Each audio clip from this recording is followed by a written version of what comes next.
Are you ready, Pete? Marco? Yeah. JD? Okay. All right, fellas. Let's go!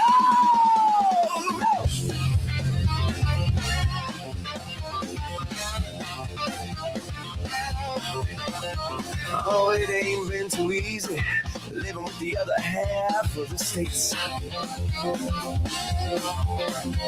The Overton window is stretched to the point that it's about to break. Oh, I see a man who is black with an N-word pass, but his hair is as gray as a cloud. Well, orange is the new black, so we both got the pass, but I'm still gonna beat your ass now. Obama moved like lightning. Everybody was fighting, but the music was grooving, and Cash Patel was boozing. Oh yeah, oh yeah, yeah, yeah. So stay at the back and yell to everyone attack at the White House ballroom blitz. Obama gave the order for the Dems to march forward at the White House ballroom blitz. The White House ballroom blitz. The White House ballroom blitz. The White House ballroom blitz. The White House ballroom blitz.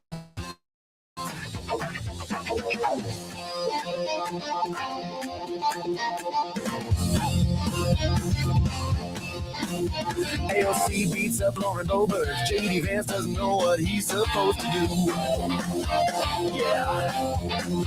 Man, how am I supposed to stop her? Isn't it wrong to hit a girl when you're a dude? Just don't identify as a guy when your fist starts to fly. We'll beat them at their own game, son. And besides, we fight little girls with drone strikes. At this point, who really gives a fuck? Obama moved like lightning. Everybody was fighting, but the music was grooving, and Pete Hexes was boozing. Oh yeah, oh yeah, yeah, yeah. Trump stayed at the back and yelled, everyone attack at the White House ballroom blitz. Obama gave the order for the Dems to march forward at the White House ballroom blitz. The White House ballroom blitz.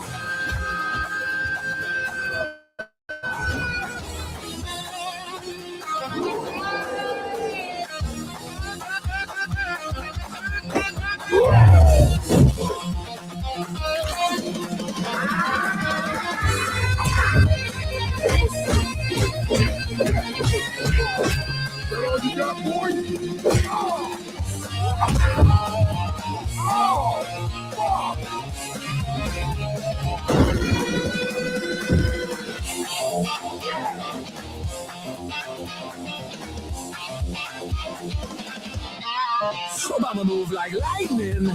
Everybody was fighting, but the music was grooving, and Cash and Pete were boozing. Oh yeah, oh yeah, yeah, yeah. Trump stayed at the back and yelled, everyone attack at the White House ballroom blitz. Obama gave the order for the Dems to march forward at the White House ballroom blitz. The White House ballroom blitz. The White House ballroom blitz. The White House ballroom blitz. The White House ballroom blitz.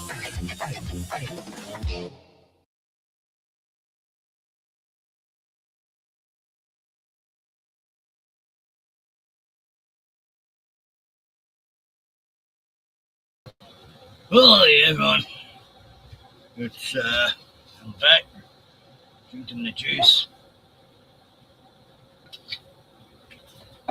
Third day sober, no drink, doing pretty good. I guess I'm hanging for one, but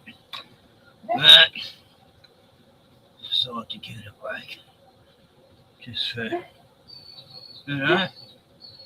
just save money, really. And so I'm going to make my own. I've got this ready. Pull out the valve and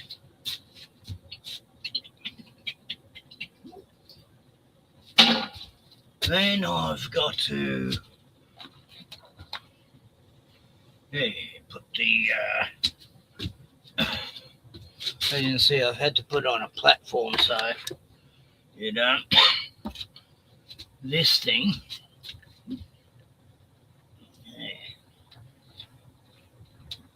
so I can get bottles under it. Come out a bit It's a very wonky platform it's on. Very scary. So I should be able to get the stubbies. It's a pretty long tube. Anyway, kettle's boiled, so now the job is re-washing the bottles. They're all being washed, but always give them another rinse before I go into action.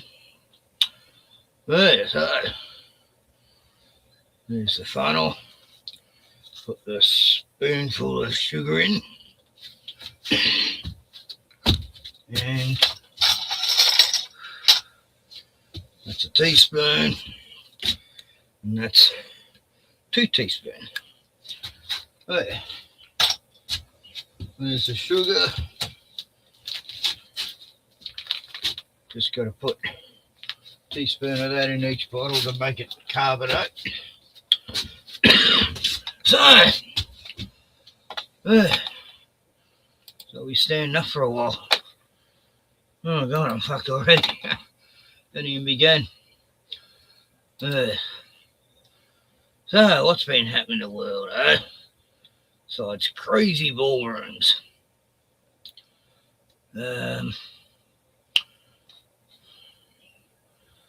Roger's streaming, 12 watching. Roger Ledwell. And oh, look at this wonderful. Oh my God.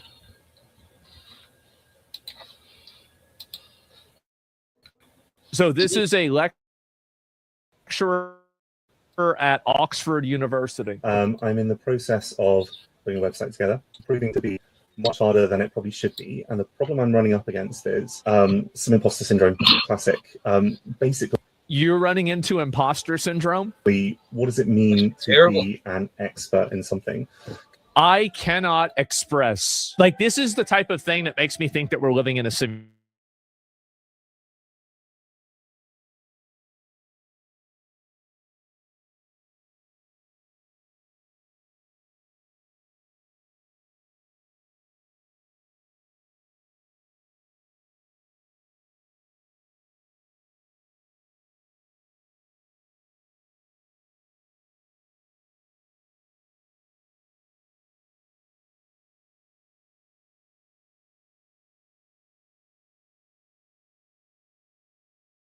In something. I have expertise in things, like I've been teaching plenty. My chemistry's pretty solid, but I think still biology isn't. I have this feeling that declaring myself an expert in something is a little bit uncomfortable, and I don't quite know on what basis I would feel comfortable doing that. There are some people who would not say they're experts in things and who actually Not turn out expert to be in gender. absolutely experts in all sorts of things. It is crazy how much these people exist in a completely narcissistic, self-referential bubble. Like, it's about how people see me, how I see myself, how I present myself. Just completely self-absorbed mentality for nothing. Do you feel enabled to describe yourself as an expert in something? Yes. And if you're not, so you feel very much like me and thinking, not quite sure if I can call myself that yet.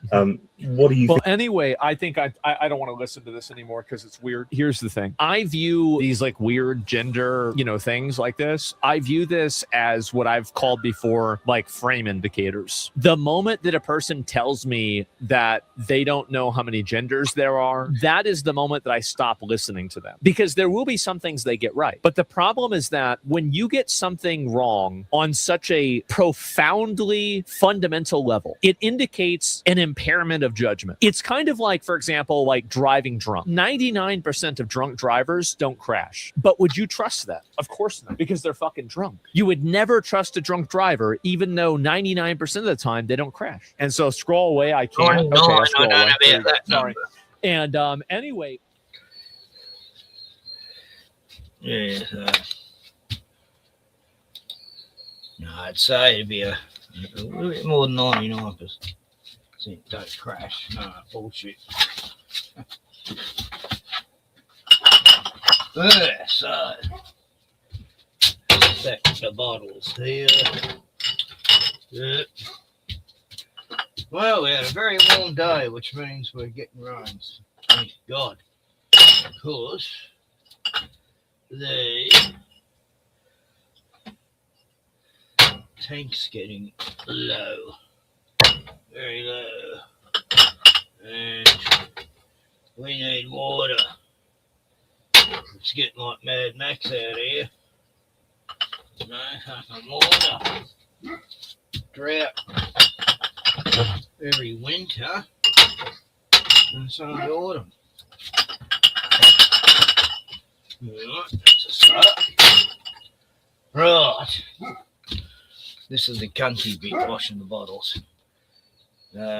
Capping's a bit of a... Actually, this is a cunny job all up if you haven't got a proper bottle capper, which I haven't. Because I left it on French Island, didn't I, Bruno? Hey, Bruno, what's happening, buddy? What's happening? What's going down, man? Yeah, so that was a pretty funny song at the start, eh? Yes, Bruno.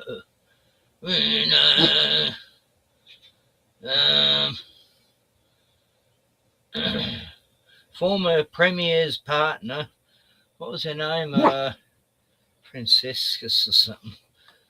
Yeah, charged with rape. Yeah, surprising. A politician's husband charged with rape. What? Yeah, terrible things in the Northern Territory.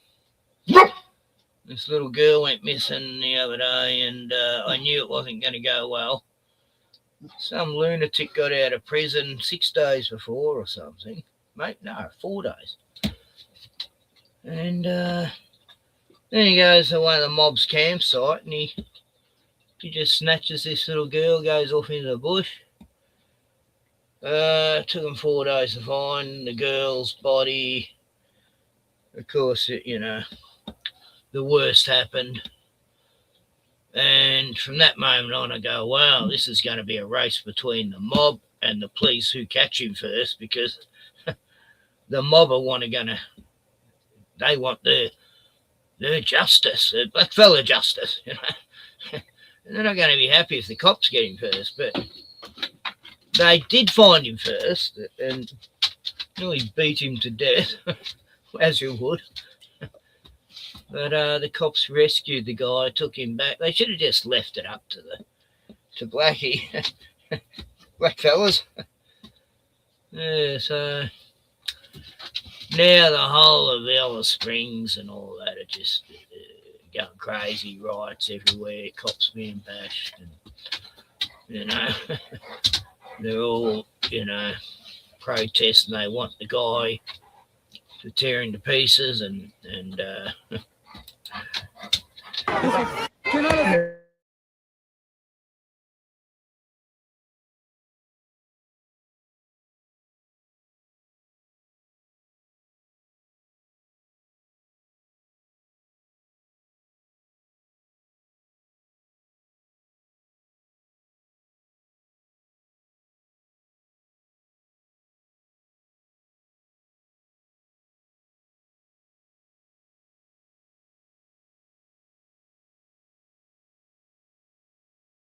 Now things look quite a lot calmer than it is now. The police have had to retreat back, and large rocks have been thrown at police cars. Police have moved about 5 meters behind from where they are, and very large rocks are being thrown at police. You to bring it outside. My friend got right after the 6 lights. Okay, I know you're angry. It's no more to be. Oh yeah, okay. You guys already done your investigation. You guys investigated. It was all on the face. Get back now! Get back now! You will be free! Get back!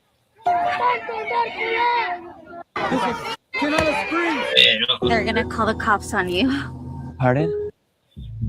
I originally made this 17-second video of my cat staring at the hallway light, and I put some scary music on it and asked my audience what the poltergeist was going on. And I kind of just figured this would be one of my funny pieces of content. But by day 2, my cats were still there, and I had checked for bugs, I checked for mice droppings, and there was nothing there. And one person suggested that I just turn the lights off and never turn them back on. So I did. But even with the lights off, they were still investigating in day 3. And then that afternoon, while I was taking a nap, I heard a loud noise in the hallway. Are you guys kidding me right now? You yanked this out of the wall? You did that. Jack did that. How could you possibly do that, Jack? Jack had somehow managed to rip the light fixture out of the wall, and my cats decided to basically conduct a full-blown CSI investigation. And at this point, I'm pretty stumped.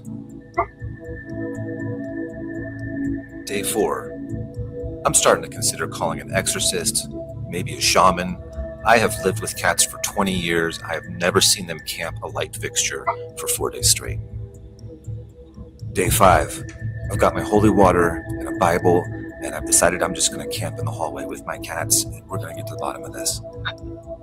After about an hour of sitting there, my cats all of a sudden jumped up and went to the light, and I opened it, and we finally found what they were looking for. It was a lizard. I knew there's some little critter in there.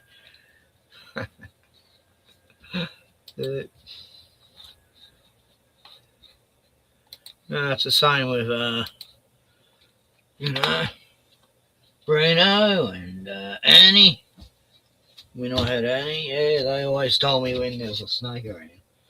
But it was pretty obvious.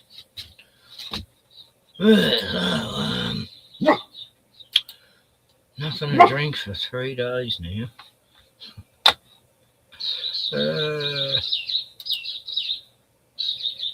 It's a sobering experience.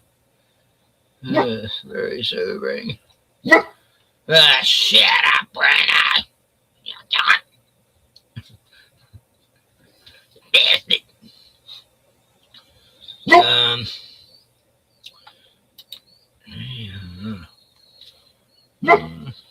Shouldn't be hungry. Cool. Where's my mix? God, this is mental. Can't hold music. What is this? Roof.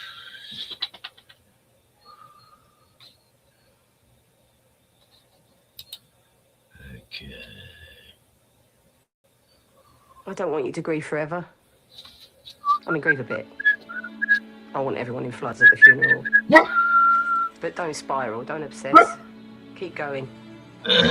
Right, it's going. No, come on. Hey, Ricky Gervais show. I'm not taking you to any. Watching that. Right, go. Very good show.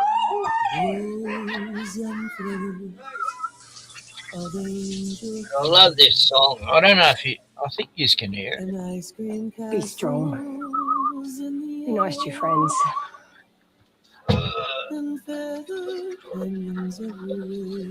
You always love it when you do a nice thing, don't you? Looked at clouds that way. I do feel like she's still here. And it's like I'm in two minds. They rain and they snow on everyone. One knows the truth.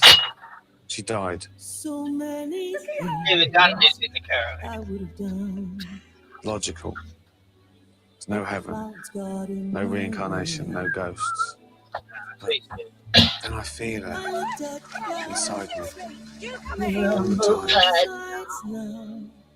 She's still part of me, guiding me. She looks like a cartoon mouse. What is this?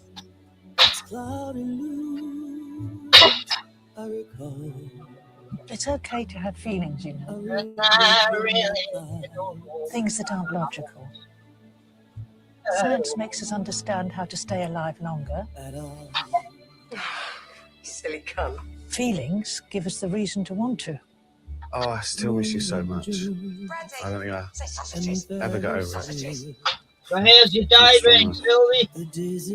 Not without you. You feel when people having chemo now? No, just you. That's because you're human.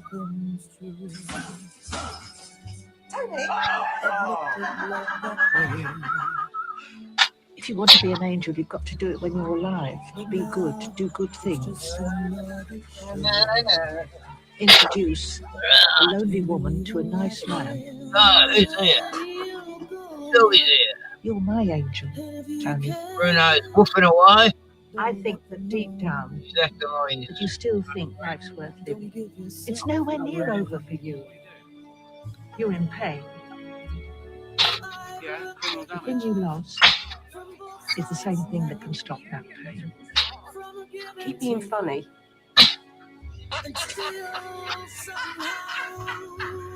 Just keep being funny. You're a lovely man. Oh my, I'm not even in the house. But live. Live your life as if there's no tomorrow. Do you believe in heaven? really don't know love at all. Yeah. I don't think you'll make it this year. No? No. Oh my God. Hello. Hello, you. I want you to enjoy life. Tears and fears. Just worry about you, yeah? Be happy. Wedding present. Be kind. Are you sure? Be Tony. Dreams and screams and circus cries. And even though I'm in pain, it's worth sticking around to maybe make my little corner of the world a slightly better place. Chocolate. Right, what do I need to go? Well, is that it? That's me playlist. 4 songs. Get fucked. So, my playlist has totally vanished. That's fucking weird. Crazy.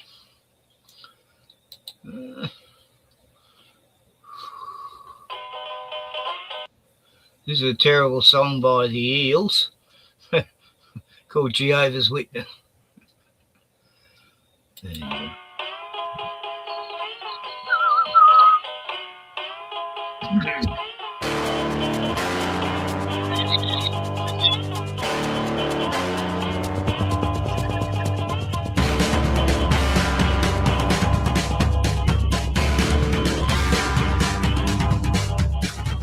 Jehovah's Witness, leave me alone.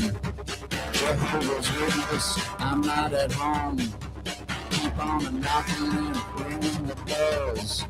Walking the way straight to hell.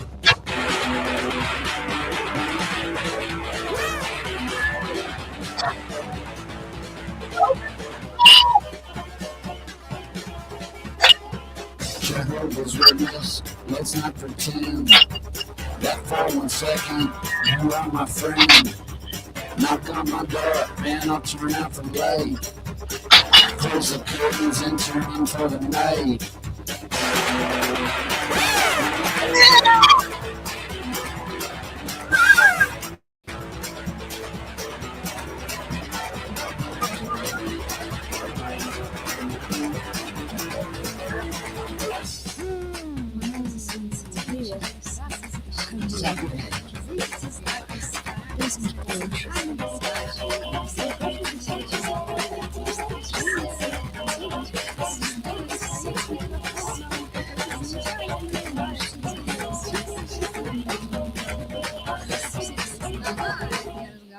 Jehovah's Witness, want us to be. Just when I'm feeling good, I look out and see. You're rocking up in your very nice suit. Like I'm somebody who give up.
does grow on you.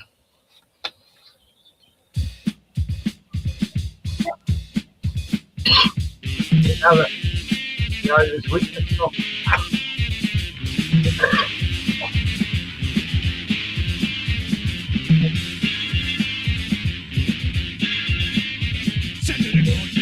I was lying in bed all of a sudden. The sound that I dread, Jehovah Witness, step foot in the door, asking me why I ain't got to live no more. I said, I'm sick of all this fundamentalist stuff. Get out of here, or I'm gonna get tough. You come in, I might get bored. Your price is, and that's the key landlord. And I asked him, will you be there at Armageddon? Smoke some dope, your eyes friend. Try to have you watch the world. Fill my pits, I need a goer.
We got different facts. You gotta break a few eggs for an omelet. I heard somebody preach. Well, where the hell is my omelet? I've been cracked and now I'd like some quiche. At this point I'll take a dog. I'll take a dog and let him lead. Yeah, we can vote on the lawn, one nation underdog, and he'll be loyal as he can be. I watch some Netflix, some C-SPAN, and most of Disney Plus. I saw an old man drop the torch, saw him stumble off the teleprompt. Pause, repeat line. And old MacDonald had a farm and a hillbilly elegy. Yeah, a plastic Jesus bigot, southern boy, phony figurine, but he's advanced. Some serious folks dropped some serious balls, the folks whose jobs to handle balls. And now the blame is one hot potato. You pass to someone else to take the fall. At this point, I'll take a dog. I'll take a dog and let him lead. Yeah, we can vote on the lawn, one nation underdog, and he'll be loyal as he can be. Woof, man.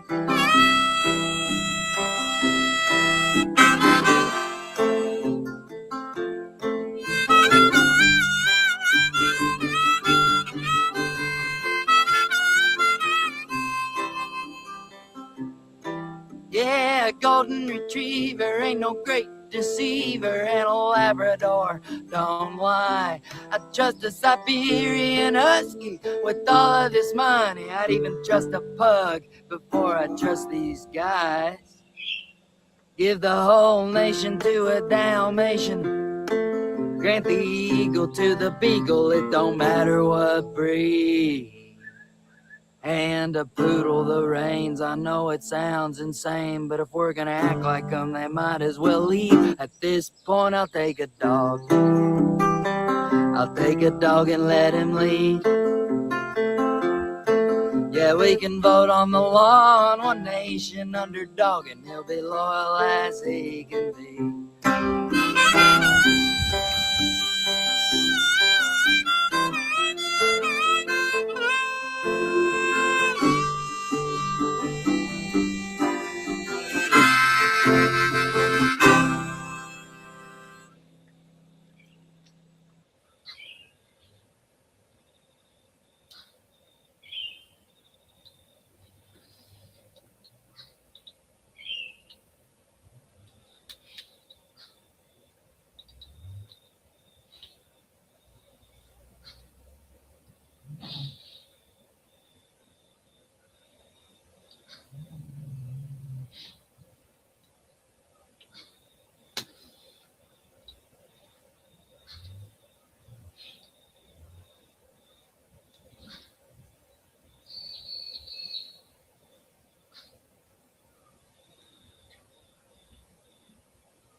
Fuck.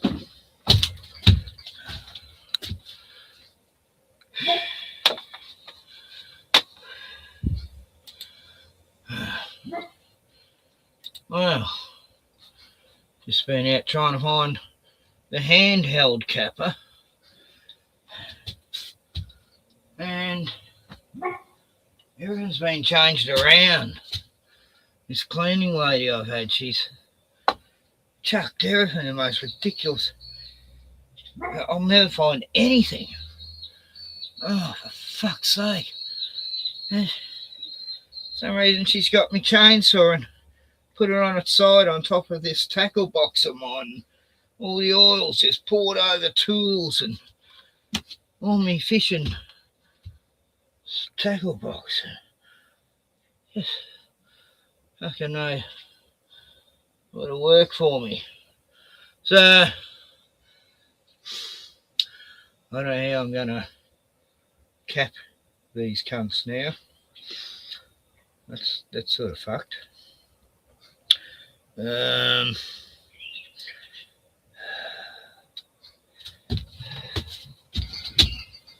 see.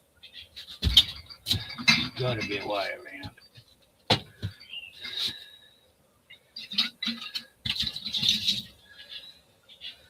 Right. I'll try the old capper that didn't work.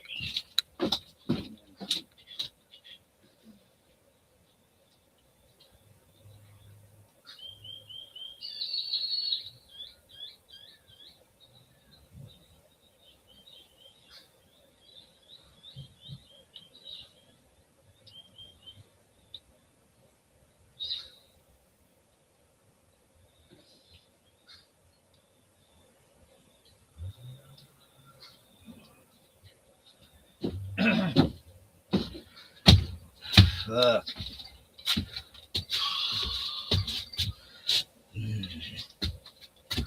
There it is, old capper. The old Warwick capper, but I don't think it's going to work. Let's see. I'll just try it. Oh, God. I'm so stupid.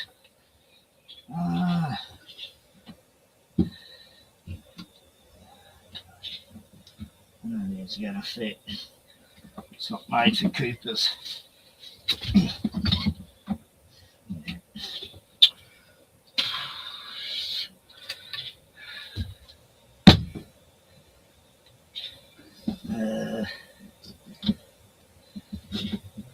One more, maybe.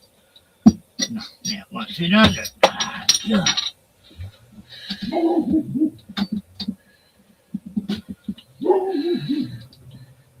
The holes are fucked on this thing. I've got an idea. I'll put something under it. Yeah. I always manage to be very resourceful when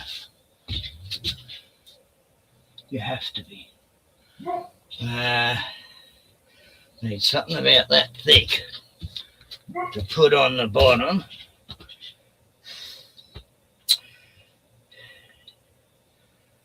Oh, I know, a sanding disc. Yes.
Right.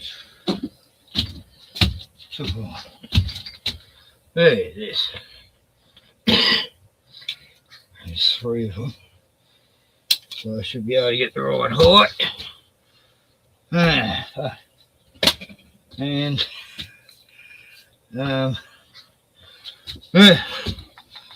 anyway, the shed's been cleaned up, but it's a fucking mess. So there's no way to find fucking anything. She put this big giant toolbox on top of all these other tools. I can't even lift the cunt. I nearly kill myself lifting it just to get me other shit. What do I think I am? Fucking super cunt.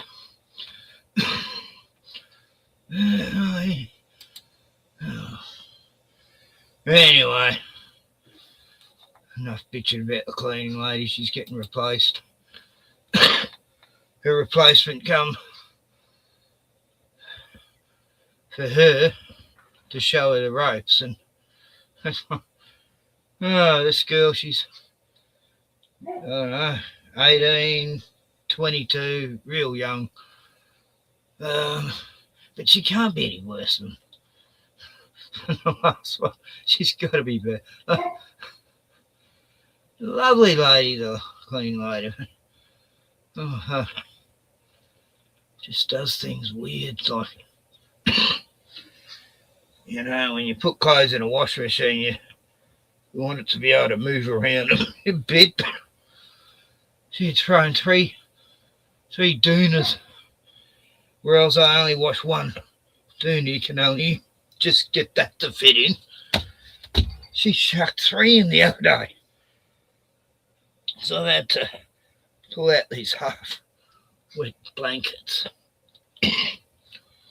and restart the washing machine.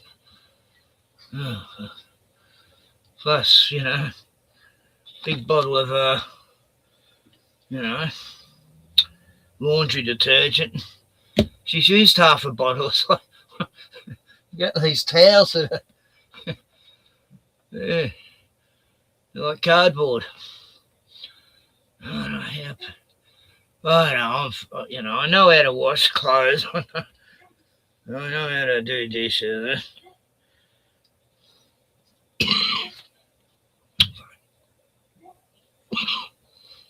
Good. Yeah, so it's got to be something that's happened besides the ballroom. The ballroom blitz. Right.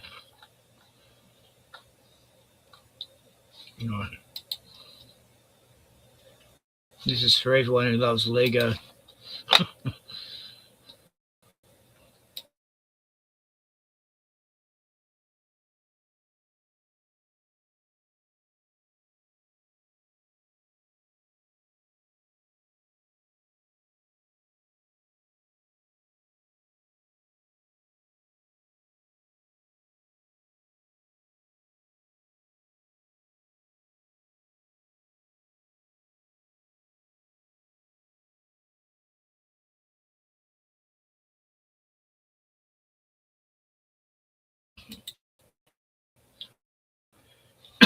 Donnie liar, FC's go still in the sky. Donnie liar, Bibi's puppet can't deny. Donnie liar, watch your whole empire fry.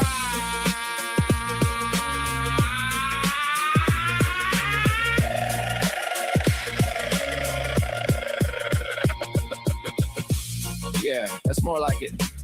You're not a lion, Donnie. You're not a liar. You're just a lonely old man, surrounded by pedophiles who can't keep a secret, and the whole world is laughing. Donnie liar, Donnie liar. Donnie liar, Donnie liar. Donnie liar, Donnie liar. Donnie liar, Donnie liar, Donnie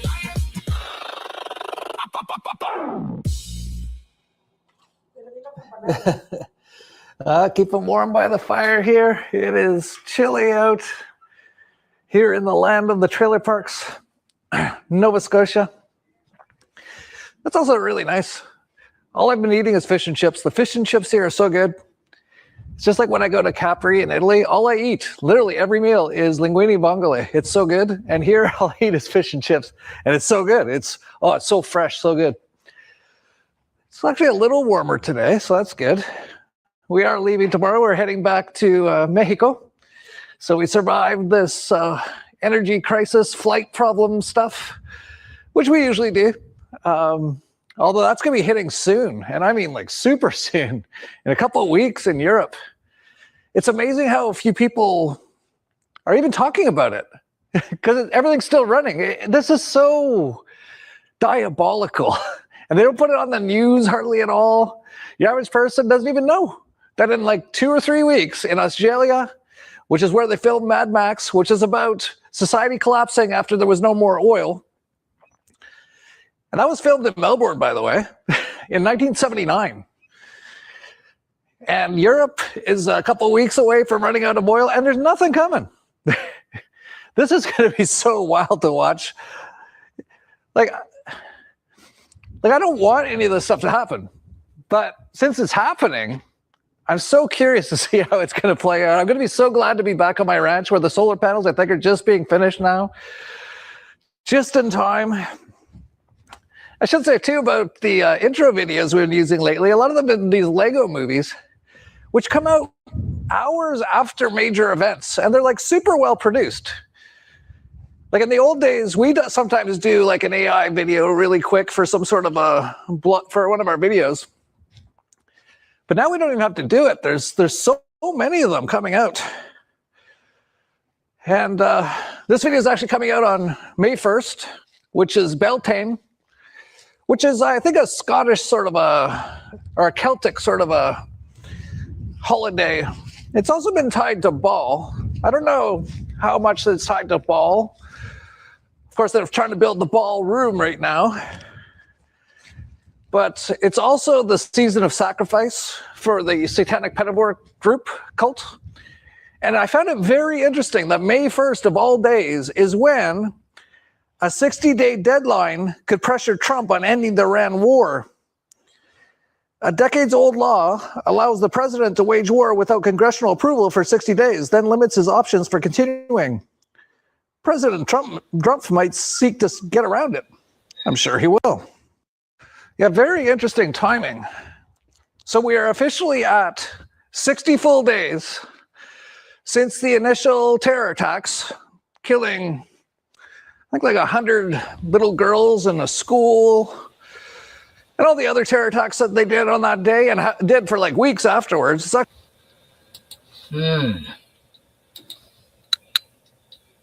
Oh, StreamYard's really fucking up. It's buffering. It's saying my camera's disconnected when it's not, and it won't come back on. And anyway, I'm gonna make work somehow. But I got that used to doing it with the hand one. You just hold it there and hit it with a hammer. I don't know, just like just use your muscles, your stomach,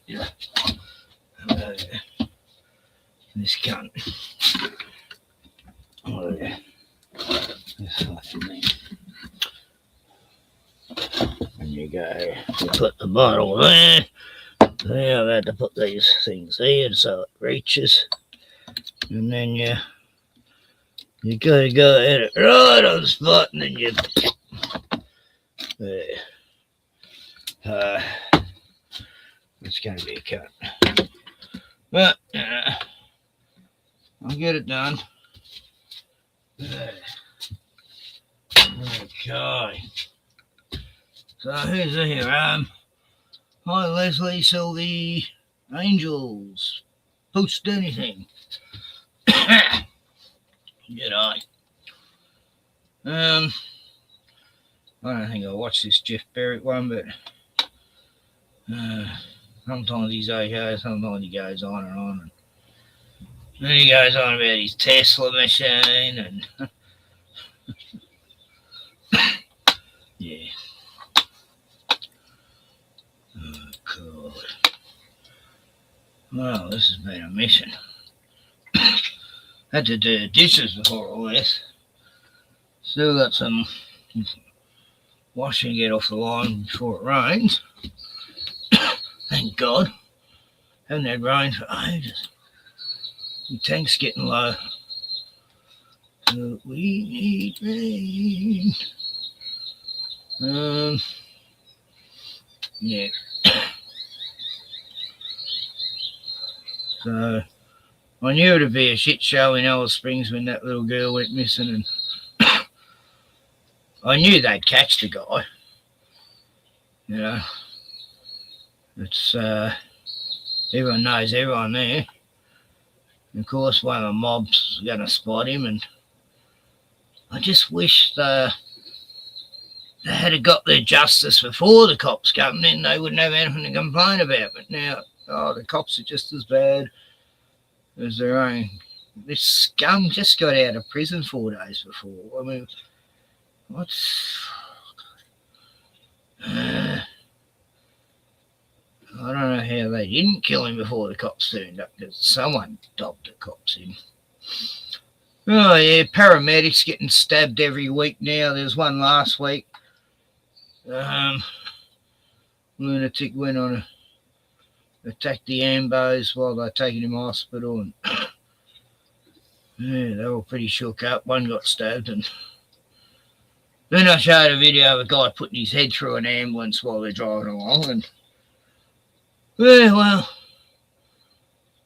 it happened again. This ambo guy's just having his lunch, pulled over to have his lunch, and yep, stabbed in the face, the neck, the fucking nearly killed him. Anyway, man accused of stabbing a Melbourne parrot. They wouldn't tell what the guy looked like or anything, so the public wasn't allowed to help in any way because they never give descriptions of the people who do these horrific crimes. And I thought, anyway, they did find him, and this is what he looks like. Well, it's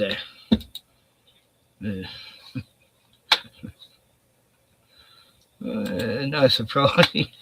He's a newcomer to our country. He's just, getting about doing his normal things, stabbing, ambos, trying to save us. The last people you'd be wanting to fucking attack, God, they're there to save your life, fuck faces. And they go and attack them. Well, this one wasn't even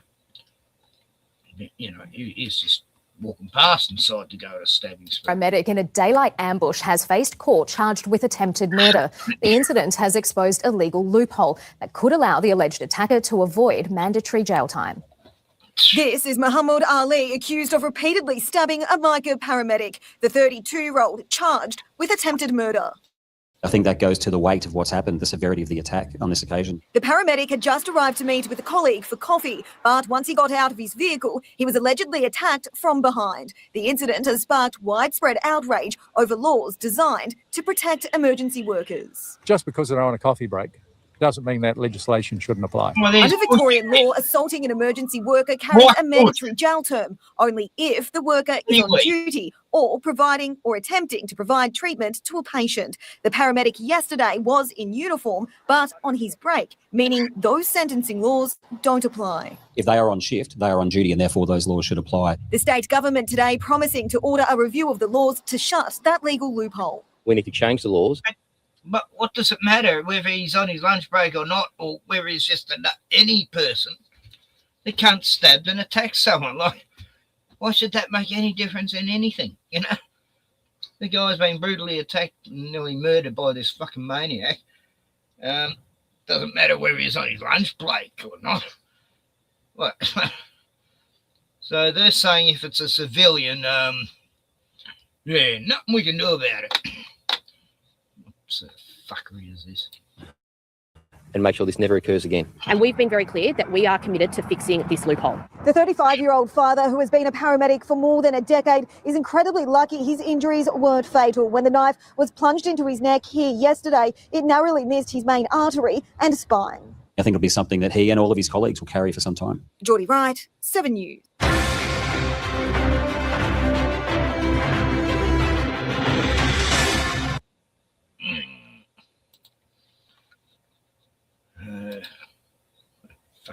crazy.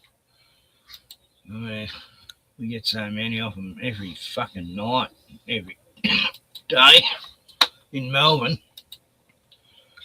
Something like that's happening because of these, you know, what, 1.5 million they brought in the last 2 years.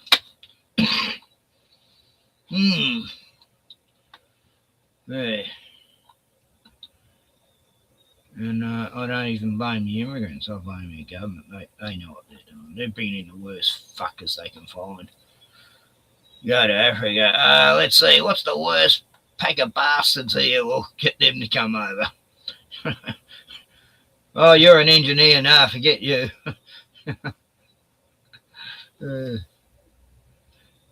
Oh, you're a brain surgeon. No, you can't come.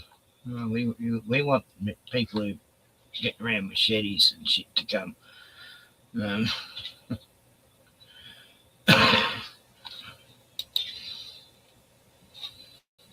They talk about more fatiguers getting wrecked, getting karma, getting destroyed.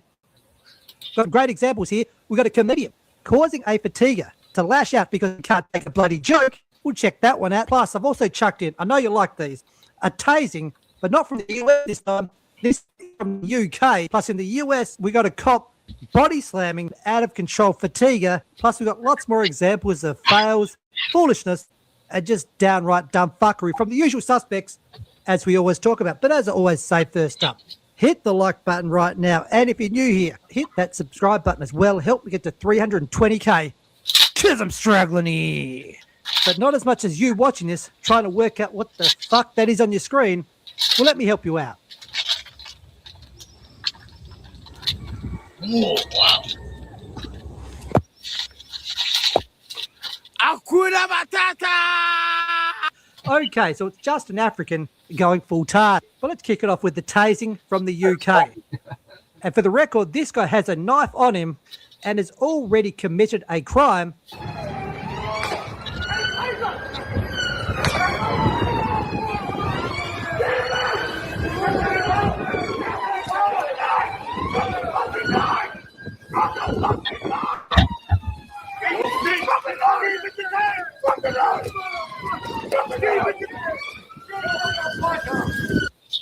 I wish I could show you that clip unedited because the best part is the bit I couldn't show you. In order to force this guy to comply and put the knife down, and they're allowed to do this, by the way, they were repeatedly booting that guy in the fucking head at least, I'd say, about 8 times. Literally kicking him in the head. And like I said, it's lawful for them to do that, same in the US, in order to force someone to comply. The UK police finally doing some good work, and the same goes for this cop here in Florida, Orlando. Yeah, they normally do that.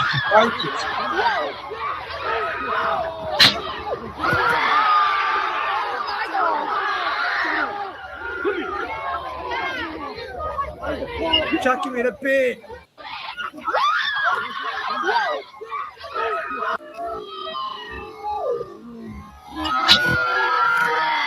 Yep, good form.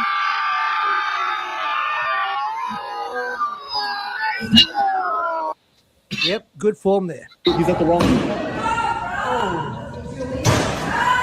Yeah.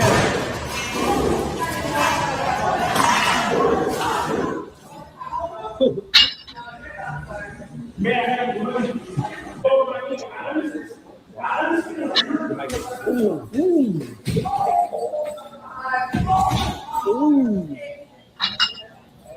That's some shit right there. Stop. All right. Stop. All right. Now let's get to this comedian, and he's in a comedy club doing a bit of racial humor, which you would think if you go to a comedy club you'd be totally fine with. They make fun of all groups, Asians cop it, white people cop it, but apparently when you go up to black people, some of them get a bit offended. Check this out. Every race talks different. Let's say you call a white person. Hello, please leave a message after the tone. Let's say you call a Mexican person.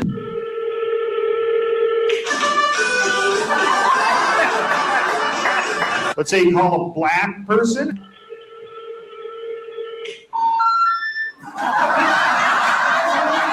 Let's go. What's that, sir? No, I'm just getting started, sir. Just getting started. I grew up watching black comics make fun of white people, and I laugh my ass off. So no one's gonna tell me I can't do the same. Everything is racism now. My sister claims whenever she dates a black guy, she feels like they're being watched. I'm like, yeah, they're called conjugal visits. Imagine being that sensitive. They go to a comedy club and you get butthurt by a harmless joke like that. Really? Imagine if there was some comedian up there who was really going in on black people.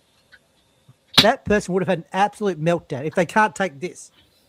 Why do you think you deserve special treatment? Because of what, slavery? Is that it? Is that it? That's what you're grasping onto. Really? So no one can make fun of you because of that? Is that what? Get the fuck out of here. It's like this meme here, right? The police, they say freeze, and the fatiguer.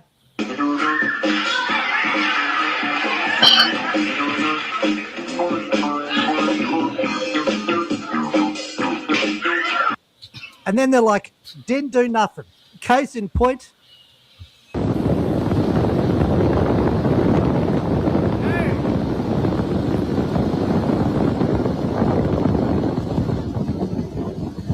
Stand on a cruise.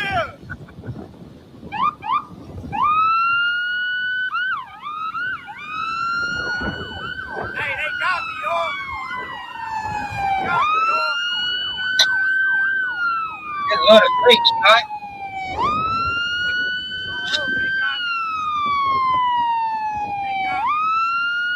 You get behavior like this when you don't have a father in the house, or an effective father anyway. People like this grow up never being told no, never having their bad behavior corrected. So when they come into contact with the police, that's why they develop this massive chip on their shoulder, because the police are finally the only people that have told them you can't do that.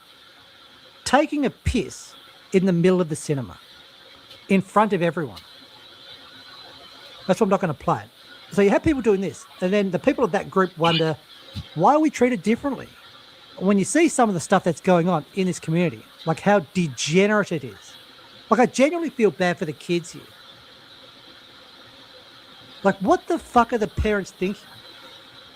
To be having, you know, Sesame Street characters doing stuff like this for kids. It's fucking sick. Like, what the fuck is going on? You can't fix this. You can't fix a community that sees nothing wrong with this. That thinks that this is entertainment for kids. Air France spraying air fresh on a Nigerian flight is insane behaviour. Is it though? If the BO is so bad, if the BO is so bad, or maybe it's like a pest control situation. Maybe it's like a pest control, you know, those like bug bomb things.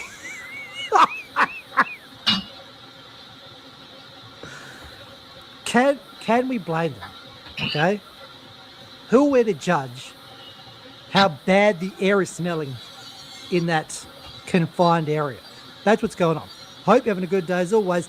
And as I always say, get the peons the hell out of my stinking house.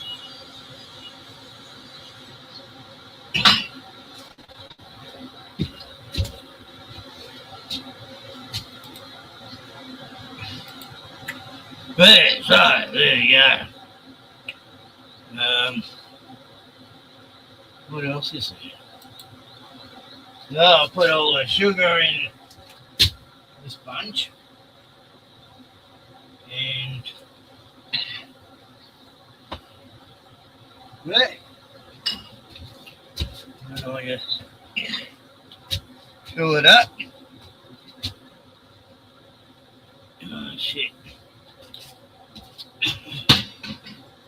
I made a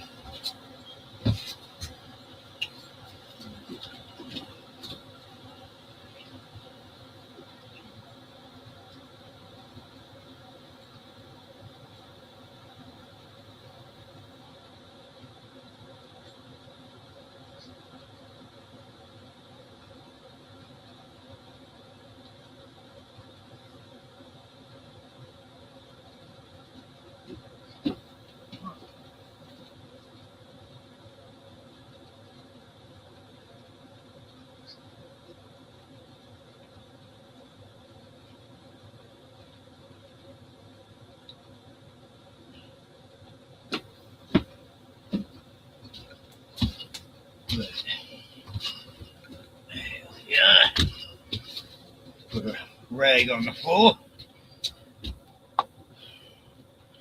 because it does drip. Right. Sugar grated.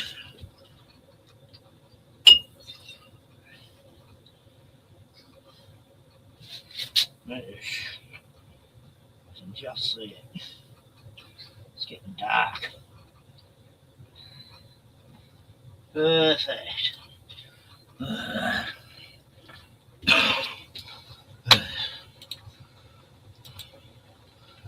There. That is ready to cut.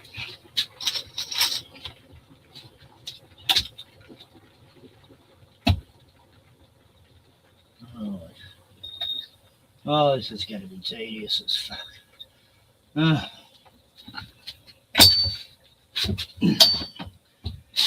hard. Right. First bottle off the rain. There. Got some industrial shit going on next door. Where can I stack them? Actually, I'll put them straight into this box.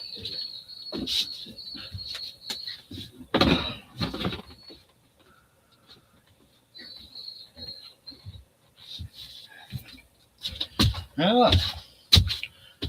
Oh, there's some music.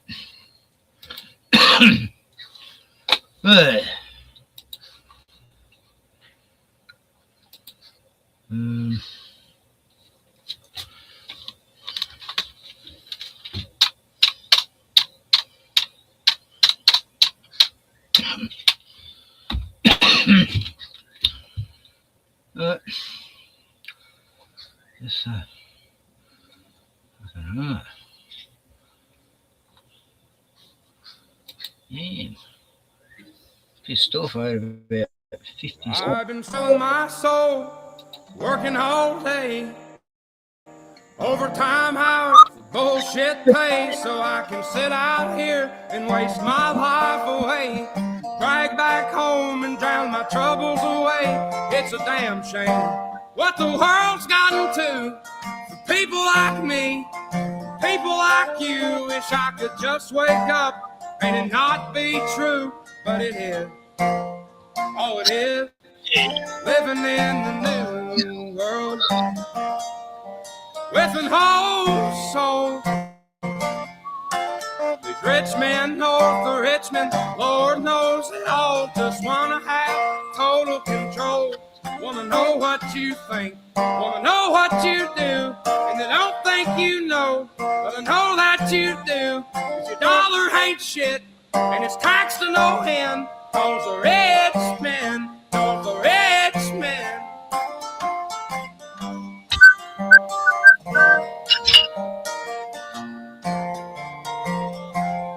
I wish politicians look out for miners, and not just miners on an island somewhere. Lord, we got folks in the street, ain't got nothing to eat, and the obese milking welfare.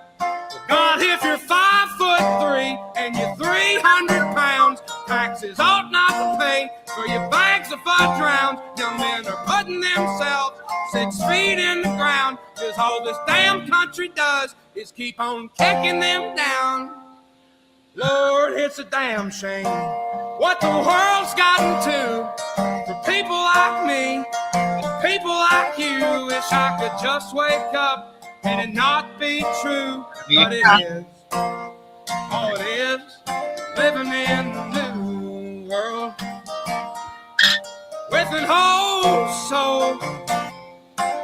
These rich men north of Richmond, Lord knows they all just wanna have total control. Wanna know what you think, wanna know what you do, and they don't think you know, but I know that you do. 'Cause your dollar ain't shit, and it's taxed to no end. Cause the rich men, north of rich men.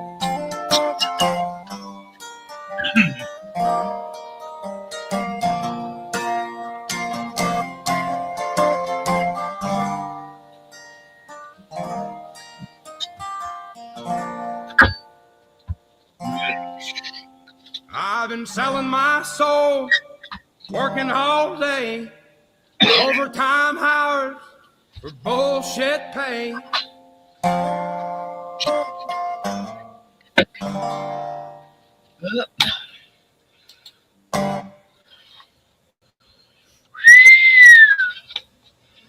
Right. Woo.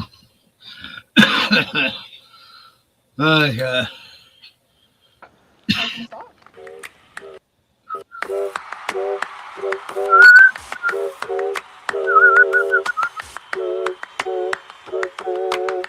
I open up my phone on a Monday morning, staring at my screen. I'm tired and a little lonely.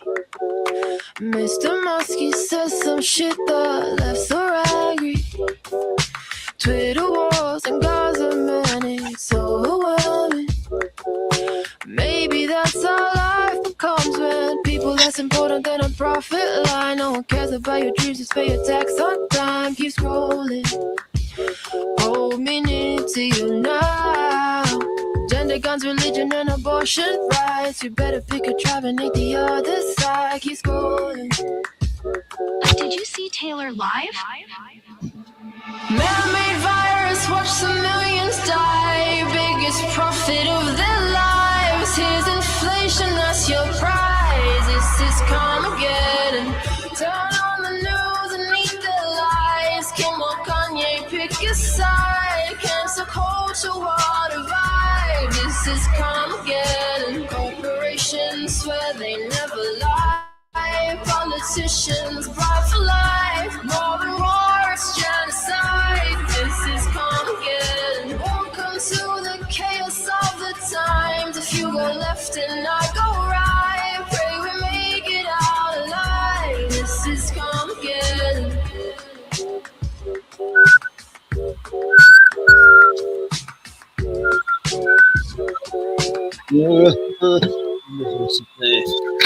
It's Fashion Week, celebs lose ribs. Balenciaga, how's the kids? Just as Drake, he's losing beat. Kendrick killed him in his sleep. This track's about beating up your queen. While women dying doesn't cause a scene. While we're fed all these distractions, kids are killed from Israel's actions. I'ma speak my mind, sick to death of all these crazy lies.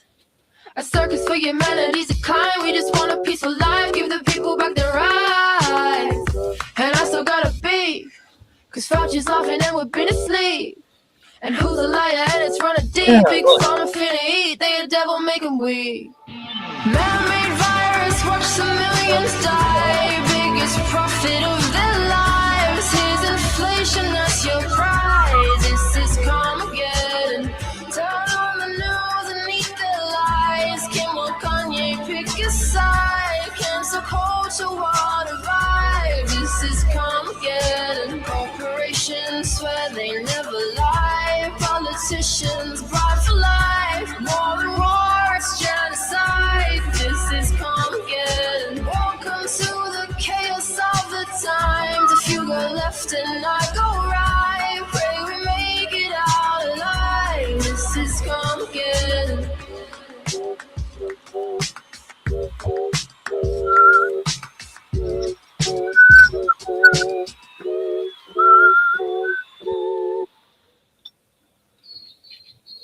Good on you, Maya.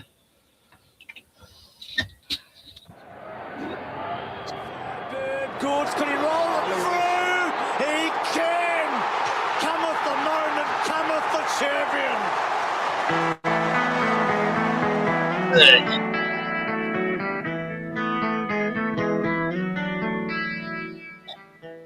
Every day the sun comes up like the day before. Every day I fill my cup, stand up straight and walk through the door. Every day my mother's voice talks to me. Every day I make my choice, what to do and how to be.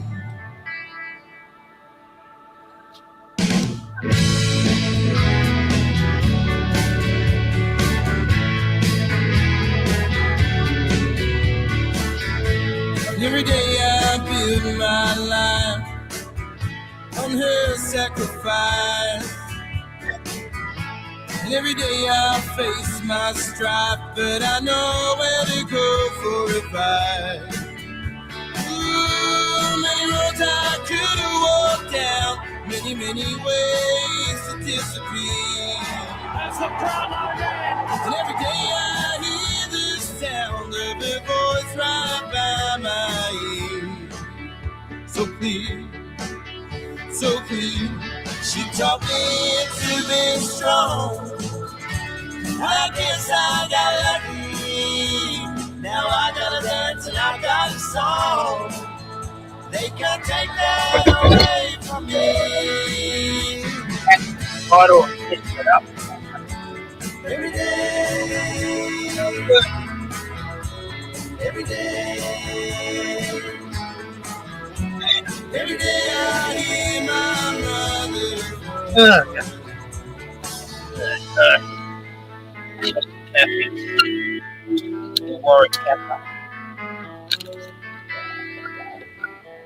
Every night the stars come out like the night before. And every night I drain my cup, lay me down and close the door. Shut up.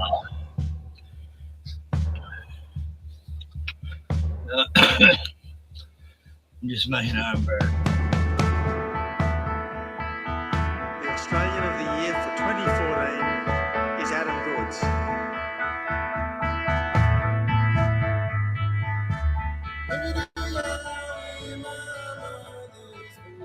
Enemy. This one. Anything going? What he's doing is cutting through. He's forcing our nation to talk. Pretty warm though.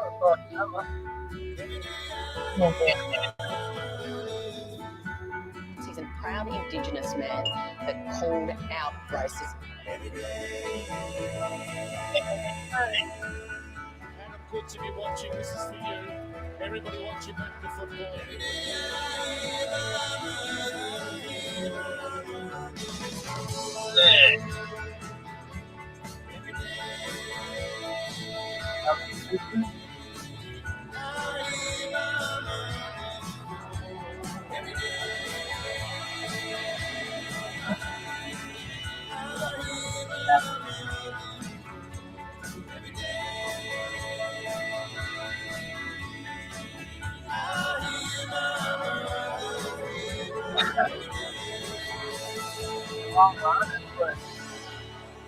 So what? I'm going to start saving money.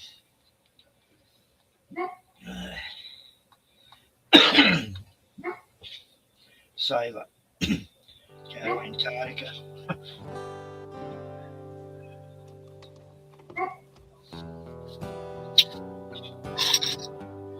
Oh, I like this.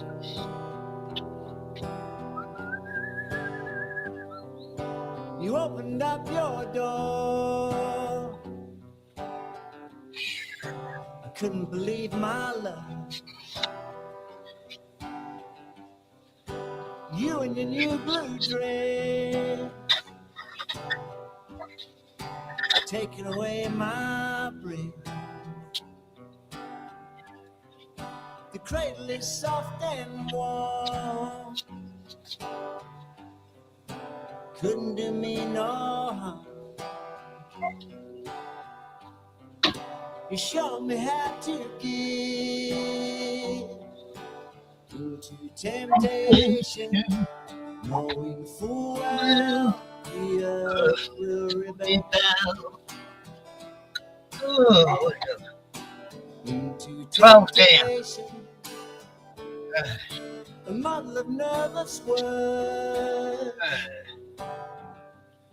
Number 12. That'll be a slap. Could never amount to betrayal. And there'll be another. Sentences all my own. The price is to watch it fade. And as I turn to go, You look at me for half a second with an open invitation for me to go into temptation, knowing full well the earth will rebel into temptation, safe in the wide open arms of hell. We can go sailing in, climb down, lose yourself when you linger into temptation. Where you belong.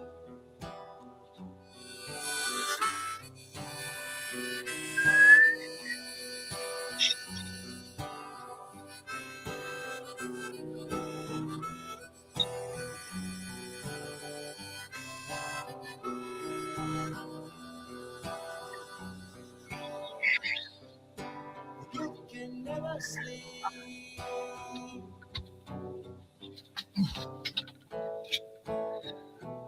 In the long, slow hours of morning, experience is cheap. Well, I should have listened to the warning. Joe, I need to carry that.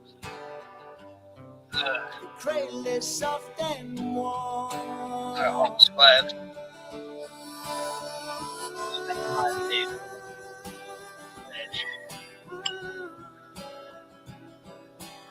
Into temptation, knowing full well the earth will rebel. Into your wide open arms, no way to break a spell. Break the spell.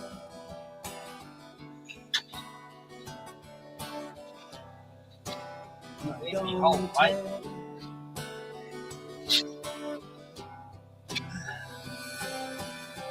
No problem.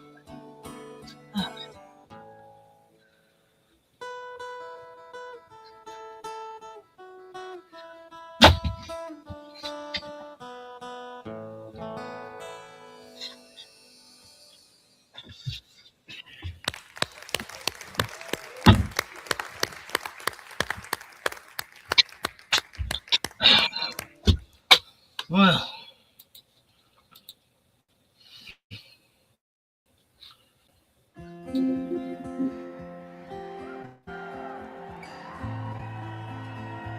it's not stopping.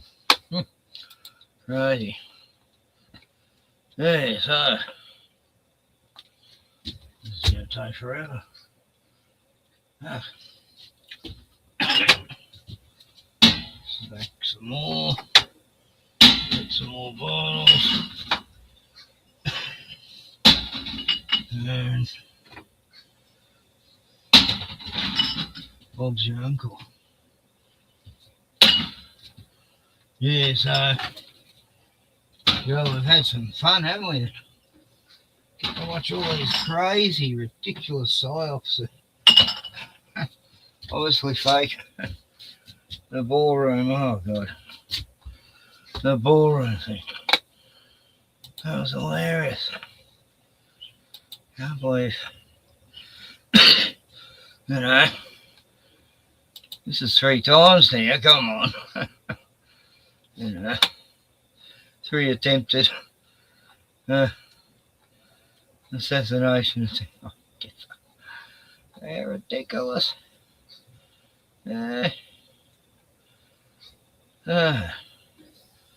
What's the time? Let's see. Yeah, I haven't got me unlimited time now. I'm just on the 20 hour thing. And had real trouble. I had to sign in to another account to get it to work. Oh, God. Oh, there's a factor, huh? Yeah.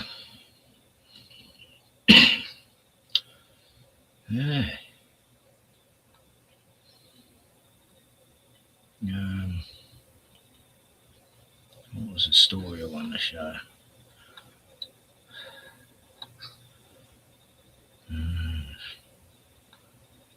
Oh, Spielberg finally shows an alien in Disclosure Day. Yeah, you see one of those typical alien hands coming up towards her face. Big deal. Seen them before. Well,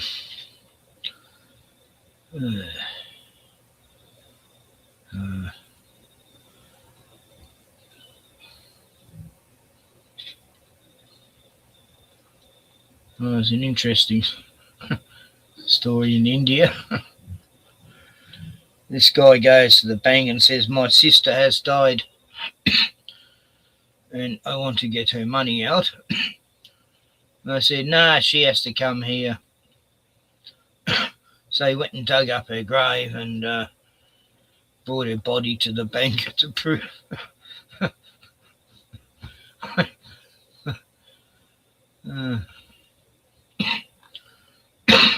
God. Yes, I forgot where I was.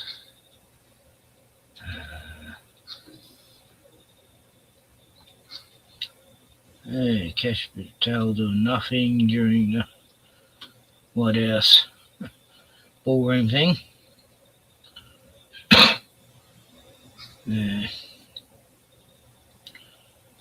Jake GTV just brought out a video, but he was. Did he get the? Yeah, I think he got a bit of the ballroom stuff in there. Shocking news. According to a new survey, 60% of Americans are now antiseptic. That's right. And now the fake Semites are saying It's not their fault. Of course.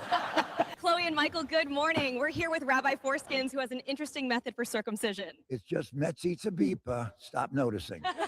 That's basically where they take a and suck on its Talmud says it's chill, though. Wow, thanks, Ching Chong. You heard that, folks? Don't go looking up that unless you're ready to learn how it transmits HIV. That would be so antiseptic. But we go live to Tom, where our favorite pizza baking competition takes place in the Goy Center. Tom, take it away. That's right, John. We're here at the Pizza Cost. What's it take to win this? We need to bake 271,000 to win. I thought it was 6 million. Nah, that would be impossible. How are you enjoying the Pizza Cost? Out of the 109 countries out here, Germany's the one struggling the hardest. They don't even have a chimney.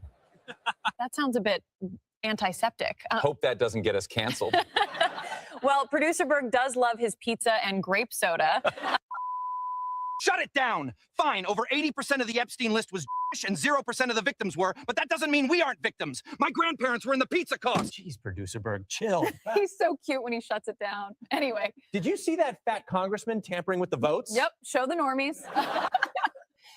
So here's what a crime on tape looks like. But he's chosen. So noticing is antiseptic. Shouldn't he be in jail? Yeah. Absolutely, throw him in jail, seriously. Dan, break it down for us. Somebody, needs to stop this guy. I mean, he's just, to me, I feel like he's a terrorist. I think he should be hanged for treason. Shut it the heck down, Dan. You think you can just waltz your way into Congress because of your big muscles and antiseptic rhetoric? We'll genocide you like the Armenian you are. Just because you stupid goyim notice 6 companies run 90% of the media doesn't mean that we won't censor you. Now, back to the goy slop, or you're fired. Wow. Great point, Shapiro-Stein. We wouldn't want to notice that, right? I'm just here for the bread and circuses before my sports ball game tonight. We're like cattle. How does it feel that your government is funding a genocide? Good. I just got my seed oil sundae for free. How'd you do that? I got my 5th booster. How do you feel about the event? It's certainly not 6 million. And they were delousing chambers. Really? And mostly from typhus. He was talking about the pizzas, right? I think. Breaking news, we're bombing the shit out of Lebanon. Ching Chong joins us live from the action. We're here in Lebanon, where Israel's Operation Eternal Darkness has set out to absolutely wreck the Sand People. We've caused over 2,400 casualties since the beginning of March, all funded by our Epstein-controlled government. What happened here? Here in central Beirut, they just came over our town and started bombing us. 1 in 5 Lebanese have been displaced, all because you goy cattle are scared to notice. Like, dude, this is not chill. That's base, Ching Chong. But this is all we get when we let that fat Randy win. Yeah, I got my vote on that Bulgarian dude. Let's hear what Dan has to say about all this. The first thing that I would like to do is enact laws to punish people that put foreign nations before America. I think that's treason, and I think they should be hung for it. Shut it down, Dan. We know you're lustful past Mr. Party Boy, thinking you're all cool because you have women in private jets like us. Daisy, distract them with your lustful milkers. Exactly, Producer Berg. They never give us credit for owning their social media platforms and giving them only freaks. Good points, Daisy. It's not easy being chosen. Dude, she's not giving it up, bro. They're committing war crimes, all while they're blaming terrorists, saying they're embedded underneath residential buildings. Like, nah, fam. Y'all are sending my tax dollars to bomb the innocent. That's actually a valid point. Based, I might add. Straight up. But let's go to the investigation team to learn more about what's been going on. So when you follow the money, everything connects back to the chosen people. Nomadic wanderers practicing usury, financial domination, and Kabbalistic black magic. To put simply, it's the synagogue of Satan themselves. Wow, that seems to check out. Even Orthodox Jews are starting to notice. Well, yeah, they're appropriating Israel through trauma-based mind control. Satan's little people. Let's hear more about Lebanon. Ching Chong. The initial April 8th assault involved 50 fighter jets and 160 munitions, attacking over 100 sites simultaneously. That's over 300 people dead in a single day, all for our greatest ally to usher in revelation. Shut it down, Ching Chong. There were Hezbollah terrorists in there. Get your butt back to America or you'll end up like Jackie. Run the freaking commercials. You need to turn that garbage off. But Mom, they really do control our government. Millions of Americans are now noticing, and the anti-Septicism is spreading across the country. Who did you send $100 to? To Jake GTV. He had his channel demonetized. He's anti-septic. Honey, so am I. If you or a loved one is questioning the official narrative, it's not too late to get help. Isn't Pfizer owned by a dual citizen from Israel? Whoa. Ask your doctor if antisepticants are right for you. You know, honey, I think Israel is our greatest ally. That's how you know it's working. Get them vaccinated before Agenda 2030.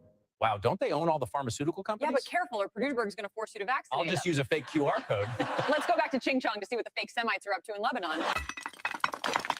So here goes Satan's chosen people smashing a statue here in Lebanon. Makes sense that their Talmud says Jesus is burning in excrement and feces.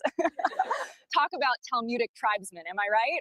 That legitimately pisses me off. Absolute blasphemy. What do you think about that?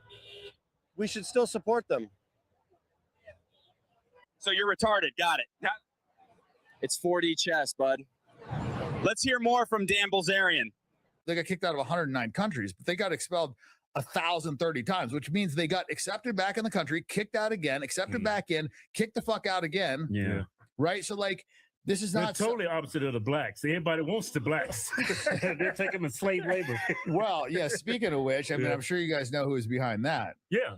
Just because we did the whole slave trade thing and then made it seem like a white people problem through media and education doesn't mean you should kick us out. Shut it down. Isn't DNA testing illegal over there? Yeah, yeah. They're not even Semites. Anyways, let's hear from Theo on the Rogenstein Show.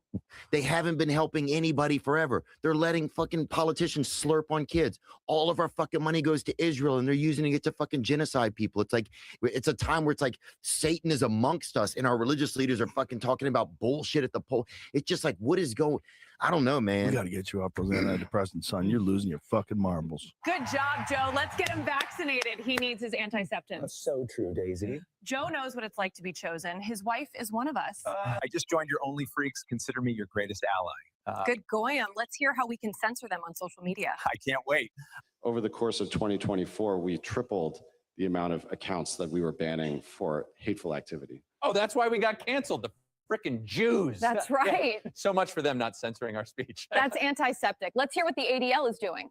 The ADL, our Center for Technology and Society, works actively with all the kind of companies of Silicon Valley, from Apple to Zoom, if you will, from Amazon, to Microsoft, to Meta, and indeed to Twitter. What a thing to say. But total coincidence. They don't run the media. So what's up with that shooting that happened last week? Let's go to the Jake GTV investigation team to learn more. So he was being shown magic by the Jewish hypnotist, and then this one dude took shots and missed. Yeah. But this clip right here is just a coincidence. Play it. This speech tonight will be classic Donald J. Trump. It'll be funny. It'll be entertaining. There will be some shots fired tonight in the room. So everyone should tune in. It's going to be really great. Total coincidence. Anyways, here's the shooter wearing an IDF t-shirt. Yeah. But then again, our government does protect pedos. Yeah. So the manifesto was pretty based. Yeah, he did write that. I'm not a rapist. I didn't rape anybody. Oh, you I'm think, not a do you think he was pedophile. referring to you? Excuse me. I'm not a pedophile. You read that crap from some sick person. I'm not any of those things. Mr. President, and I these was are the never. gunman's words. Excuse me. You shouldn't be reading that on 60 Minutes. You're a disgrace. He's always such a victim. How about arresting a single person in the Right. Epstein files for once? Right. Let's hear what Shapiro-Stein has to say. Here we go again. The #1 trend on X, the minute this happened, was staged. And there's no evidence whatsoever this was staged. There's no evidence Butler was staged. There's no evidence Charlie Kirk's murder was staged or manipulated by the widow or any of that crap. Conspiratorial worldviews are disgusting. Conspiracy theorists will believe anything these days. Exactly. Good thing we have Shapiro-Stein to shut it all down. Speaking of Erica, here she goes again for Worst Actor of the Year.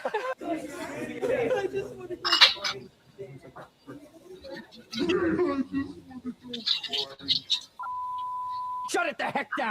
I had YouTube delete your antiseptic Erica Kirkberg video for harassment, and I'm telling the ADL and FBI to shut this one down too. You're all fired. Are we fully demonetized? Yeah, I guess we went too hard. Jake just told us to ask you to subscribe at jakegtv.com. That would help. Let's ask the FBI. Why did you demonetize Jake GTV on YouTube and delete our TikTok and shadow ban our Twitter? Just let us do our genocide in peace, Glenn. Well, there you have it, folks. Noticing is antiseptic. Based. That's based. Dennis, take it away. Thanks, guys. We're going broke doing this, so please donate. Anyways, if you're still not following Jake GTV, you're an absolutely retarded loser. Have you looked into who owned all the slave ships? Ask your doctor if antisepticants are right for you. Congratulations, you made it to the end. That's what I call based. If you don't want us to disappear, go and grab a membership on jakegtv.com so I can do this full time without going absolutely broke. Like, seriously, I can't do this without you. Just hit the like, comment, and subscribe, and we'll see you on the next one. Did you hack Jake GTV's Twitter? Sure, we did. But he's not stopping. Demonetize him everywhere. We must shut him down before Agenda 2030. You'll remember this tragic story of Aidan Becker, the Good Samaritan who died in an alleged stabbing attack. Okay. It just went to 3AW. Actually, they probably wouldn't copyright you, but I'll speed them up anyway. Another stabbing attack. Every fucking day. Anyway, slow and steady. Yeah, Bruno. Just put that spoonful of sugar in the beer to carbonate it.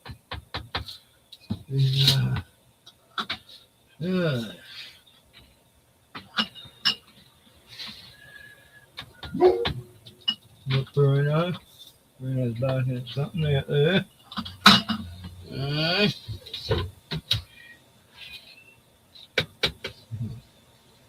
Big sugar cube.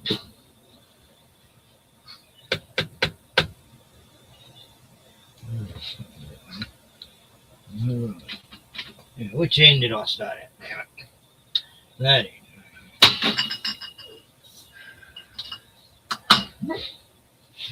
You gotta keep count, or you can put two in and it'll explode on you.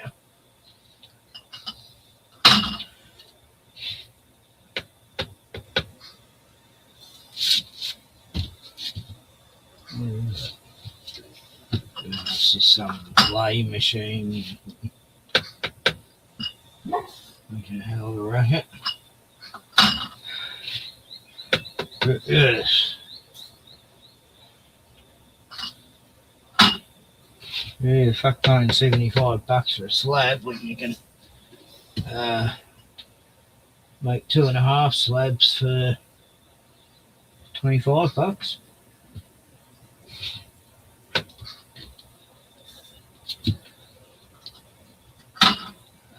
But you just gotta remember where the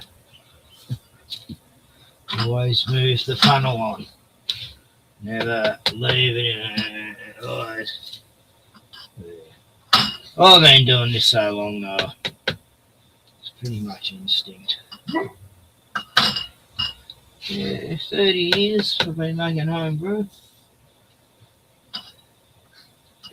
I just had a bit of a hiatus for a while to start winters. The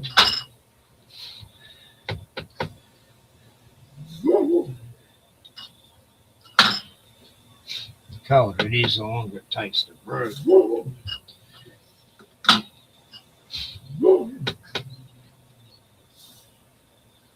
Yeah, Brian, yeah, machines and stuff. Wow. Okay. With 4, 8, 12, 16 more to go to caponate. What was that noise?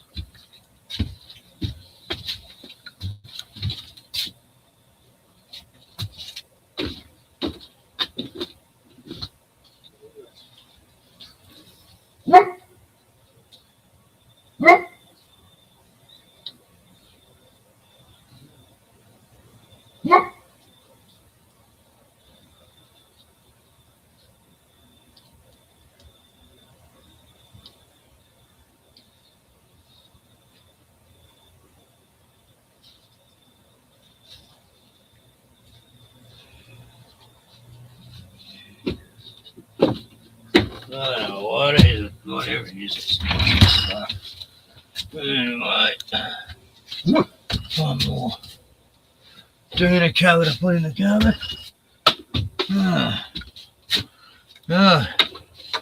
Busy day today.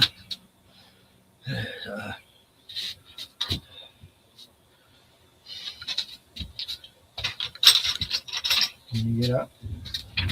Yep. Can you get up? Good boy. Yep.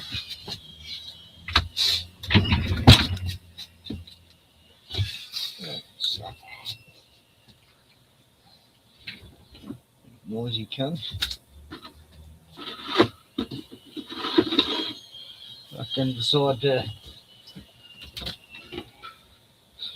start working at fucking end of the day, right? 5 o'clock, 5:16. Time to bring out the grinders. People are fucking mental. Over. But I can't see that. I need to put that line over there. That's it.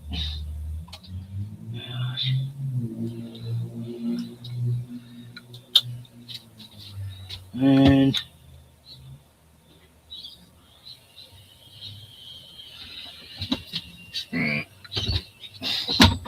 that one went on perfect. Just stacking the beer here, bro. Should be going here. Nice and there, actually.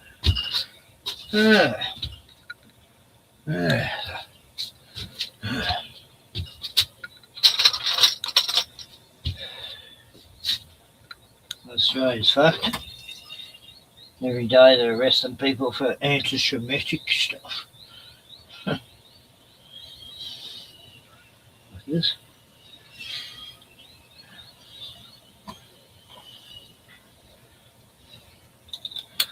It's fucking mental.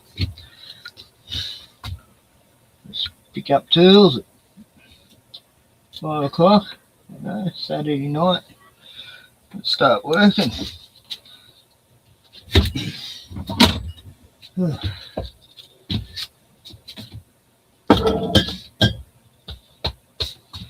Good boy. Right, no one's here. What'll I watch since no one's here? Or listen to? Oh yeah, I had something lined up, didn't I? This nice young lass.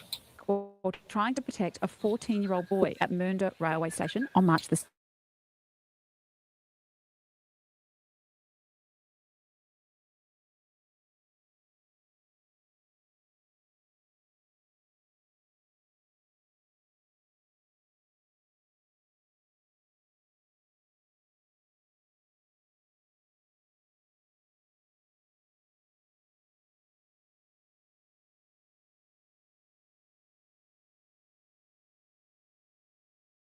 Stronger consequences and early intervention is how we respond.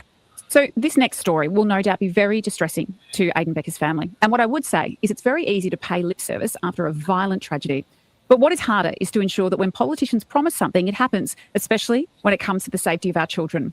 Yesterday, at Mernda Station, so the same station, a 15-year-old girl was attacked in a lift. She was trapped, she was bashed, she was kicked, she was robbed, and she was spat on coming home from school. She's 15. This is horrific. And this is the same place less than 2 months after the alleged murder of Aiden Becker. A child is allegedly assaulted. Can you imagine the fear and trauma of your 15-year-old daughter, all to steal a phone and a backpack? Aiden Becker died going to the aid of a teenager at Mernda Station. And now, less than 2 months later, we have a 15-year-old girl chased into a corner and allegedly bashed senseless. I don't know Mernda Station, but if you do and you travel on that line, I want to hear from you today, because when the government moves PSOs around and when they say we have a task force on train stations to keep you safe, what I want to know today is how long was that extra security there for? Was it a week? Was it 2? And where were they last night? Not even close to good enough that you can't put your daughter on a train to come home from school at 4 o'clock in the afternoon and keep them safe. If you regularly travel on public transport, I want to hear from you. Do you put your kids still on the train, the tram, or the bus? And do you worry that they're going to have themselves chased into a lift, be spat on, be bashed, allegedly, all for the theft of a mobile phone? Like I said, not even close to good enough. She is the mum of the young lady, she's 15 years of age, who was assaulted and robbed at Mernda Station yesterday. Beck, I'm sorry to have to talk to you under these circumstances. Hi, yeah, it would be nice if it was for a different reason, but here we are. Okay, so when did you first realise that your daughter was in real trouble? Was she able to reach you? What happened? So I was calling into Mernda Station to pick her up, and as I was pulling into the station, received a call from a number I didn't recognise. And when I answered, it was my daughter in absolute hysterics. Someone had given her phone to contact me. I couldn't even understand a word she was saying. She was up beside herself and trying to get the words out and find out what had actually happened. And eventually all I could get out was phone kicked, bashed, punched, phone's been stolen. They took my stuff and I just dumped my car and ran over. And yeah, there was a guy there sort of showing me she's over here. There was a bunch of people around her who, by the way, thank you so much to those people who stopped and cared for her in her time of need. It is good to know that there's still some good people out there. And yeah, she was just absolutely beside herself and hysterical. And yeah, obviously getting the pieces of the puzzle from the witnesses who could see it all, because it happened in the lift where everyone could see it because it's a glass lift, but no one could get to her. And people could even hear her screaming but couldn't get to her to help her. Oh, I'm so sorry. I can hear how traumatised you are. So these alleged offenders, they followed her into the lift and they essentially bashed her for her phone. They targeted her. They were on the same carriage as her on the train and she felt uncomfortable. She went to the lift. She saw in the reflection that they pointed at her and she got in the lift. There was another lady in the lift. When the lift went down to the ground floor, the lady stepped out and then one of the girls bailed her up in the corner of the lift so she couldn't get out. The other girl got out. They closed the lift door and pressed the up button so no one could get to her, and then that gave that attacker enough time to have her way with her. She punched her multiple times. She pulled her by the hair and dragged her to the ground and then kicked her while she was down. She was spat on and she yelled out, "Give me your effing phone, you C word, and your AirPods too," and took them. And then when the lift door opened, she grabbed her bag as well and took off with everything. My daughter obviously just in an absolute panic, like was frantically pressing the buttons to close the door so that she couldn't get to her again. And then once she got back down, there was obviously a whole heap of people there to help her. And yeah, like obviously for any person, not to mention a vulnerable 15-year-old girl who, by the way, is the sweetest and kindest and most caring person you could probably meet, who does not deserve this at all. No one deserves it, full stop. And how is she today? I understand you've been at the doctor? Yes. So she's obviously got a black eye and quite a few bumps and bruises on her head, and there's other sort of soreness on her ankle and arm, and yeah, it's, you know, physical injuries are obviously one thing, they heal.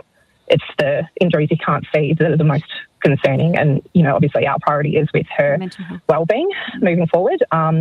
And, you know, we all know what the impacts of trauma can do to someone. Oh, absolutely. And just, I can't, making sure that she's going to be okay. I can't even but more so imagine. yeah, I can't making- imagine. Now, this is the same station where Aidan Becker was allegedly murdered, and I saw you posted on Facebook, and you've said, you know, how does the government keep your kids safe? And I agree with you. When that happened, the government was front and centre.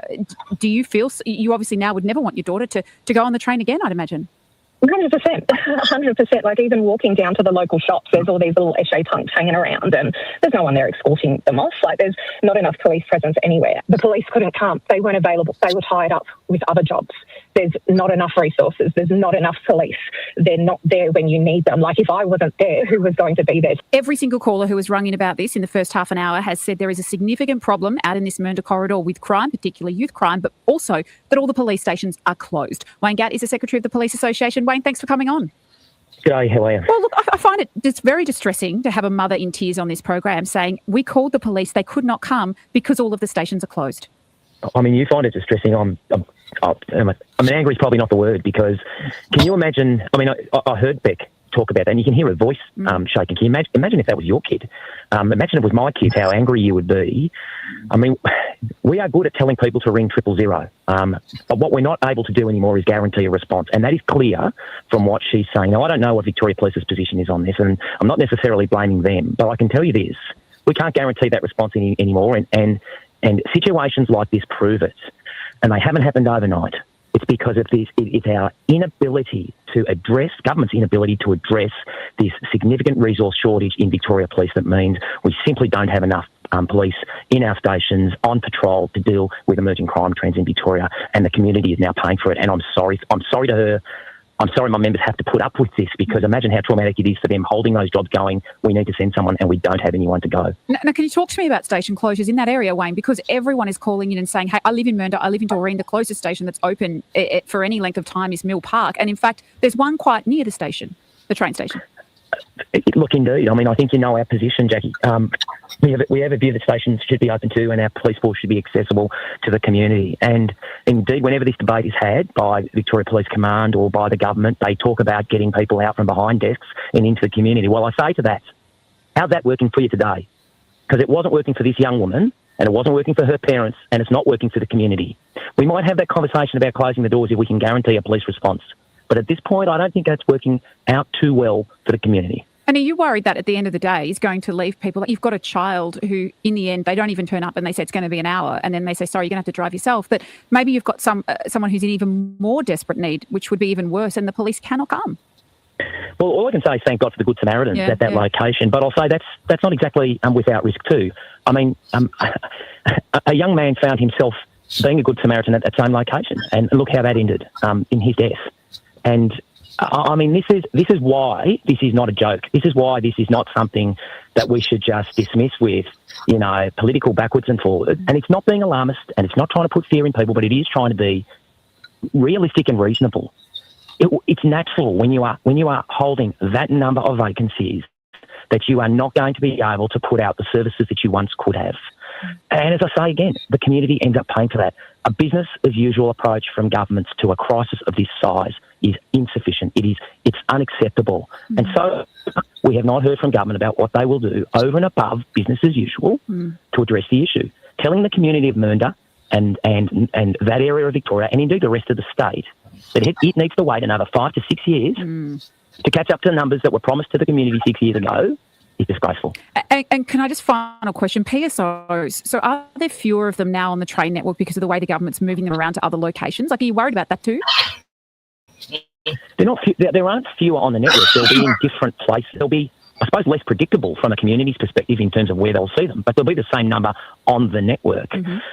Look, there are pros and cons in that approach. But can I just say this? Public safety on our trains in those related places like stations is not just the remit of our PSOs.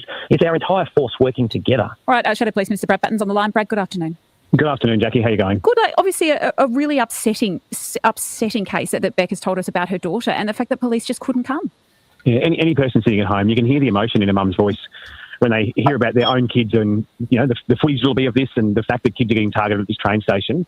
But then the scariest part, as you said, is when they call the police and they can't get a response. And as I said, this is just no dig at the Victoria Police. They just don't have the resources. The association's calling for it. The community's calling for it. Just need to get more police out there as quick as possible. So we've got a shortage of over 1,500 police. So how can we hurry it up? Yeah, look, the biggest thing here is actually the recruitment. So while the government will say it's not, the fact is that they have cut back on the recruitment here in Victoria. So they've got less people putting people through the process to become coppers. I've spoken to people who are waiting 9, 10, 12 months and their applications to get into the job. Now, these aren't people you'd look at and go, maybe, maybe not. These are people that you'd look at and you'd grab them off the street as prime candidates. It's just taking so long. Anyone who's a good candidate, by the time they get a phone call, they go, I've got another job. I'm moving on. So we've got to be faster than this. And the reality is we need them. The vacancies are there. We need to fill them as soon as possible. Now, this is the same station, Mernda, where Aidan Becker, Good Samaritan, went to the age of another young boy and was allegedly murdered. And at the time, the Premier went out there and said, look, we've got this strike force team and we're going to ensure that there are more PSOs and more of a presence on the network. But clearly that hasn't happened. No, well, since then, they've announced they're taking PSOs off 119 stations. And I think the other message too there was, which I think is the scary part, and obviously Aidan's name should go down as one of the bravest people in our history, and we all acknowledge that. But it also sends a message to people who are scared to intervene now because they may not get a police response, they may not get the extra support they need, and then the outcomes can be tragic, what we've already seen. So that's the problem in Victoria now, that people are starting to fear so much, and I just hear it daily now. Jackie, I hear more about crime in this role than I ever did when I was a police officer for 7 years. What would you do if you were police minister? Like, what's the first step? First step is to make sure we put the funding into the recruitment and free up the backlog so we can get people going through. We've already said that we'd get the academy up to double squads, but we'd also look at alternatives for alternative training areas because we will promise to bring in 3,000 police over the next term. That's what the Victoria public expects, it's what they need. That covers 1,500 vacancies, but also, don't forget, that 17,000 number then would have to go up to 8.5 because the community has grown. We've seen population growth, crime increase, and we need more coppers. It is as simple as that. Brad, thank you. Brad Button is the Shadow Police Minister. Now, we did reach out to the Premier and Anthony Carbine's Minister for Police, who's never appeared on this show. No response from the Premier, and Carbine's team said he was unavailable. Sadly, starting with a really sad, a disgusting story. The behaviour of two women, aged 20 and 20.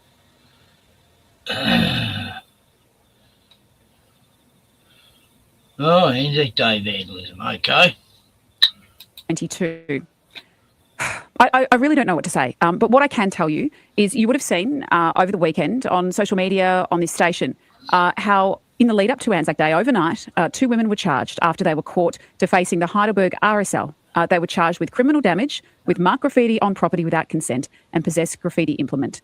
Now, it's not just the Heidelberg RSL that they're alleged to have defaced. It's also the Faulkner RSL as well, and a couple of other locations. But this is what I've got to tell you today, and it's really distressing to me, and it's taken me a couple of days to firm this up, but I've now confirmed from multiple police sources that those women are members of the pro-Palestine protest group.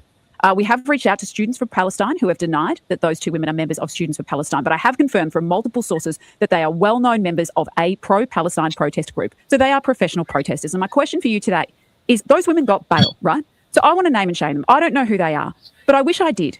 Because if you are going to write slogans on the walls of 3 RSLs in the lead up to Anzac Day on any day, it is vile. No, they're just fucking the same cunts who did the BLM here and the climate change, and they just jump on the Palestine thing and, they think they'll get more backing. Fucking maggots. It is hate speech. The Diggers, the family of anyone who respects and has served this country, it is an affront to all of us. And the only thing that matters, I think, to these types of people is if you name and shame them in the media, because then they might not get a job, and then it may affect them for the rest of their lives, and it should. They both got bail. Now, forgive, I'm going to temper my language here, but some of the slogans, if you haven't seen it, what they wrote on the wall of the RSLs were F the Anzac, F veterans, and kill the troops. F the ADF. These are just some of the slogans that these women wrote. Is it time that we named and shamed these people? And if you go in the middle of the night, and also all my respect to Victoria Police, I know for a fact that certain members of the Reservoir Police Station out there, they stayed back in the middle of the night after they foot chased these alleged offenders down and arrested them. They foot chased them and then they went back in their own time and they cleaned off the walls. So when the Diggers arrived, when veterans arrived, when families arrived, at least at one of those RSLs that these women are alleged to have defaced and criminally damaged, there wasn't the words. But unfortunately, not all of it was cleaned up in time. And as someone whose grandparents fought for this country, I find it vile and disgusting. Well, how would these 20 and 22-year-olds go if our grandparents and parents hadn't fought, if current members of the Defence Forces weren't fighting around the world to ensure we have a blessed and secure life? Like I said, they will get their day in court. Sadly, they have been bailed. But if I knew their names, I would love to be able, I don't, but if I did, I would love to legally name them on this station. So then it's on the public record. And then when any potential employer of these 20 and 22-year-old women decided to, if they ever interviewed them for any given job, they would Google their name and they would see that this is what they've done. What should be the penalty when you behave in this way, when you affront people who died for this country? It is just disgusting and vile. You know what the worst bit about it is? We had this conversation on Friday when a similar thing happened at Port Melbourne. It's offensive then and it's offensive now and it will forever be offensive. So it is time to name and shame people, and they should also be locked up on the spot. How would you like 2 weeks in a women's prison? I bet it's not pleasant, but you get bail. So you go home and you laugh about it. Well, let's see when they do get their day in court, these alleged offenders. I can't wait I hope their names are not suppressed. I hope they are publicly named so it is on the public record forevermore. And good luck getting a job then. As I said, I have confirmed now from multiple police sources that these women are well known within the pro-Palestine protest group. And if you're the family, if you're a digger yourself, a veteran yourself, and you've served in any war or any peacekeeping mission, how do you feel when people do this? And it's funny because not funny, but it's a lot of people said to me, why do you publicise this on your social media over the weekend? Because this is what they want. Well, I would love to publicise them now. I would love to name them now so you can all know who they are, but we know who they associate with.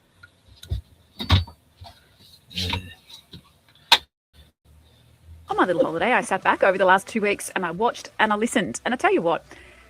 Right, okay. Enough of her.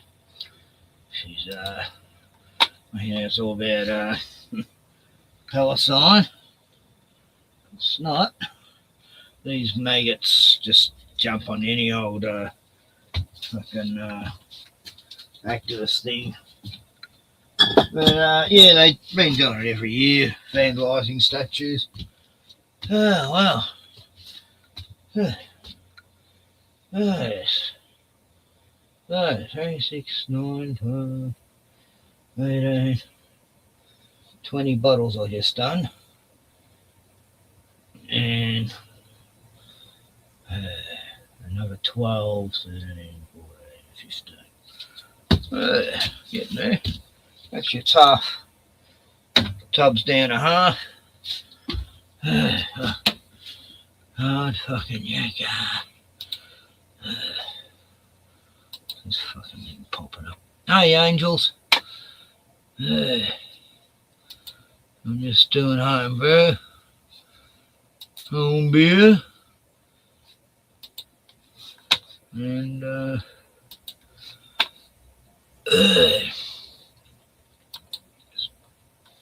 my own things I have to do. And so I get enough bottles, I'll do another one.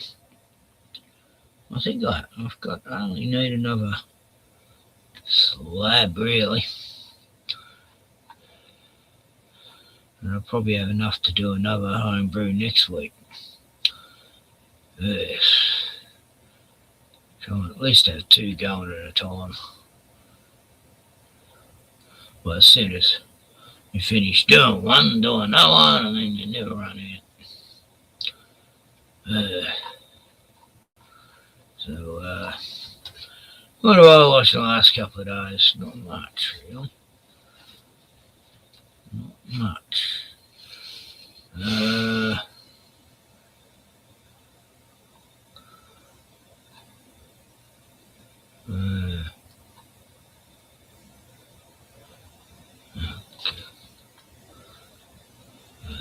24/7 live from the International Space Station. Yeah. I'm sure it is. Better not be a fly in here. I've got the bloody repellent going out there, which costs a fortune.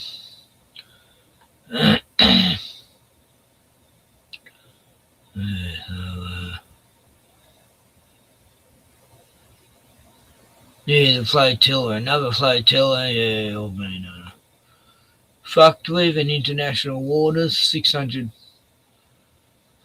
miles from Gaza, they got attacked.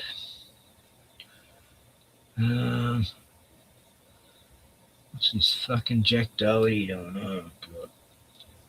He's like, yeah, the fucking flying here, shouldn't be.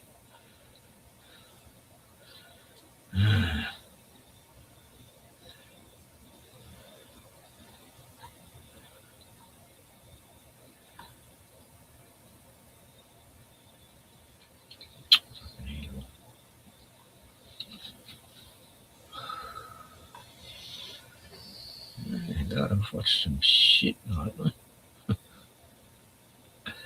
Yeah.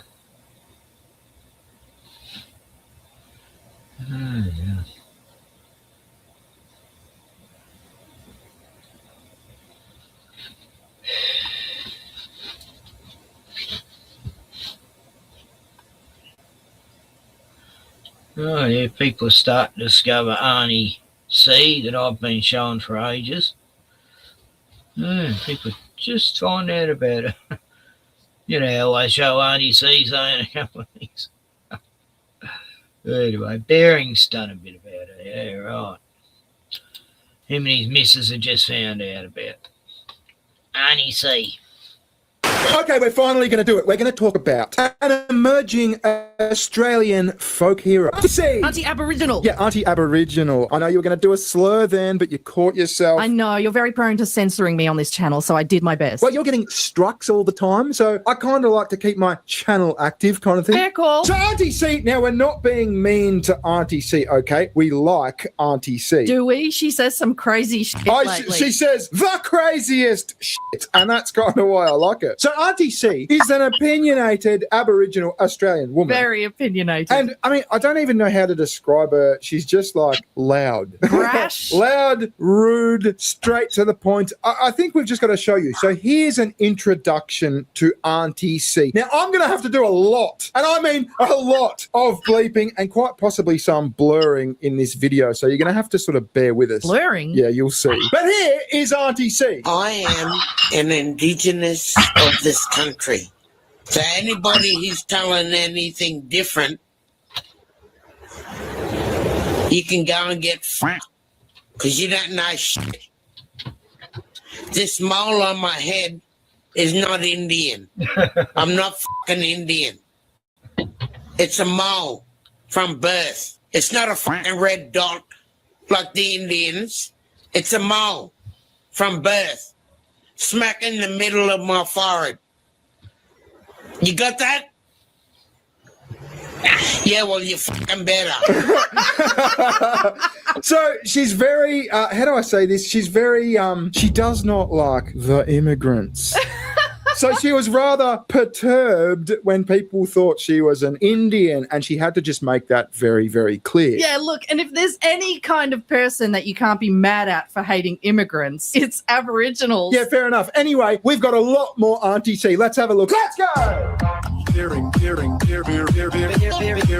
OpenAI recently announced they're launching ads inside ChatGPT. They claim ads won't influence answers and that advertisers won't have access to your chat history. But some employees are quitting over fears it's heading down the same path as Facebook. Do you trust OpenAI to keep your data private and your chats unbiased? How does it make you feel that programmers at these leading AI apps are the ones who get to decide what is and isn't okay for you to think? You should try this video's sponsor. Venice AI lets you access the world's leading models anonymously, like ChatGPT 5.2, Claude 4.5, Gemini Flash, Sora 2 Pro, and Nano Banana. But it submits generations on your behalf, so they're never tied to your identity. It also does things I can't get other AIs to do well. Beyond being uncensored and privacy-focused, it can edit and upscale images, which is massive for me. It also handles document analysis extremely well. I gave it my car's encyclopedia of a user manual and just asked it questions. It literally saved me hours. You can switch between different models depending on what you're using it for. Give it a go and see what it can do for you. It's free to try and the Pro plan is great value. You can get an extra 20% off by using the code BEARING or visiting venice.ai/bearing.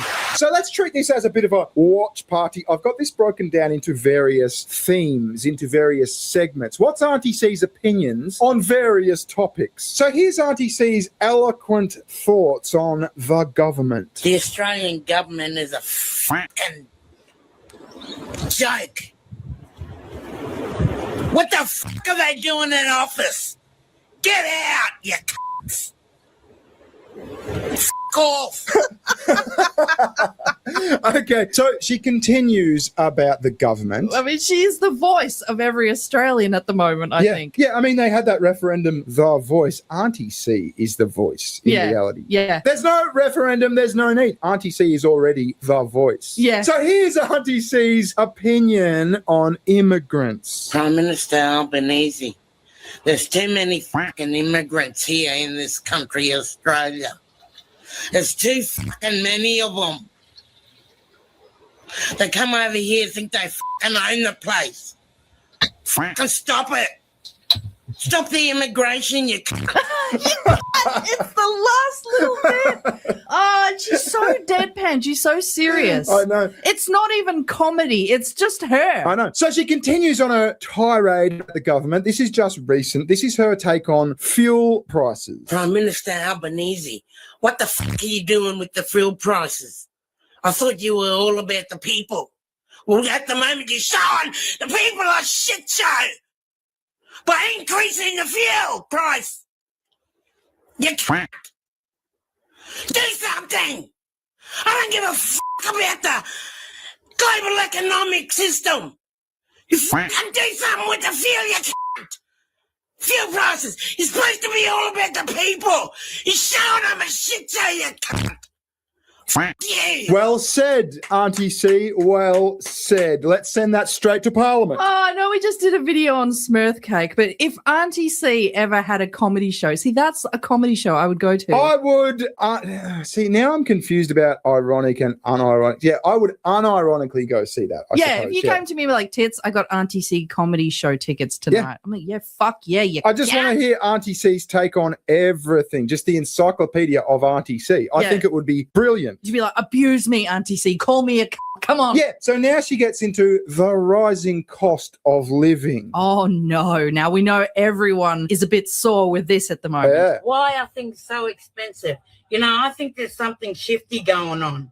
It's just fucking bullshit.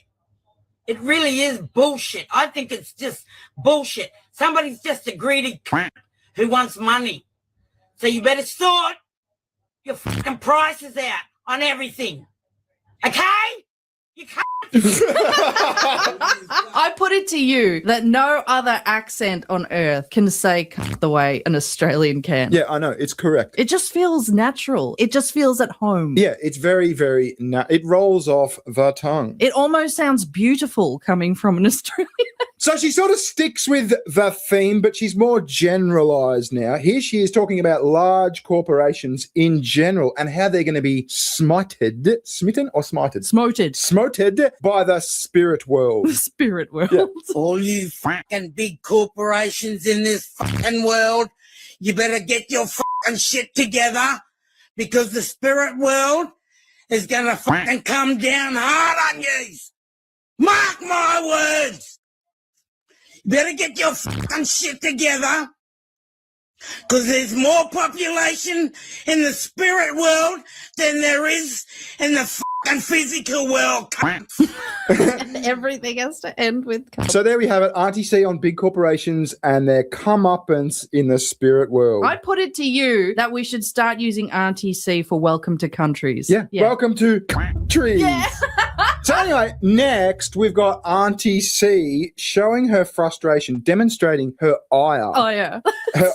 her ire at Amazon taking too long to deliver her shit. Oh, no. Come on. Amazon is like one day rush. Well, I relate to a lot of things. See, all these like next few things, we've done the politics now. This is all generalized everyday stuff that I've got to say I can absolutely relate to. I kind of saw myself in Auntie C here, not in that way. Jesus. I kind of saw a bit of myself in her attitude here. Yeah, I can see it. Fucking hurry up, cunt bag. My stuff should be on its way now. Better be. You fucking dog. I know the feeling. So this next one I can definitely relate to. This is Auntie C talking about how nobody fucking leaves her alone. And I got to say, I saw this clip and I totally related between you and the fucking kid and the fucking dog and the fucking cat. What are you talking about? You're in this room. Me alone You're for in a this sec. room like 16 fucking hours a day. I'm not in this room 16 hours a day. I take care of the kid. I do all that shit. And then at nighttime when you come and try and talk to me, I'm like, fuck off. I just want to play my game. I'm fucking sick of you cunts sticking your hand in every fucking thing I do. Butt out. Leave me alone. Fuck off. Some cunt's got to touch me or annoy me or do some fucking thing to me. non-stop from the minute I wake up to the minute I fall asleep. Some cunt is always fucking touching me. Who's touching Auntie C? I don't know. She's a bit too angry, though. Yeah, she could be a bit too angry, but I think it's like the other day when I was looking for the saucepan in the fucking cupboard. Oh, We'd just been to the park with the kid and she was being a little shit. And I composed myself very well. I was very, very calm and I took the tantrum and I was very, very fucking, level about it. And then we got home and I went to cook something and I couldn't find the right pan. And all of a sudden, comes out and pans went flying everywhere. It was an aggro moment. But then 2 seconds later, I was fine. I'm like, look, I let it out. Okay, it's gone. And I was you fine. Fucked up my pans. I did not your pans up. I heard them clashing on the ground. You probably dented a few of them. I did not. You restrained yourself until exploding point. Over Sometimes a fucking pan. you just got to let it out. And then I screamed at the top of my lungs, take a step back, breathe, and fucking just relax. I think the kid was outside. I'm glad she didn't see that. Sometimes you just got to let that valve go. You know what I mean? There is a punching bag downstairs that you insisted you buy. Yeah, I know. So next, we've got what is in the fucking roof. And I had one of these moments the other day because every now and then you get is that a possum or something in the roof? Do I have to fucking get a guy? Yeah. Do I have to get a guy? Do I have to get one of those cages and put apples in? What the fuck? What's in my fucking roof? I can't get a chair up there. I'm too fucking short. I ain't noises. What is it? Yeah, what is it, Auntie C? What possum is getting any sleep in Auntie C's roof? I don't know. Next, we've got Auntie C on marriage. Right. So when we get married, you got to give me your dick, and I'm going to give you my pussy. Okay, so a rare jovial one. Next, we've got Auntie C and her opinion on OnlyFans. Yes! These fellas think it's good showing your fucking ass off to everyone. Because look, that's where your shit comes out. You think it's good? You fucking idiots. Kids. She's got a point. That's where your shit comes out. I was not expecting that. Oh, my God. Oh, it's actually quite confronting, isn't She it? wears some racy underwear for an old bitty. Yeah, for an old, granny Aboriginal. So that's all we got of Auntie C. This next one, I thought I'd chuck this one in for good measure. Some of the most based people at the moment, it seems, in Australia are actually old Aboriginal women. Yeah. So this is an old Aboriginal woman talking about Palestine protesters and how she would change Australia in her view. This is actually, you're not going to believe where this goes. I don't give a fuck who you are. I don't give a fuck who you little Aboriginal sovereignty fighters are. So a lot of this you're not going to be able to understand. Yeah, we need that interpreter. The Western Australian interpreter. Yeah, we actually need it for this one. You're not going to spoil this for my family. You're not going to spoil this for my family who are multicultural in Broomtown. You will not fuck up Australia because you want to support Palestine because they have G-side in common with us. Nah, you keep them away from my fucking people. They'll marry your children. You stay away, Palestine. You stay away. I don't care who you sovereignty black people are. You will not destroy Australia. You want to stick up with them. White Australia policy now. What? Australia policy now. Based. I mean, fucking hell. This is an Aboriginal woman saying white Australia policy now. So what she means is when we had the white Australia policy, it was just us and the whiteys. So, I mean, look, I'm not making any claim of allegiance to that statement. I'm kind of it's whatever. Mm-hmm. I do agree. We need less. mums. So she's fucking right there. But how is that? An Aboriginal woman saying, white Australia policy, that's what we fucking had. It was good back then. Fuck you. Fuck Yeah, off. they don't fit in. No more brown people in this country coming in. I love it. Oh, this may be my favourite video ever, Barry. You know what I loved most about this woman, right, is how would the typical lefty, like the typical rabid lefty, handle her? Yes, we'd have to open our Venn diagrams of oppression. Yeah, because she's an Aborigine, she's Indigenous, but she's saying no fucking brown people, white Australia policy now. How are they going to fucking handle her? Yeah, it's moot. It's moot. Aboriginals are on the top of the oppression pyramid. Well, are they? I mean, according to the lefties, I don't know. Who's more oppressed, the Palestinians or the Aboriginals? So I think their heads would just fucking explode. Who's the oppressor here? Wait, I'm sorry. Did you say Aboriginals? Aboriginals, yeah. Aboriginals. Yes. That's hilarious. No more Muslims coming in either. Right? White Australia policy right now. Right now. Don't you sovereignty black people think you're going to this up for Australia just because you want to sympathise with some fucking Palestine? Don't you fucking think you're going to this up for Australia? Wow, white Australia policy, white now. Yeah, isn't that fucking bizarre? We don't want no more browns in this country. Yeah. So that was the based Aboriginal old woman episode, I guess. Visit Chukatit, she has a channel. Yes, I do. Thanks for watching. We'll catch you later. Ta-ta. Bye-bye. See ya.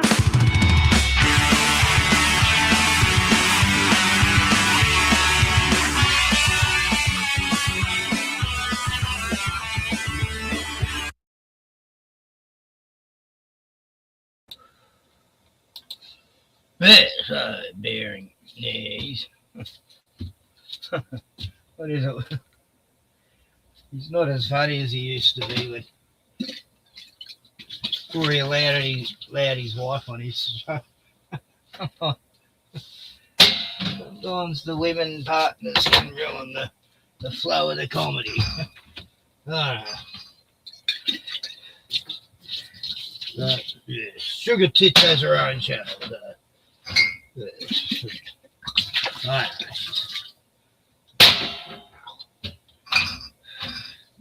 It's like when Biff has his girlfriend on. Oh, God, it's cringe. Put boiling hot water in there. I should.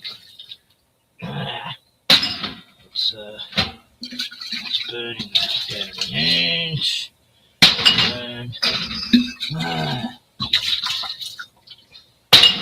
Ouch.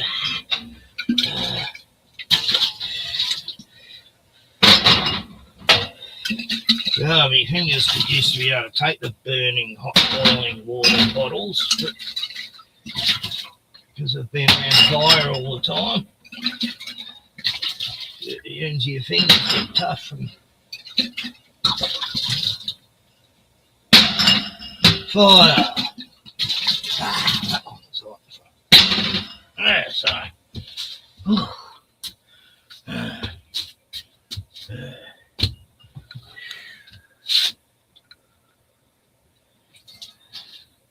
There's the cold water I get to put in it.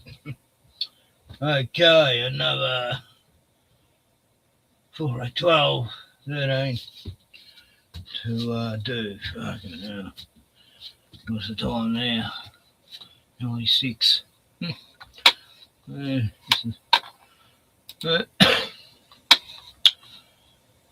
is what it is. This is the end of the world, motherfuckers. Make your own home brew because shops might not be open one day. Won't be able to buy any. Oh, the alcoholics all go crazy. Nah, government always wants people. It wants the alcohol out there, don't they? They get the benefits and the pokies and the brothels and the tobacco shops. And, recession.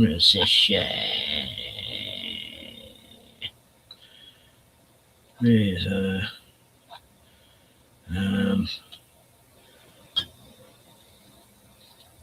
No, Bernie.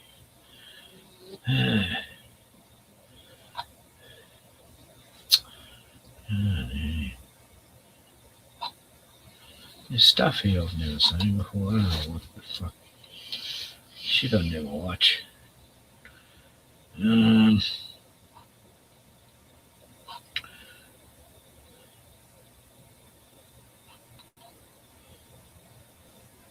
Max Egan hasn't done one for a couple of days. What's happened? Oh, Biff says the cops threaten to arrest his kids. He doesn't back off.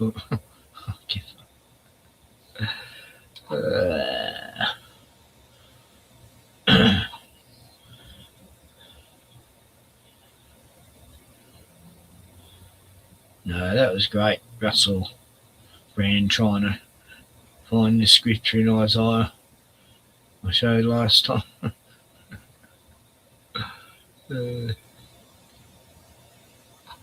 That's right, I showed dwarfs fighting, didn't I?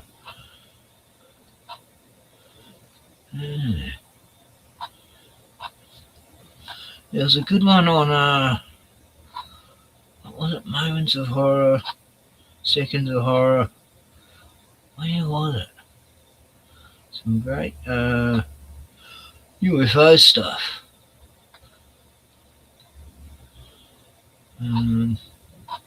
Going up. I need new glasses. Oh, that's right, I got new glasses and they're no good. It's like everything I fucking get just doesn't fucking work. Don't get anything good anymore.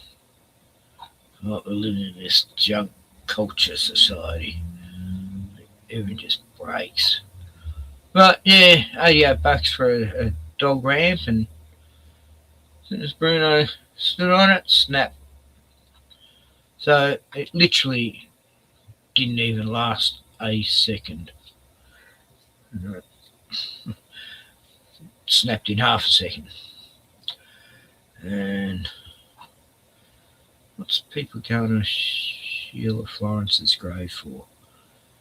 Someone who goes to visit grave sites. That's weird.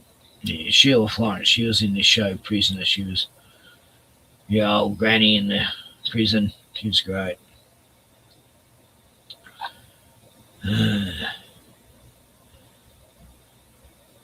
Yeah, so this psyop shooter guy ballroom thing, he was ex-IDF. Go figure. And he worked for JPL. You know, the Jack Parsons Jet Propulsion Laboratories. And they let him live and stripped him naked and wrapped him up in tinfoil, which never happens normally. I mean, how often does that happen with an attempted assassin? They strip him down completely naked and wrap him in a tinfoil blanket. Yeah.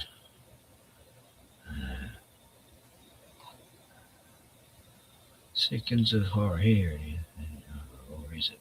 Oh, no. Is this the UFO one? Where am I? God, a few days back. Yep, the fucking fly got in. Damn it.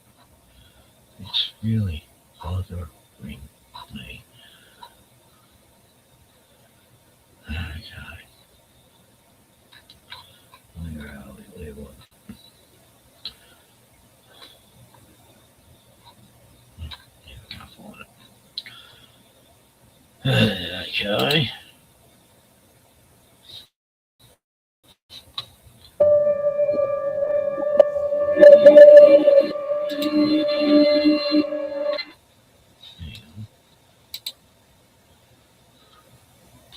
Hustle, bitch.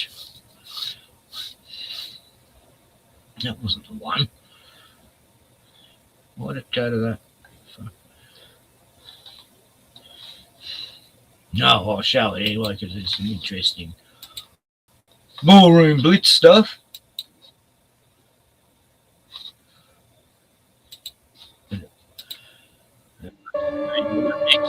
We all saw what happened at the White House Correspondents' Dinner, but not a lot of people saw what was happening right before it. There were already signs that something wasn't right. Only hours before the shooting, Donald Trump attended a crypto event at Mar-a-Lago. Someone tried to stream it, but the Secret Service shut it down. Whose phone is this? All right, why are you live streaming?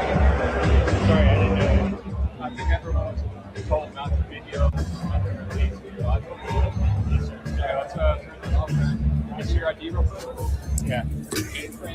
Now, here's what makes that strange. The stream was only focused on the stage. No crowd shots, no sensitive angles, nothing unusual. So what exactly triggered this response? And here's where it gets weirder. The stream was happening on X, on an account with barely 1,200 followers. That's nothing. How did they even find it that fast? And that leads to the real question. Were they trying to stop something specific from getting out? Because the only clips we do have are very controlled.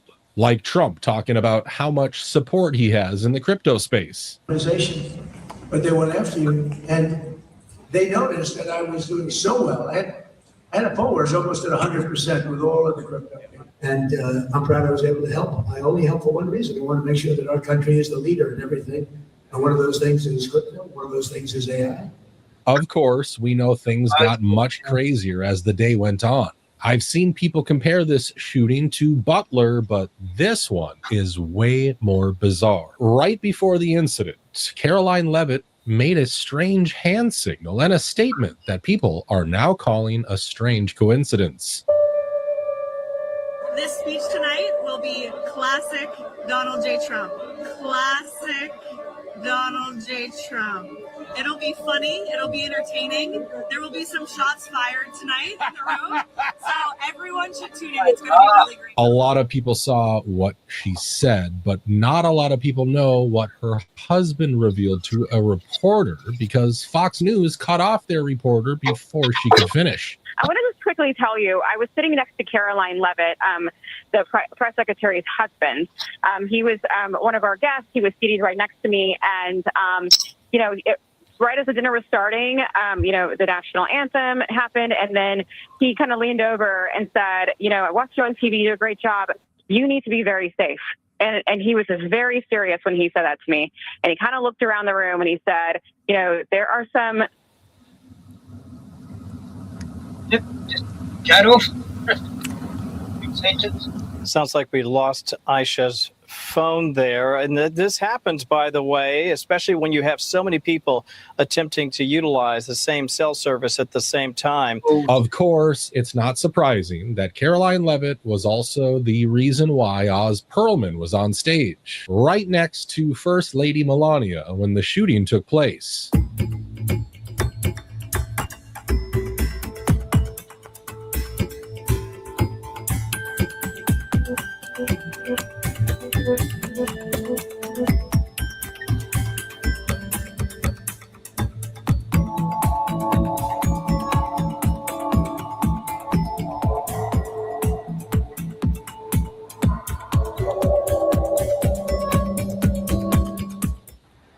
All right, I'm here again with Oz Perlman, and you can now finally tell us what the trick was you were performing on Caroline Leavitt. Caroline Leavitt, the press secretary, challenged me, said, I'm having a baby next week. We were talking about it because we both have children. And she goes, can you guess what I'm naming my daughter? And so this is happening backstage. We were interrupted because the president walked in. Yeah. And so I said, let's save it for when we get up on the dais. Yeah. And that's when I came over to introduce myself. I was coming to say hello to the president and to the first lady. And I was guessing letter by letter how many letters were in the name. And then right at the moment where you see it happen, I wrote down the name. And I said, how did I do? And I turn it around, and that's when you see the first lady go, oh, and she goes, is that the name? And that's the moment where this happened. All right, and Caroline has given you permission to tell us what you guessed, which is the name of her baby. That's exactly right. That's what's on the paper. And what's the name? I believe the name is Vivian. So yeah, that's what I guessed. I mean, anyway, what a surreal part of the night. I'll never forget it. At the moment. All right, Oz Perlman.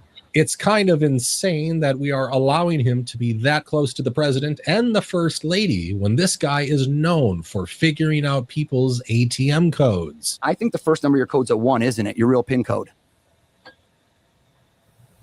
My ATM pin code. Why would I tell you that on the air? Should I only show this to you? Sure. Only show it to you. Yeah. Can we acquiesce that the first number I got was correct? Yes. Okay.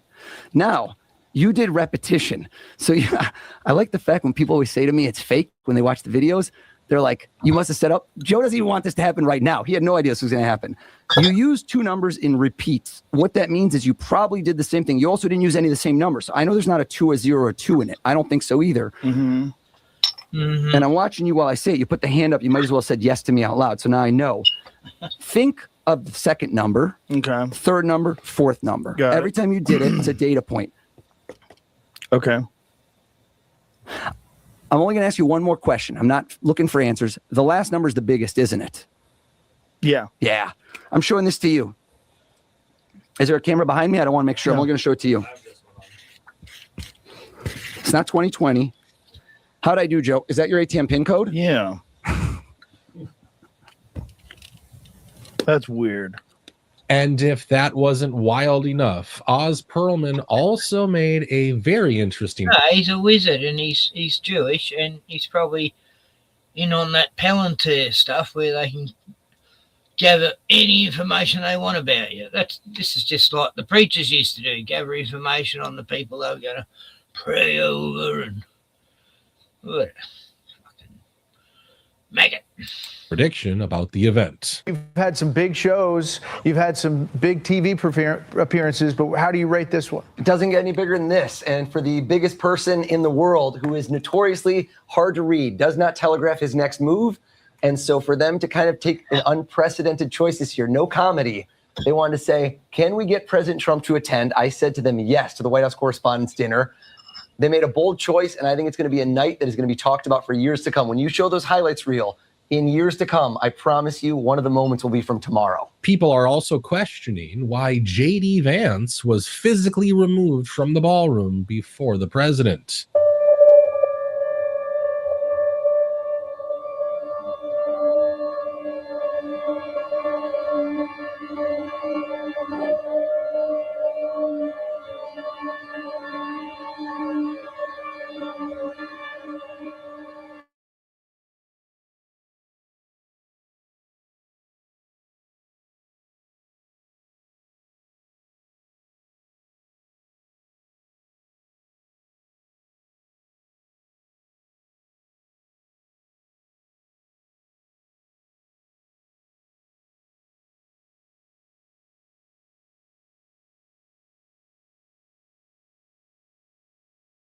You just showed your ticket and you were able to completely get in. There was just no pat downs, no metal detectors, nothing going on. So really horrible setup. And I just don't even understand how that was a thing when the United States president was going to speak, who has already had assassination attempts on his life. So really crazy. But that's not exactly true. We know there were metal detectors inside the lobby and law enforcement was also right there.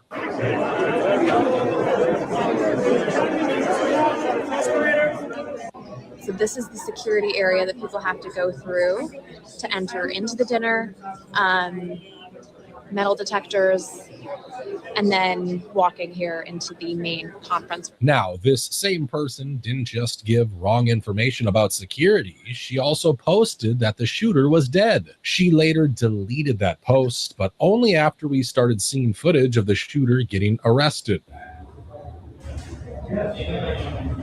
Silver foil. Floor, got it? No. Scooch over, it's like right, silver foil, top of the stairs. Got it.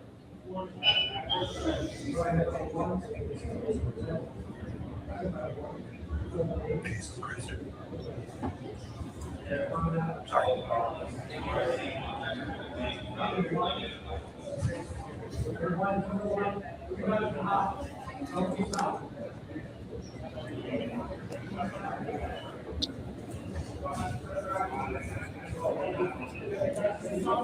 Now, independent creators weren't the only ones confusing the public. Even veteran journalists made claims that didn't fit the official narrative. We know the shooting took place in the lobby, but Brian Kilmeade said he could smell gunpowder in the ballroom. I was sitting next to Tulsi Gabbard. Literally, she was right to my right.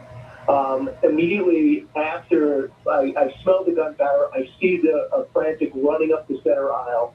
Evidently, now we're learning that the shooting happened in the lobby. So how does that add up? And when you look at the suspect, it only gets stranger. Apparently, he's a computer science major, and he even gave an interview almost 10 years ago. College student Cole Allen developed a prototype for a wheelchair emergency brake. The wheelchair brakes tend to lock the wheels, but don't actually lock the chair to the ground. The idea with this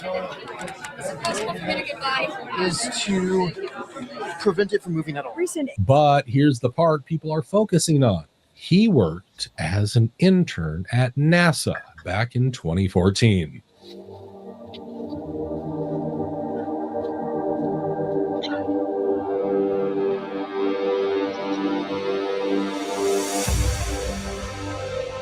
And while Cole Allen was at NASA, a man named Henry Martinez published a paper there.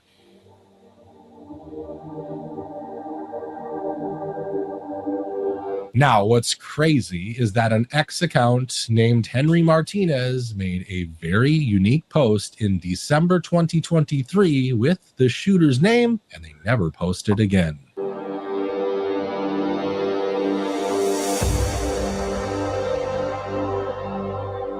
Of course, this Henry could be a totally random guy, but you can see how strange stuff keeps popping up about the shooter. Now, another thing that was strange was how people reacted to this incident. On one hand, we had Erica Kirk, who looked visibly shaken by the situation. I just want to go find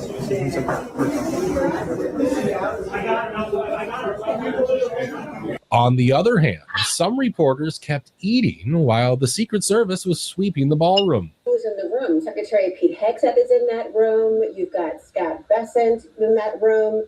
You have Tulsi Gabbard in that room. You, of course, have J.D. Vance in that room, naturally the President of the United States. And as John mentioned, the White House Correspondents' Dinner is where we are presently broadcasting from. Some even used the chaos to grab bottles of liquor and leave.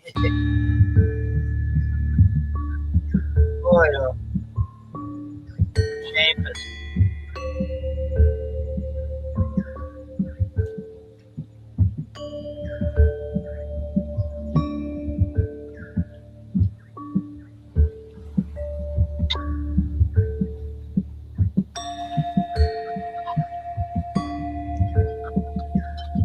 And then there's the one and only Kash Patel, whose reaction once again went viral.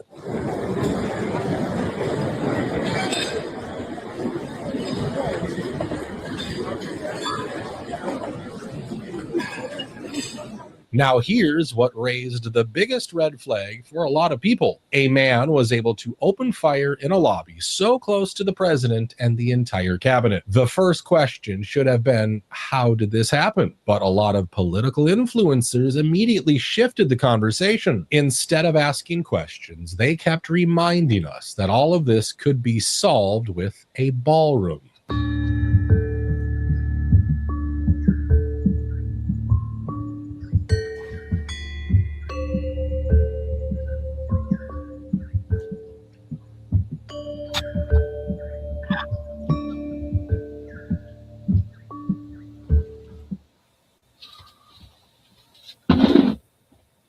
Channeling your erotic soul questions. And I am Mezdaline, and I am your host for tonight. This is normally a place where you'll... What the fuck is this? Why is she turned up? Oh, would I play it? Why would I even watch that? Some spirituals I've never fucking heard of. Right. Good one. Thanks. There's thousands of them, like millions on the internet probably, and for some reason that was in my next suggestion. Like I always look at psychics, you know, and what they say is going to happen in the future and shit.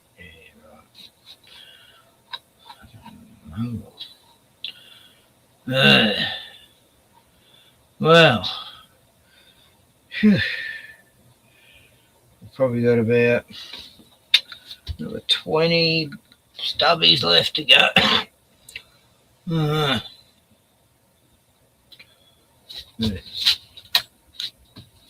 Pour some water and grab the next bunch of bottles.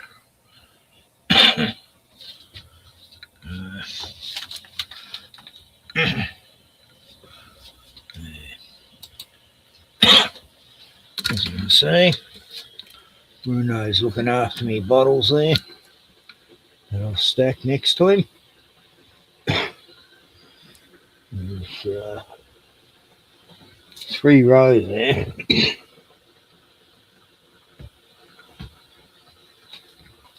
Yeah. Bruno's fast asleep.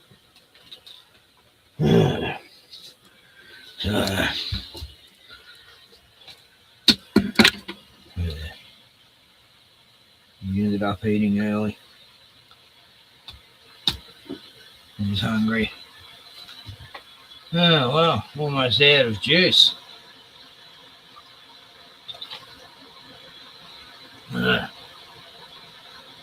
It's either soft drink or cup of tea. Right.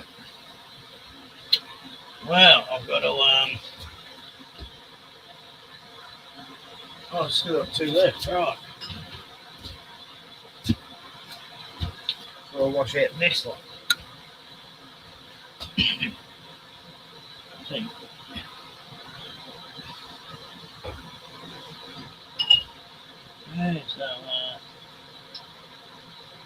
ready to work.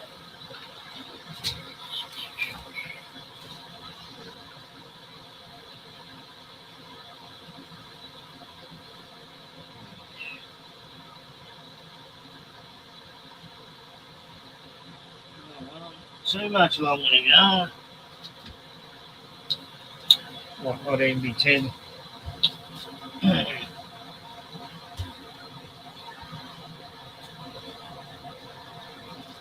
It's just right. Capseed. Science stuff. That's it.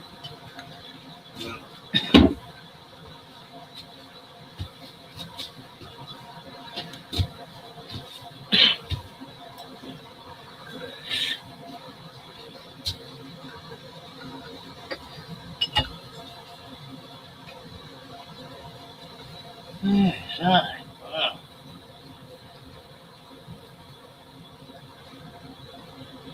Slow and steady, easy race. There's no rushing on brew. And it's got to sit another 3 weeks before I can drink it. The longer the better.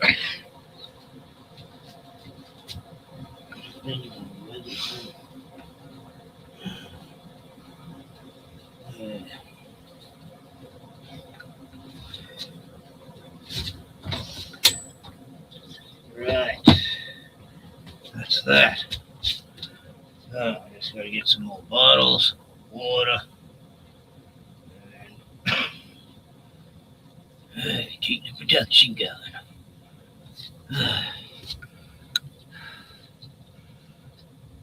Oh, dog ramp lasted 1 second, Bruno. Second he stood on it, snapped, it broke. Total fucking useless. I'll show you, boss.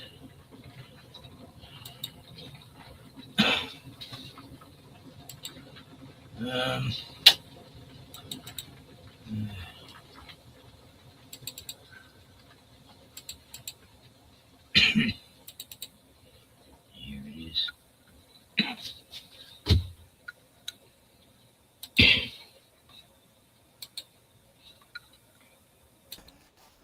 Your dog ramp finally come today.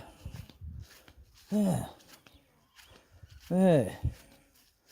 They said it'd be a Sunday, then Monday, then Tuesday, Wednesday, Thursday, Friday. It's finally here. Hey, Sir Roger. Let's see how that goes for you getting in the car, Brune. Aye. Let's open it.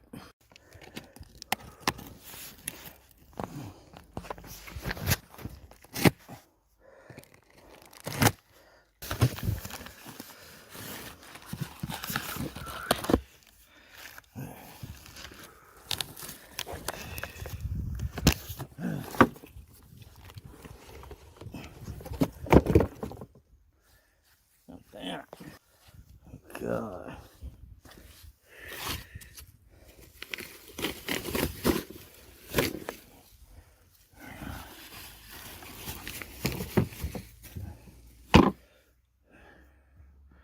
Alright, this is your ramp. Hopefully it'll work.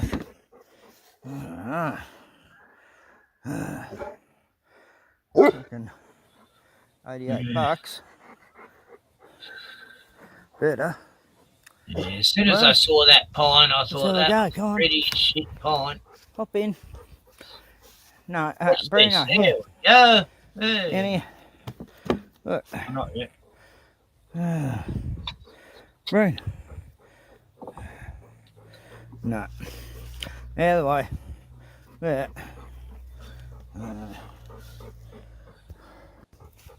Up.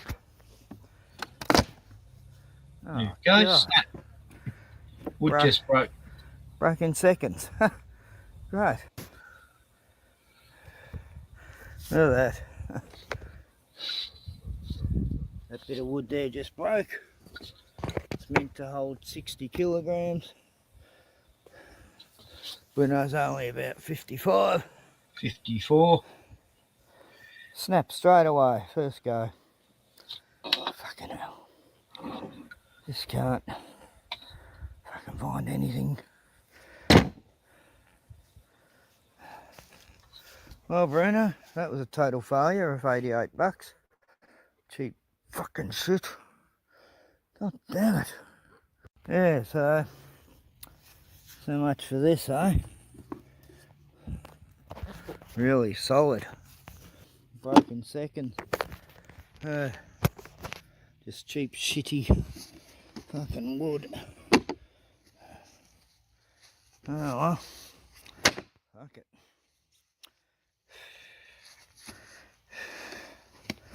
Trying to get me money back will probably take a year. It's just fucked.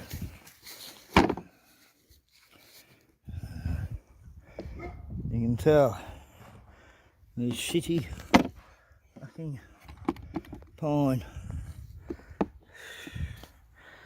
Okay. I can still use it somehow. But it's just fucked. Just can't win. This is the third ramp I bought that was fucked. All different types. Sorry, Bruno. Fuck the chemtrails. Look at them. So I waited a week and a half for this piece of shit. God damn it. Okay.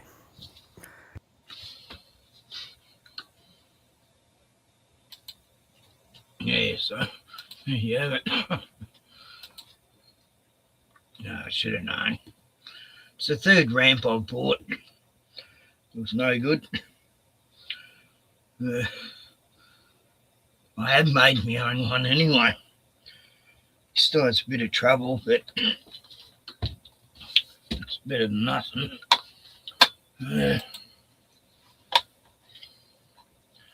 So, it's heavy though. And the plastic ones are useless. Nearly killed me. Third last dog. It was pretty high, the ramp. Like, she had to get up in the big Hilux and fucking snapped in half on her. Fucking plastic. Still lasted 4 months. but it could have, just could have made her more crippled than she was. She ended up totally crippled. Yeah. So, where's that? I had it just before. Damn it. Then I accidentally pressed on hustle bitch. He's a bit annoying, that guy. I didn't mind his courage of the Maori fires, but something about his voice that annoys me.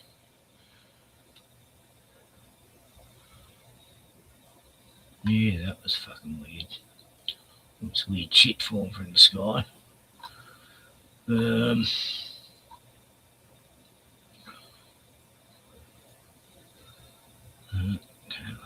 one I watched with UFOs. Damn it. I didn't watch it all either.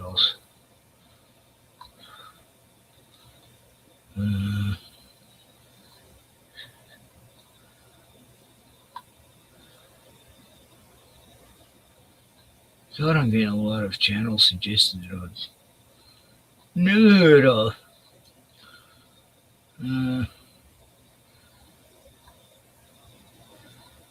God.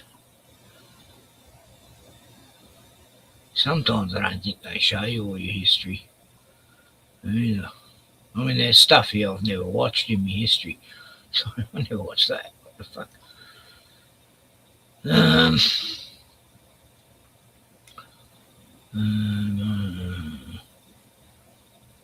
Sure, it was probably 2 days ago. So, strange as fuck.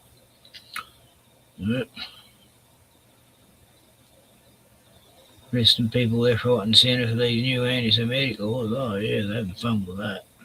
Cunts.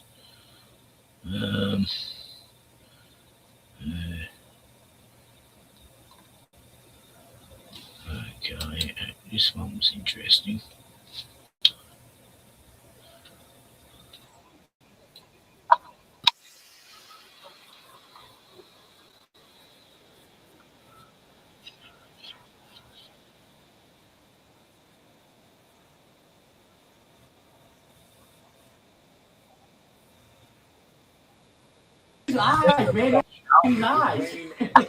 At first, I thought it was the sun until I zoomed in closer, and that does not look like any. So we do have quite a few things to talk about today, but first, I do want to talk about this. My sister was watching the news. This was a live broadcast, and she happened to see something strange. Overnight, severe storms and reported tornadoes touching down in multiple states. What was that? See that? North Texas pummeled over the weekend. These eyes, man. At first, I thought it was the sun until I zoomed in closer, and that does not look like any sun. But this gets a little bit more interesting, so I guess to stay on top of this and to make sure nobody asks any questions about what they saw, the local Fox News station said on their website, during the same storm system, there was a lightning strike that hit a gas storage tank in Springtown, Texas, and that caused an explosion. That explosion produced a bright red-orange glow lighting up the sky. These flashes can look like a small red orb or dot when seen through heavy rain, cloud layers, or a tornado's debris cloud, especially on phone cameras. Sure, Jan. Something very similar to this was seen in the skies above Egypt back in 2024. A lot of people were asking questions. First, it appeared white like this, and then it turned into this pink orb. NASA does what it does and tries to debunk it by saying it was either a rocket or a meteor. Somebody replied to that video of NASA's by saying, I saw an almost identical sight over North Texas.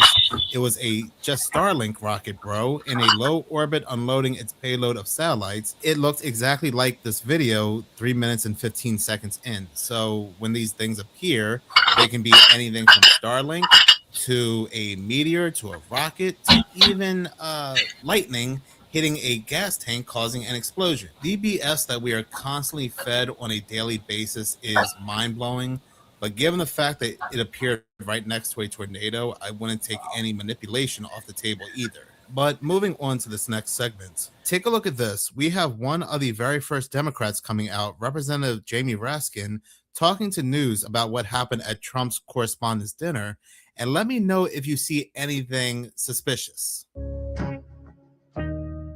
Yeah, and you have, and as many of your fellow Democrats, have used some heated rhetoric against the president.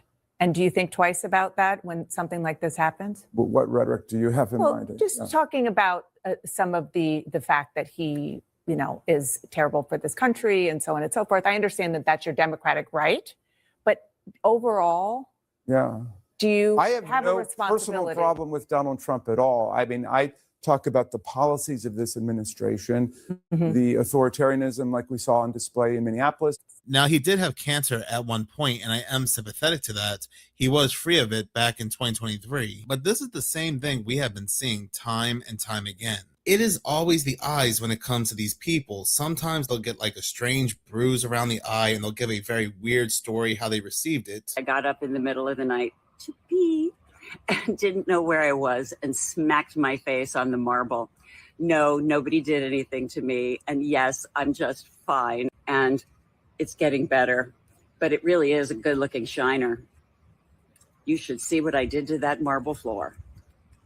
Or the eyeball itself will be bloodshot red, like for some examples, King Charles, his mother, the French President Macron, Mike Pence, and these are just some to name a few. And even that wackadoo that ran Nestle and the World Economic Forum, Peter Brabeck, the same individual that said we need to control all the waters. Now we have the very first Democrat to go to mainstream news, CNN, to talk about what happened at Trump's correspondence dinner, Jamie Raskin, appearing with the same red eye. I guess he was selected by the Vril to talk on their behalf. Now, the things I talk about on this channel, whether it's conspiracies or paranormal or things like that, I don't ask anybody to flat out believe me. At the end of the day, it's always important to do your own homework, whether you're watching this channel or not. I'm not the keeper of the truths. My truth is my truth. These are just my theories and opinions. But the amount of times we have seen these individuals with something going on with their eye, whether it's a bruise or bloodshot, is just way too weird. But moving on, people over in Georgia heard this very loud, strange sound that they have never heard before. But this sound instantly reminded me of something. I'm going to go ahead and play this news segment, then I'll give my take. Strange sound heard in the middle of the night. It's going viral on social media in Chatham County. WJCL 22 News' Kirsten Maselka has what residents and the military are saying about it. From Savannah to Berwick to here in Georgetown, residents across the county tell me they woke up to the same strange noise overnight. While some were just confused, others say they were concerned for their safety amid the ongoing war overseas and want answers. I've never heard anything like it before. Definitely very scary sounding. Very loud to the point where it was concerning. It was the sound heard around Chatham County overnight.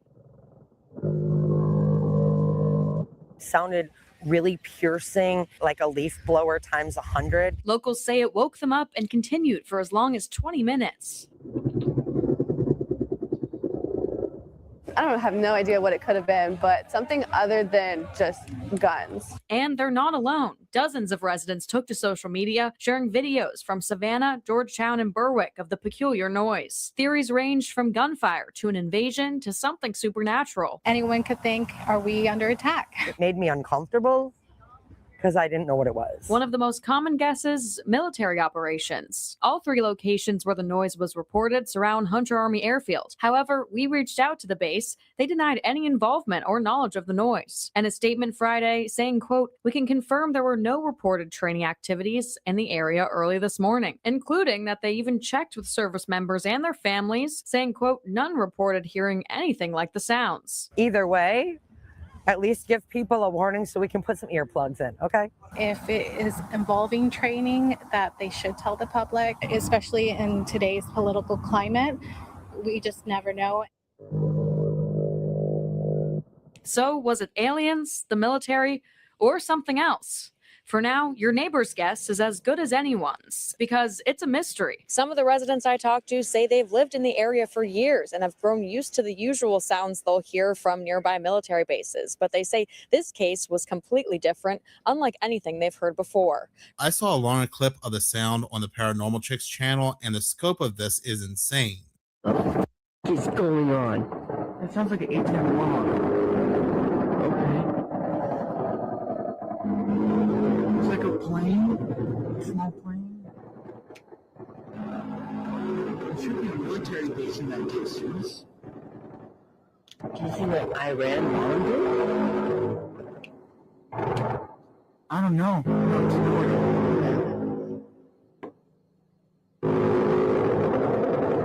It's up there for a second.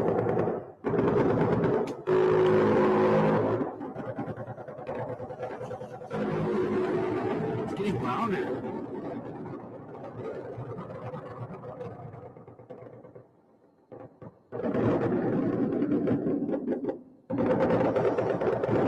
What's that? We got yeah. That light is moving over there. Yeah. So I said to myself, where have I heard this sound before? Because it sounds very familiar. All these people around Georgia, these residents, they're hearing this sound, this very loud sound. The military, they're not talking. Of course, they're saying it's not us. But again, I said to myself, where have I heard this before? And then I remembered this sound came directly from the War of the Worlds movie. Listen to this. This is the sound the aliens were making in that movie.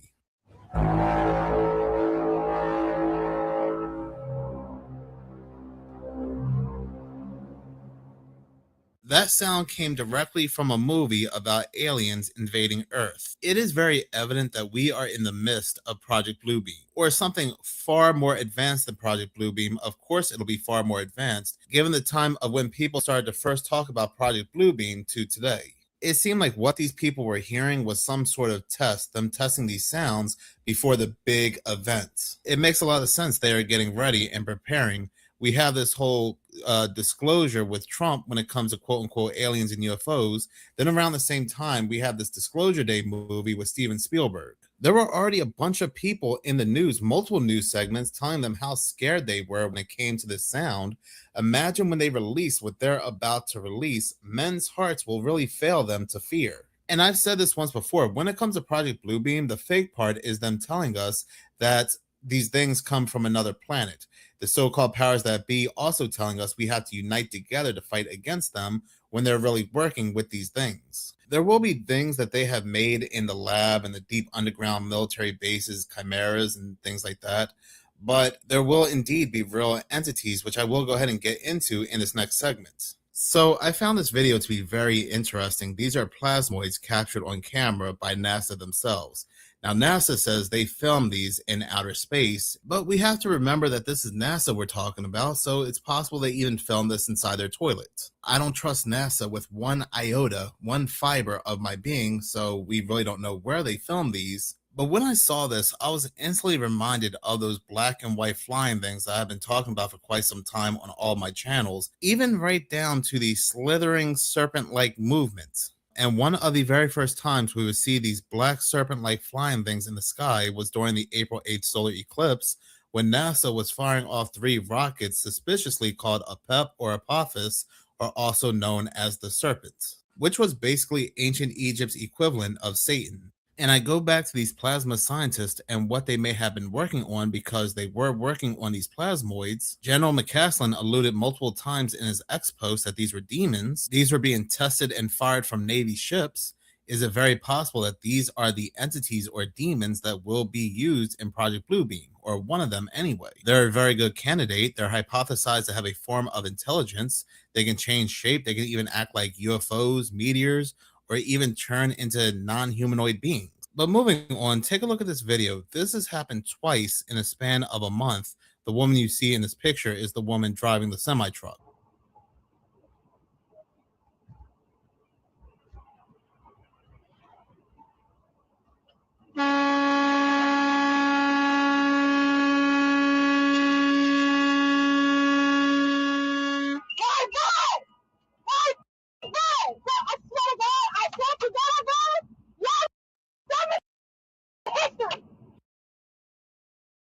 And again, I mean, you can understand the frustration. This school bus had a bus full of kids.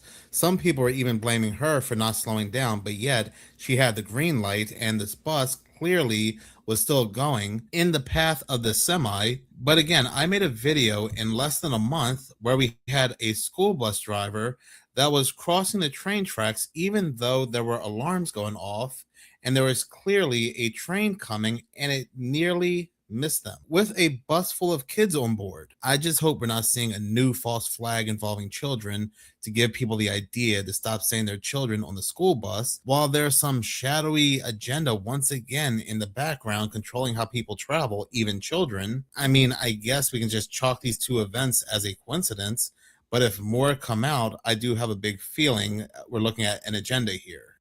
A massive stone shaped like a cross unearthed during the construction of a new industrial park near the Watertown Airport. It has the Jefferson County Industrial Development Group a little confused and feeling blessed.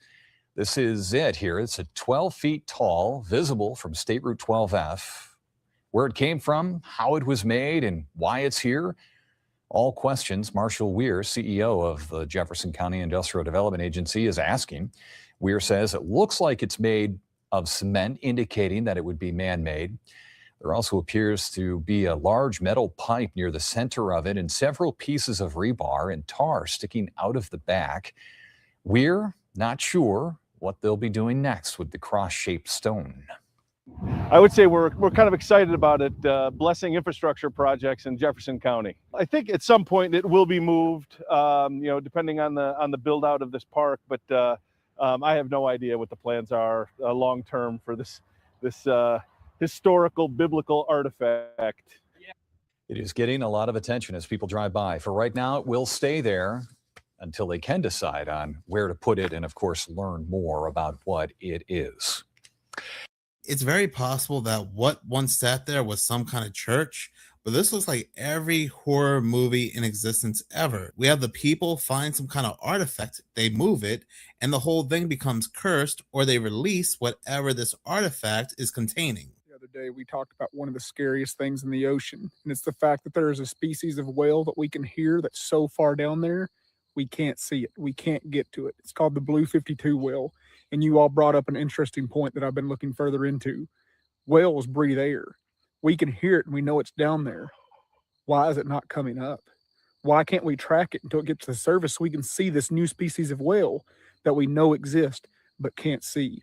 And I've actually came to one dark conclusion after doing tons of research on this. And then I don't think it's a whale anymore. I think that something down there has learned to mimic whales. And the only reason I can think that it has learned to mimic whales is to attract them so it can eat them. Now, we know that this whale is giving off a frequency that is similar to blue whales, the largest whales in the ocean. So what could be mimicking that noise to eat something that large? My only conclusion is that something down there in the depths, dark and deep, is a true monster, and it is absolutely massive. And you all might call me crazy for believing this, but people were called crazy for believing in giant squids for centuries. And then we finally proved they were real, okay? And guess what? They are deep in those trenches. That's why we don't see them. The other thing that is possibly scarier is that the thing mimicking the blue whale noises, we know it has to be fairly large to make that much noise. But what if it's a bunch of mid-sized creatures? And when the blue whales go down there, it's just like a pack of hyenas that are all fairly large themselves. And I can't imagine, I think that is much more horrifying to think of just getting a legion of beasts just descending upon you in the darkness where you can't see your own hand in front of your face. Think about that, everybody. There are real life monsters out there. We talk about cryptid creatures and Bigfoot and all this different stuff, but there's real monsters out there. Like, have you seen the pictures of some of these things that are in the deep trenches? Like right now, wherever you're at, just imagine on this planet, the earth we share, those things exist. They're not myths. They're not conspiracies. They're not spooky stories. If you were to be able to teleport yourself into the ocean right now, you would see the most morbid, horrific creatures imaginable. And it's not a storybook. It's not a fantasy. It's what's on our planet right now. If you all missed the video I'm referring to that went viral about this Blue 52 whale and my research on it, there is a frequency, and it's called the 52 hertz frequency, because that is the I guess the sound decimal that it's giving off. We can only hear it with hydrophones, but we can hear it so routinely. We know exactly where they're at, but they're just so deep down in the ocean. We do not have the technology to get there. And if we do send those like little drone subs down, with the lights and everything, they'll just move away from it because they're very sensitive to noise. But we hear it routinely enough, we know exactly where it is, okay? They used to think this was one solitary whale because it was only heard around the same spot every time, and they thought maybe this was just a whale with a mutation, but then they found some more of them across the world. So we do know it is its own individual species of whale that is just absolutely massive. So we can hear them with hydrophones. We routinely know where they are, enough to know where there's like spots that we can routinely go and guarantee hear them. But to me, if something's playing on repeat like that, you know, I know tons of hunters. I've hunted myself. You stay in that same spot where you know that it's true and proven to get, you know, to get your target, to get your prey, and make that same decoy noise over and over and over until you get the result you want. And that's what I think spooky about it, because pods of whales travel thousands of miles. Why is this one staying in the same spot? Why is this one staying in those like same 3 or 4 locations we know of that are across the world? And I think the answer is exactly what I said my research pointed to, is that it is not a whale that's migrating and moving and trying to find mates. It's a creature that knows if I stay here, the lure works. That great video came from Nomad's Animals Encounters, and I often wondered if something massive, and I mean really massive, lurked in some of the deepest depths of the ocean. But what if there is indeed an entity that can lure or entrance a whale to go even deeper than what it can, to the point that it can no longer survive and ends up being deceased, and this massive thing then consumes its body? I always found the ocean to be so interesting and filled with terrifying what ifs. All right, what happened last night? Okay, I woke up at 2:30. Somebody grabbed my arm. Yeah, I could feel their hands going around my arm. It was still dark in the room. Next thing I know, I was burned. It started burning. That's when I jumped up and turned the light on, and that's what I had on. Oh my. But I could feel the person's hand around me, and then like the middle finger was on fire, burned me. Jeez, Daddy. Don't know. And does it hurt today? No, no. All right, what happened last night? Okay, I woke up at 2:30. Somebody grabbed my arm. Yeah, I could feel their hands going around my arm. Photos because it was the first snow of the season, which makes this even more terrifying because, as you can see, there's no snow on the ground. And there are clearly several human figures in this photo when the 2 men were the only people on this property. The man said his trail cam took over 200 photos that night. All of the photos took pictures of the snow. The ground was covered in snow, and there were small woodland creatures, except for this photo. Well, it looks like women in dresses are on one side. You can clearly see the woman in front, and then the one behind her looks like it's missing a head. And then there's another to the right that you can't really see very well. Now, I do not see their arms or anything either. And then to the left, it looks like there is a man walking in a full bodysuit, like a hazmat suit. Like I said, the trail cam took several photos that night, and this is the only one with anything like this in it. And this is also the only one where there's no snow on the ground. It's really weird. It makes you wonder if maybe there was some sort of shift in reality for just this single shot. Because maybe in another timeline, whatever is going on here is happening in this exact area. Or it could be some sort of residual thing, and these could be like ghosts that are attached to this property. What do you guys think about this? Let me know. I'm going to have a different take. That video came from Whoa, That's Strange. Instead of ghost, we as living humans measure time linear, but what if it's not? What if there are points where time just happens to cross over, spill over, and what we are seeing are people from another era or time that has crossed over into our time, and we are truly never aware. But when it does happen, sometimes we just think of it as ghosts. Now, I'm not saying that's every case, but it's interesting to think about nonetheless.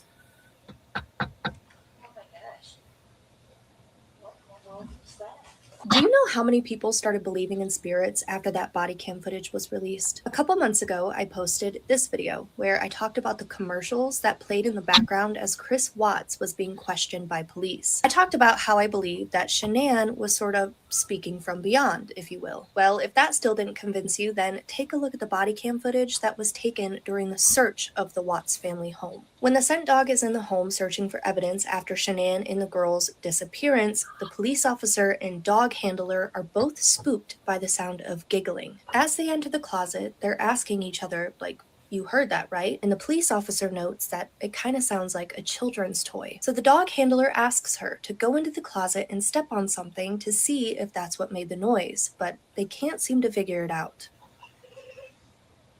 Oh my gosh. What was that? Wow. Go in there and step on that little blue thing and see if that's where that noise came from. Yeah, it sounded like a kid toy. It sort of sounds like it. Something. I heard it. Did you hear it? I did. Sounded like a kid giggling or something, didn't it? Or a kid. It did. Because all he did was go straight in there. That's strange. Well, we're making note of that. I heard it. Toy or not, this definitely seems to have shaken them up. As they move on throughout the house, viewers in the comments of the video that was uploaded to YouTube were quick to point out whispers that can be heard. In this clip, you can very clearly hear the whispering voice say what sounds like, "I'm with Cece." And Cece was the nickname for Shanann's daughter Celeste. Then, as they enter the master bedroom, you can hear the voice say, "This is our home." So I'd love to know, what do you guys think of this? Is the Watts family home actually haunted, or can this be explained some other way? That great video came from Oddities on Elm Street, and no matter how many times I see that video footage, it still floors me because the search team knew what they heard and they tried to multiple times to replicate that, and they could not. And you can tell just how startled and freaked out they were. So check out this video where a man attaches a copper wire and flies the drone up to about 115 meters and shows off the ether in action. All right, I'm gonna stop at 115 and hold steady. All right. It didn't blow up yet. Oh, by the way, meet the aerial film crew. I just thought this was a cool shot. Oh, yeah, I'm getting shocked right now. This time I just used the electroscope as a quick voltage check. Woo! Now that's a few thousand volts right there. All right, let's see if there's enough current to make this Franklin bell work. Oh, dude!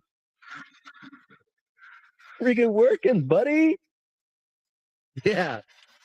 It's a really cool process. The aerial wire places a positive charge on this can, which then influences the foil ball to deliver electrons from the grounded can, which is directly connected to Earth.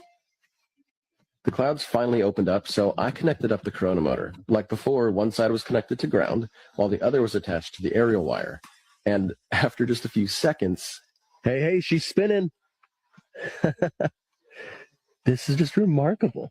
It never really spun that fast, but I just sat and enjoyed the miracle. I mean, I quite literally was siphoning energy straight from the atmosphere. This motor was operating off of several kilovolts, which you could actually hear if you stopped the motor and brought your finger near the aerial wire. That's the...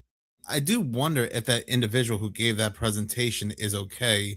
It doesn't seem like that's kind of a position people live very long when showing those type of things when it comes to examples of free energy. And again, I just go back to all those scientists.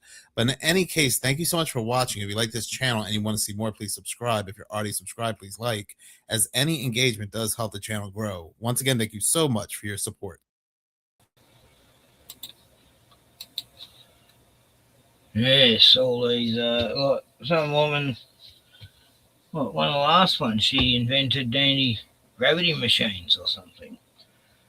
Well, you know, that propel you. Yeah, she just got knocked last week, I think. Right. Starting to see an end inside.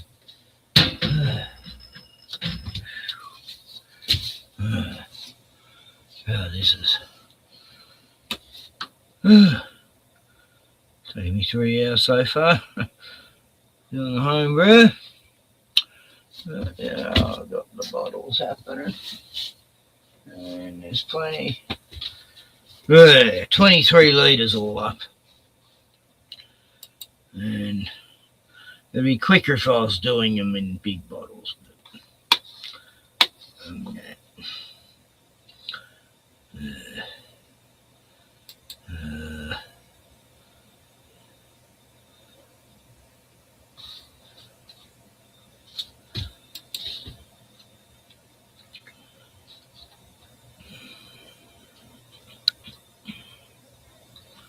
Right, I'll just play some music.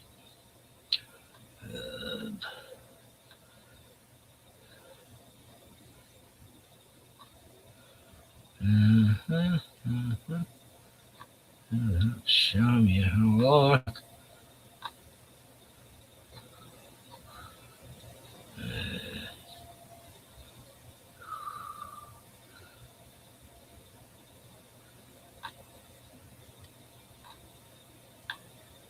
Double 7 streaming to watching.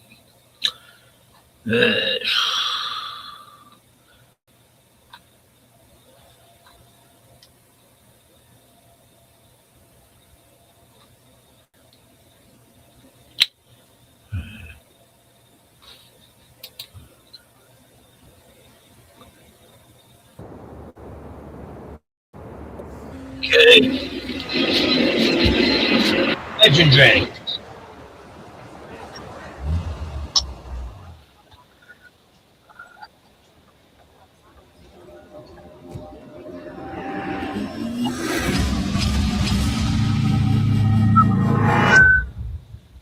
Just a young gun with a quick fuse. I was uptight, wanna let loose. I was dreaming of bigger things and wanna leave my old life behind. Not a yes sir, not a follower. Fit the box, fit the mold, have a seat in the foyer. Take a number. I was lightning before the thunder. Thunder, thunder, thunder, thunder, thunder, thunder, thunder, thunder, thunder, feel the thunder, lightning and the thunder, thunder, feel the thunder, lightning and the thunder, thunder, thunder, thunder. Kids were laughing in my classes while I was scheming for the masses. Who do you think you are?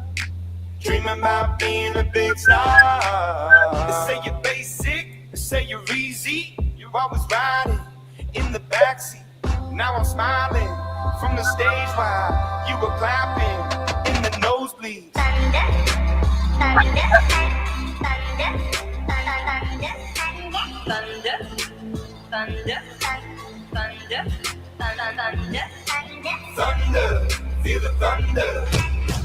Lightning and the thunder, thunder, feel the thunder. Lightning and the thunder, thunder. Get in the trap.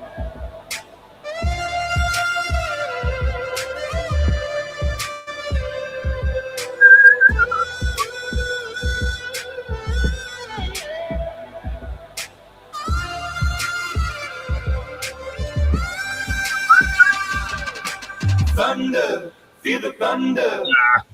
Lightning and the thunder, thunder, thunder, feel the thunder. Lightning and the thunder, thunder, thunder, feel the thunder. Lightning and the thunder, thunder, You're gonna be killing. lightning and the thunder, thunder, thunder, feel the thunder. Lightning and the thunder, thunder.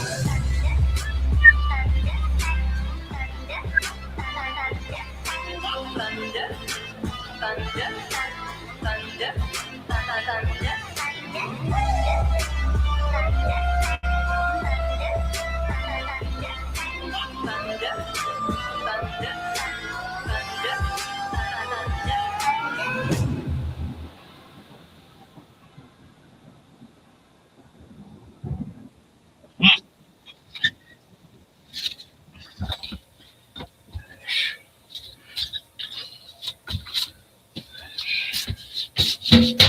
Right. Okay, so yep, about 3 stubbies, 4 stubbies to do. The end is nigh. Thank God. Good. A bit more water.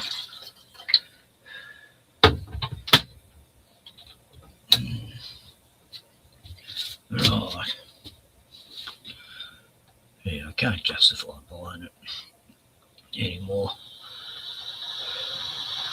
I've been getting it at $65 a slab. That's $2 a fortnight, and it adds up. So it's adding up, you know. And shit.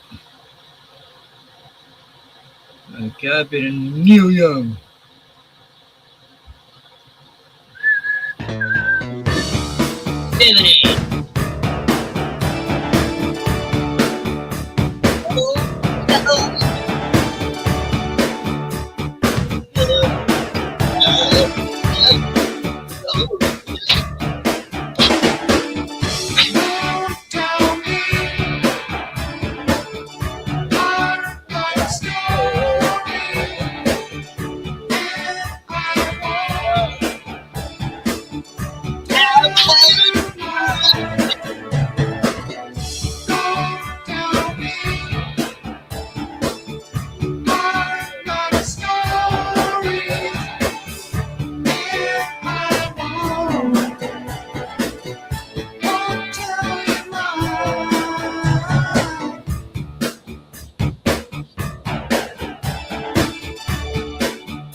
Yeah. Feeling fine, got another good one on the line. It slips away.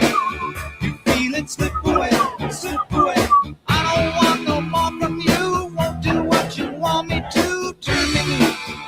Come on, turn me loose, turn me loose. Every time I'm feeling good, phone rings and I knock on wood, hoping that it won't be you. Calling like you always do. All you ever seem to say is how much bad luck came your way. You won't try to start again. You just count on your old friends. Lord, tell me, heart my story. And I won't tell you mine. It's raining in Colorado. Oh.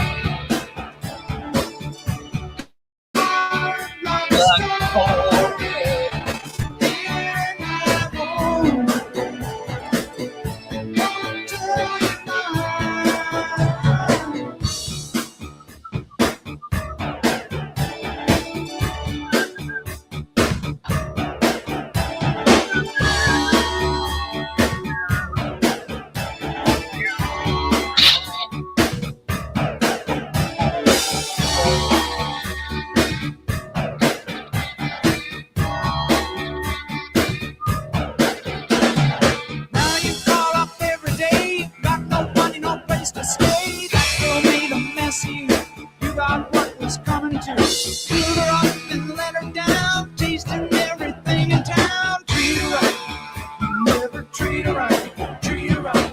Now she's gone and you're alone, bite your fingers to the bone. Slip away, you feel it slip away, slip away. You don't know what's going on, how you lost it, what went wrong. Whatever happened to the love that you once knew? Hard love stories, and I won't tell you mine. Don't tell me. Hard love stories, and I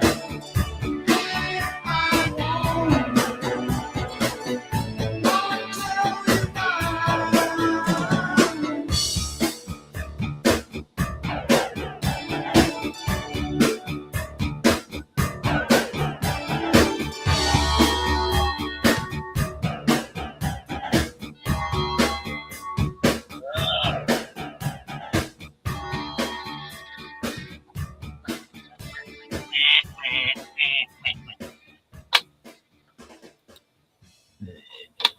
New Yang.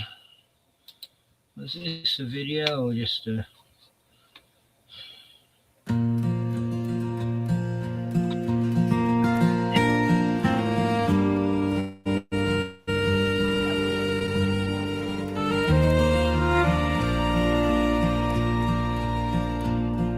The sun burns gold in the summer air. Oh, God. Put sugar in it before I did the watering. She walks with friends with her long brown hair. The streets hum low, the world feels wide. A shadow moves, but she won't hide. Her young heart beats fast, but her feet stay strong. This isn't a world where fear belongs. Stand tall and don't you dare. The girl with the long brown hair, her young voice, it cuts the sky, says no,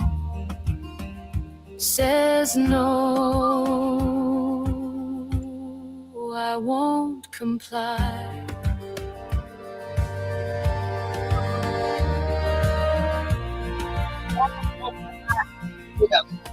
Harassment is the storm. Mockery drowns her out. But her courage rises, defying the taunting shout. The earth beneath her feels alive. She's not just running, she's here to thrive. A whisper grows, it turns to flame. Her bravery calls out the unwanted shame. Stand tall, don't you dare. The girl with the long brown hair, her voice, it cuts the sky, says no,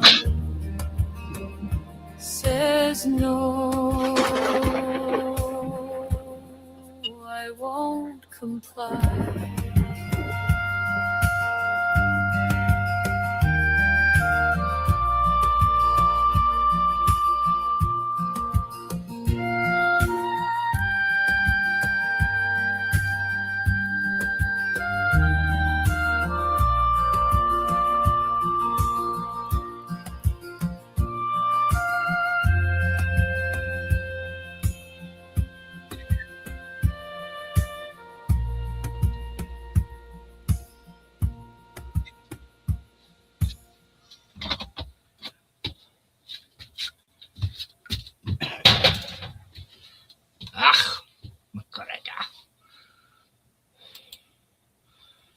This is a beautiful one.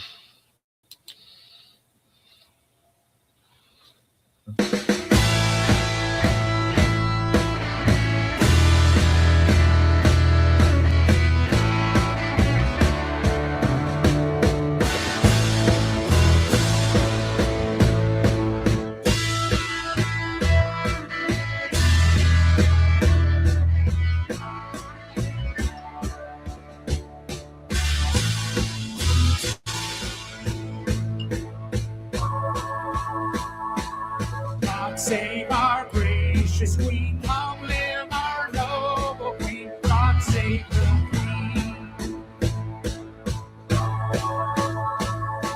Send her victorious, happy and glorious, long to reign over us.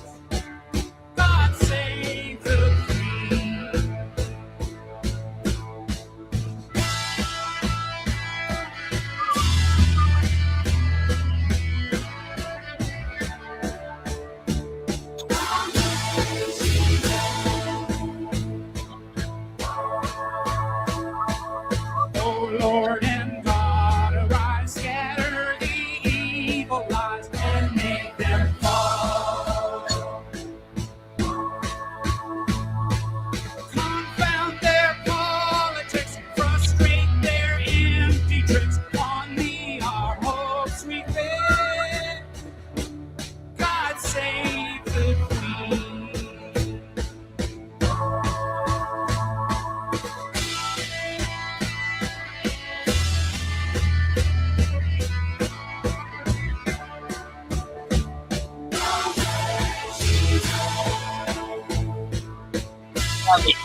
Sell it, Neil.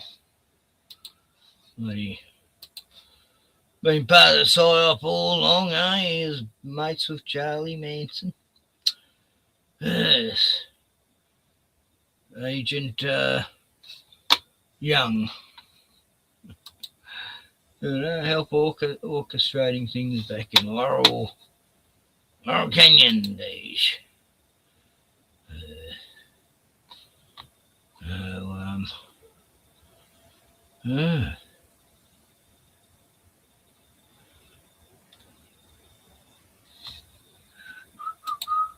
So, that's it.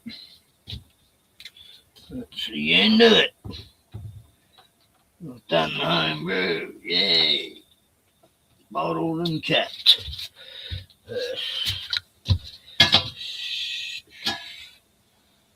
Oh, managed to make it work. This capper, I had it. You know, the holes didn't quite line up with this. And I improvised. I didn't think of it earlier, but yeah, the old Warwick capper. You know, yeah, 3 sanding discs. You know, that's it. 3 sanding discs. Because somehow my hand capper, which actually doesn't hurt my hand as much as this does. But who's yelling out there? So, there we go. Bloody home brew. Just got to wash this out and trying to figure out where to put all these bottles. About 14 others. 14 plus 40, 45.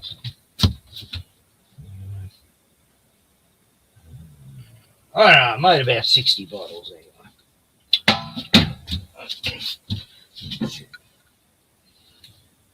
All right.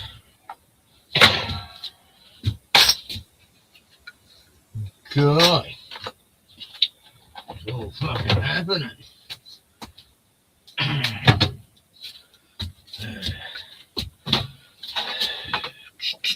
Oh shit, your bones shot. Yeah, terrible.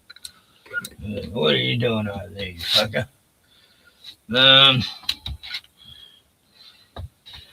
Right, yeah. That's right. It's the thermometer thingy. Gotta wash that. That tells you when it's ready. And how strong it's going to be before it's ready.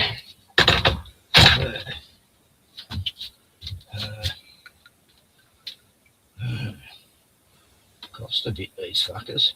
70, $80. Last time I paid for it was about that. Yes. The from, oh, I forgot what you call them. Anyway, what's in the shed. Right.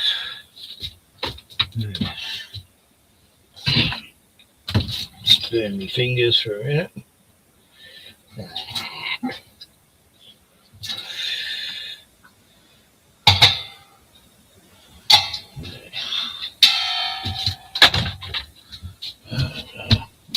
Home brew 101 in a caravan.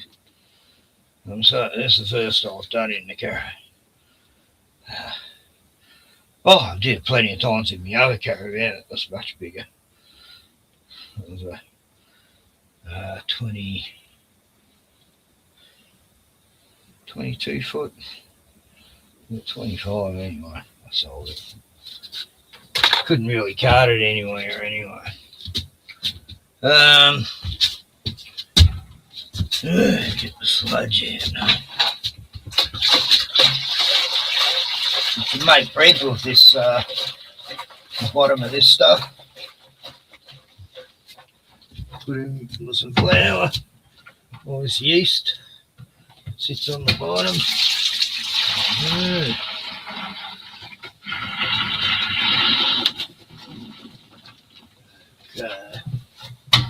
I'll give it a half wash and then I can give it a good wash tomorrow.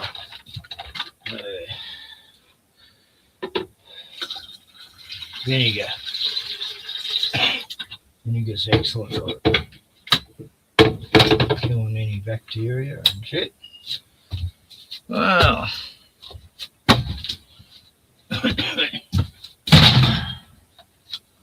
there's it, man. Yeah.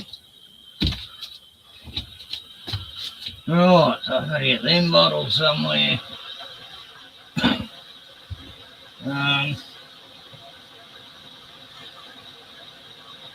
There's some empty shelves in the shed I can put them on. That'll work. Right, that's 101 making, well, bottling and capping home brew. So that was sitting for about 5-6 days. Yeah. And because it's, I don't know, normally it takes 5.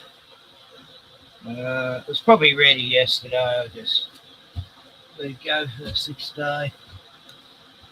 And it is what it is, you know, at the end of the day, at any rate. And shit.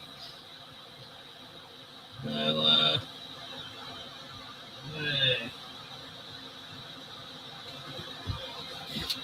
Oh, yeah. Stack them in the box. Somewhere in the box is wet.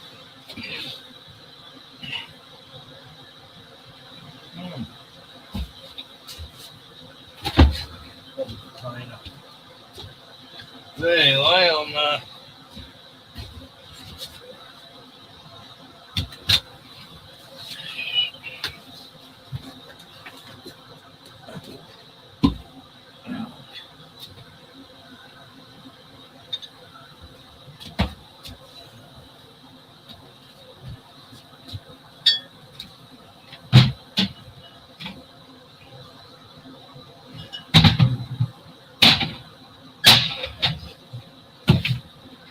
home brew world.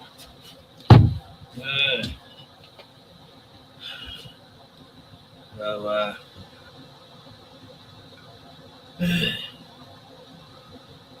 hey, 4-5s. There you go, mate. I found that channel you're talking about, the Gauntlet. Yeah.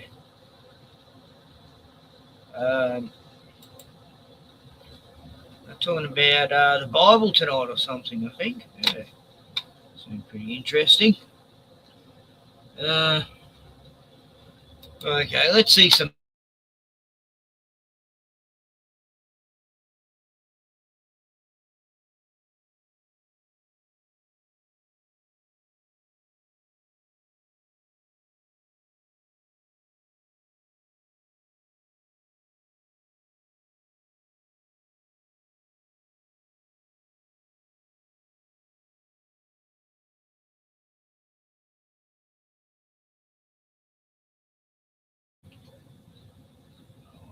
Finally loaded up.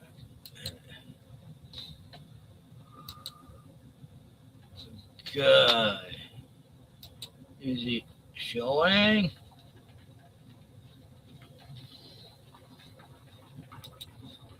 Calling out fatiguers for their garbage behaviour. They're not backing down. Got some great examples here. And one of these Asians goes further than I would personally and starts throwing out the N-word. We got an Asian restaurant manager. He's like, what the hell are you doing, you fucking idiots? I'm paraphrasing here. Never back down to these turd burger butt munchers, not even once. But as I always say first up, if you think Kamala Harris is a bloody joke, hit the like button right now. And if you're new here, hit that subscribe button as well. Help me get to 320k because I'm struggling here. But as we are talking about some Asian examples, and a great example is the naming of their restaurants. And speaking of super hoes, people are saying that this is Kamala Harris. Let me know in the comments. But let's start out with the first one. This is the one about the restaurant manager. I mean, you can just see by the guy's face that he's fatigued by this shit. Check this out.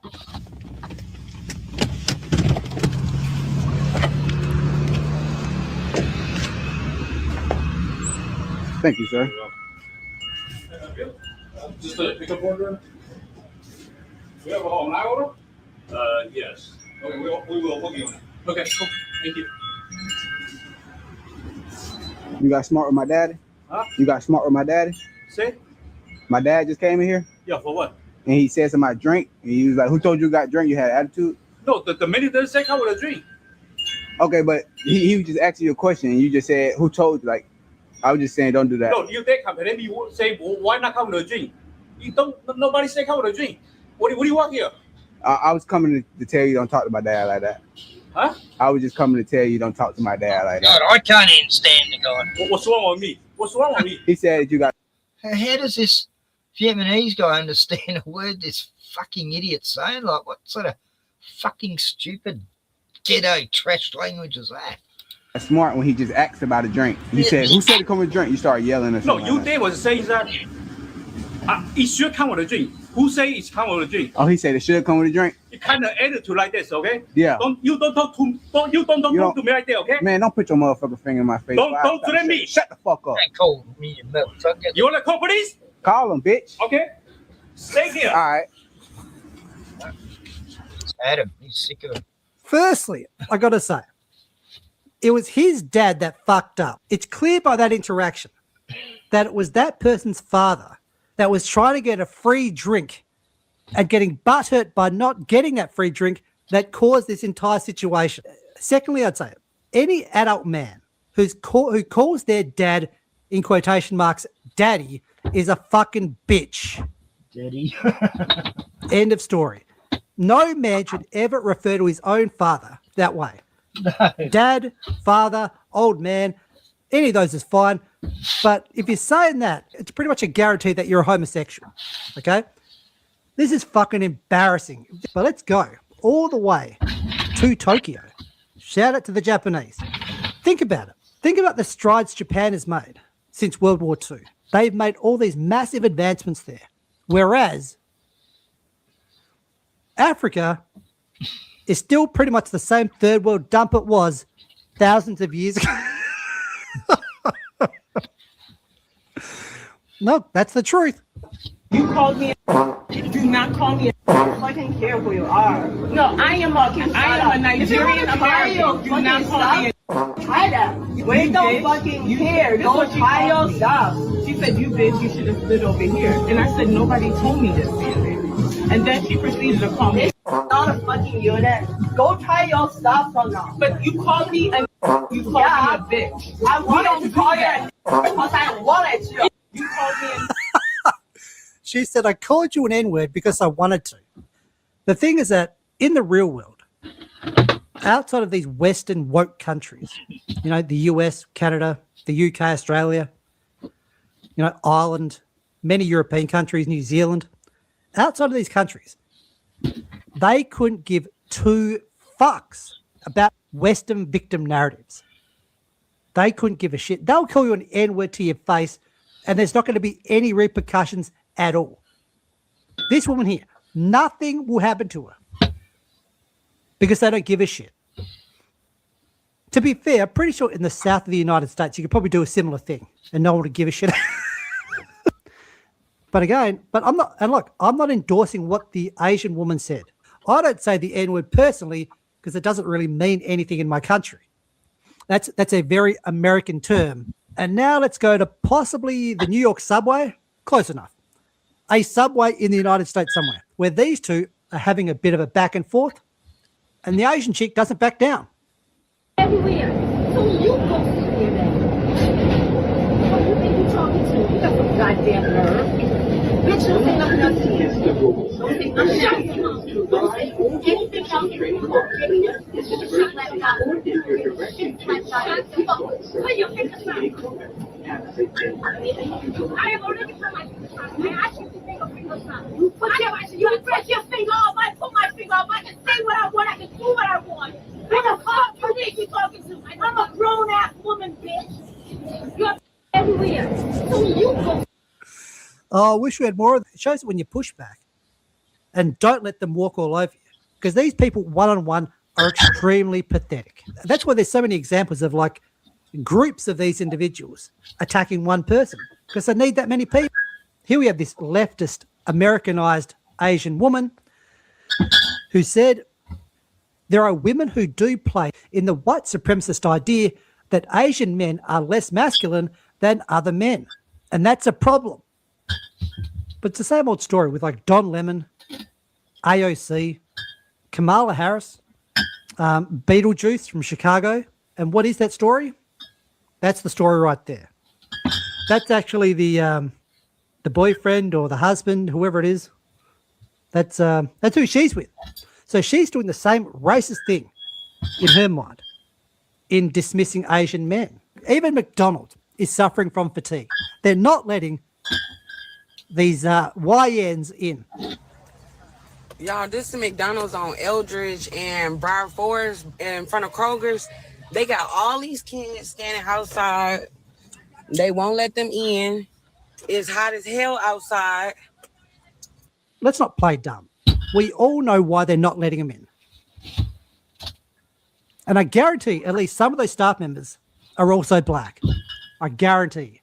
Even they're like, we don't want to fucking deal with this shit. Well, I feel like Texas Bro House got us in the freaking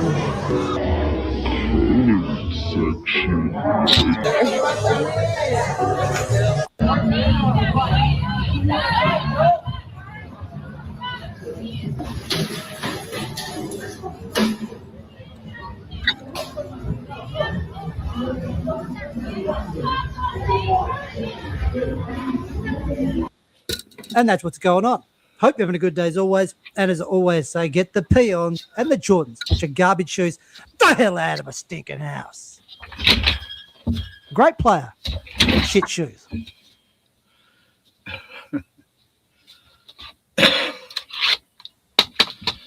Yes, very good.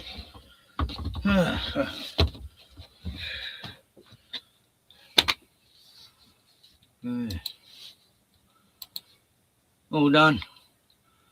Can sit down for the first time in 4 hours.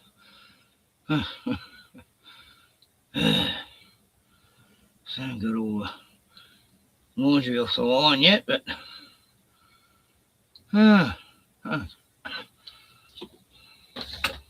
yes. That's I can brew one. What fucking one. So there's a wait a while before I can drink it.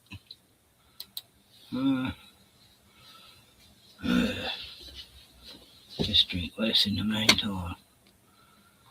It's so tempting to just go down and get a slab of it. Yeah, is it still open? I don't think so. I don't know.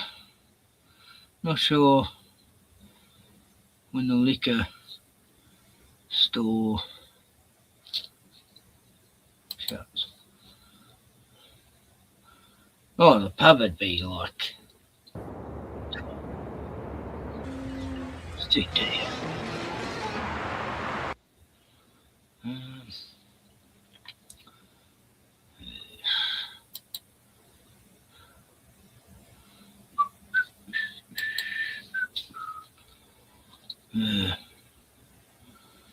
So Imagine Dragons, they brought an album out, didn't they? I didn't even hear it.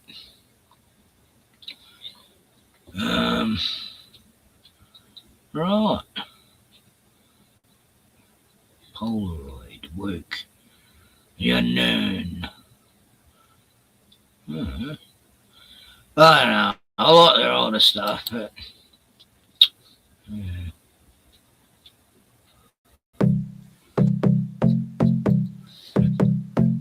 From a young age, I tell you nothing ever quite made sense to me.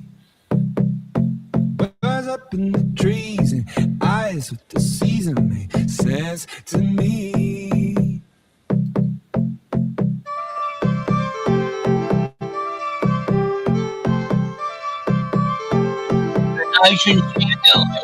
At an old age, I tell you everything you ever learned wrong. You see, pause, take a breath, step back, look up and see.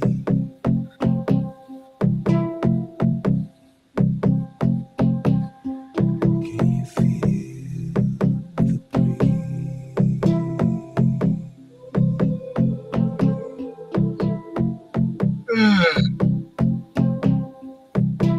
Look to the sky, look to the sky, look to the sky.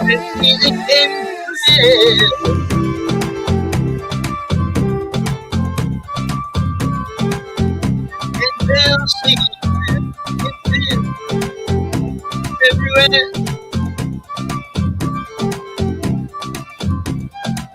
Woke up this morning and nothing is wrong with me. What's wrong with her? Birds in the trees, no eyes on the leaves, that's right. Oh, yeah. Look to the sky, look to the sky, look to the sky. Take a look and see. Morning light. Hallelujah, I'm alive. Hallelujah, hallelujah. Woke up, woke, woke, woke, woke, woke, woke. Da da da da da da da da da da da. Da da da da da da. Give it up, give it up, give it up.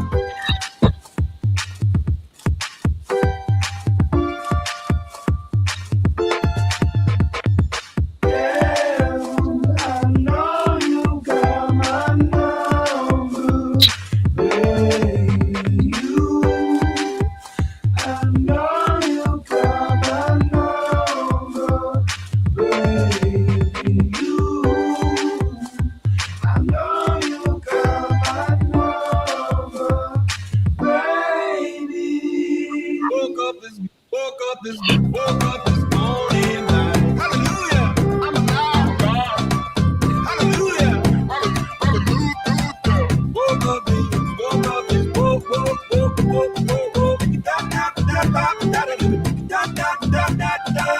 Da da da da da da. Give it up, give it up, give it up, da.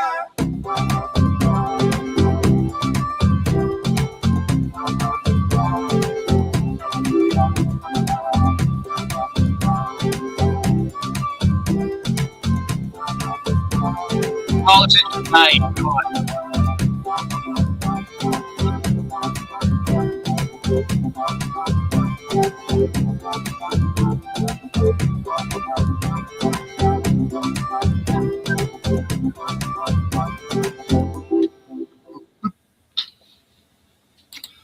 Yeah.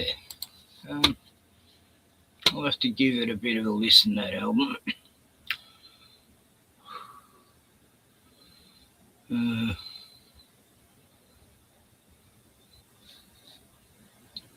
I don't care anymore. Dark Outlaw Rap. Iron West Rap Outlaw. Never heard of him. Let's give him a rap.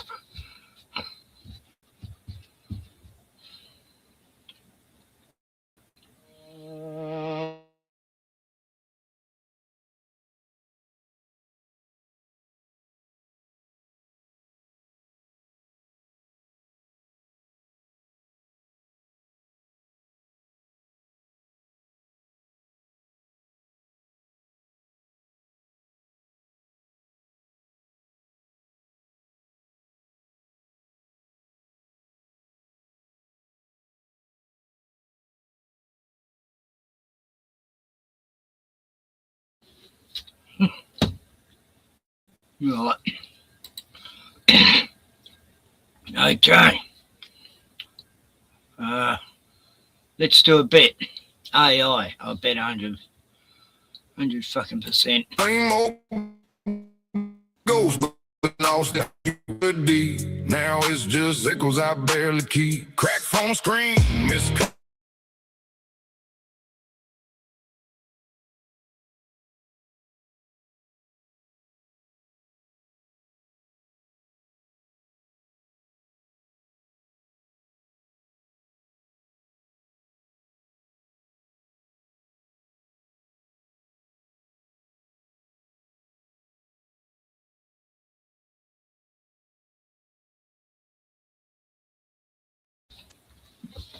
God.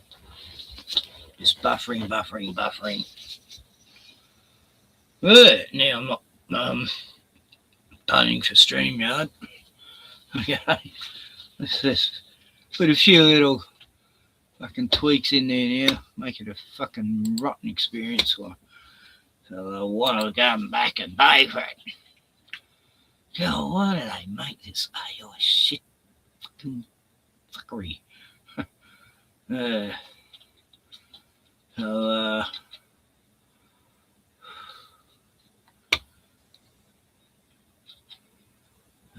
born to fight, powerful, motivational, Imagine Dragons 3 weeks ago. And Shia.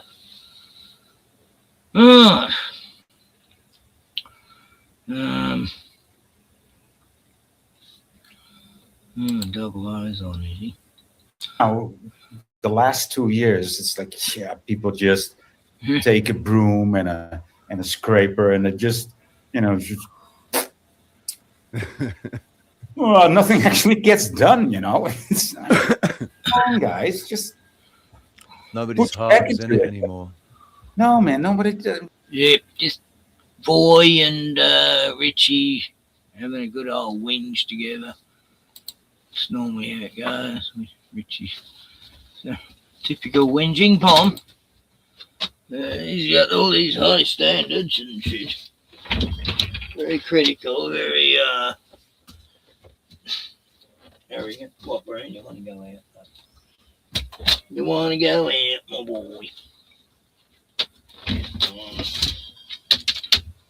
I don't know how to get on that couch, isn't it? Well, okay, bud. Yep. What? I fed you earlier. I knew you'd get hungry a few hours later if I fed you too. Very nice. Very nice. You. Go.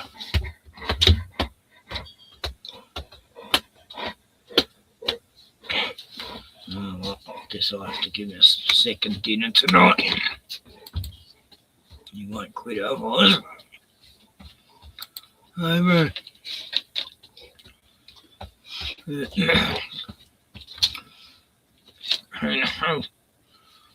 Right.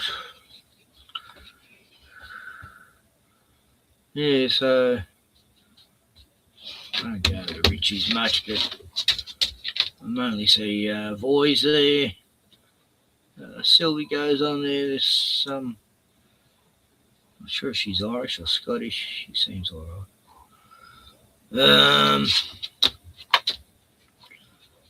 Yeah, so. Yeah, I heard that, Bruno.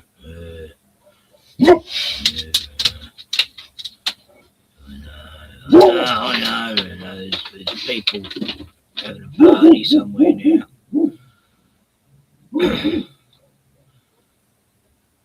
People are enjoying themselves, damn it. How dare they? You tell them, Bruno. I can hear kids yelling out there and shit.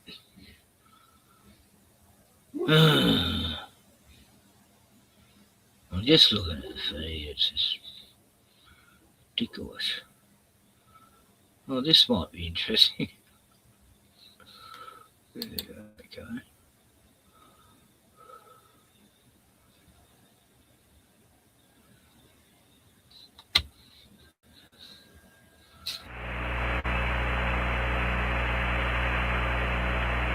Coming up on pitch over, feet. Fucky.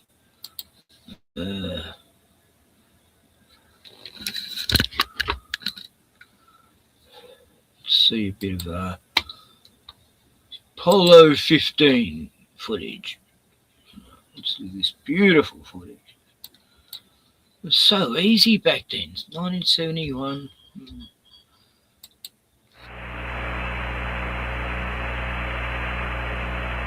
Coming up on pitch over, feet. There we go. There's the moon, everyone. Look at that. LPD. LPD. Coming right. 40. To why the camera decided 5,000 feet. 39. fake moon model. 39. 38. 39. 4,000 feet. 40. 41. What's that? Long. 45. 47. 52. 3,000 feet. 52. 52. 51. 50. 47. 47. Oh, see you, Roger. 42. Good to see you. Okay, got a good spot. Good. 42. 43. 1,500 feet. Falcon Houston, you go for landing. 45. Budge, go for landing. 44. 45. 1,000 feet.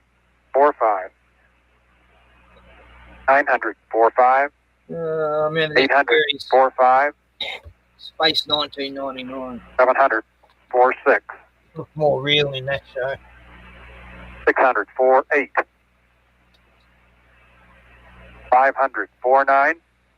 Minus 17. Minus 15. 400 and minus 14. Got P66. Okay. Why the crater? 300 feet. Lobby. Minus 11. Where's all the crater? Minus 11. 250. Minus 11. 9% fuel. I guess the moon 200. changed. Minus 11. 150. Minus 7. Minus 6. 120 feet. Minus 6. Okay, I've got some dust. Minus 5. 100 feet at 5. 9% fuel. Minus 5. 80 at 5. Minus 3. 60 at 3. 50 at 3. Cross pointers look good. 40 at 3.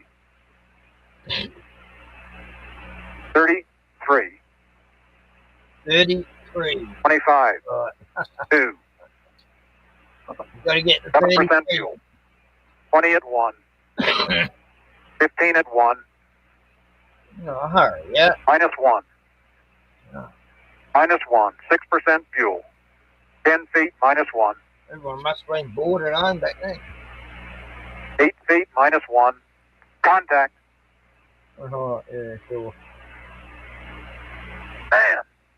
Oh, look at that. Okay, Houston, the Falcon is on the plane at Hadley. Yeah, wow. Roger, Roger, Falcon. The fucking Falcons landed.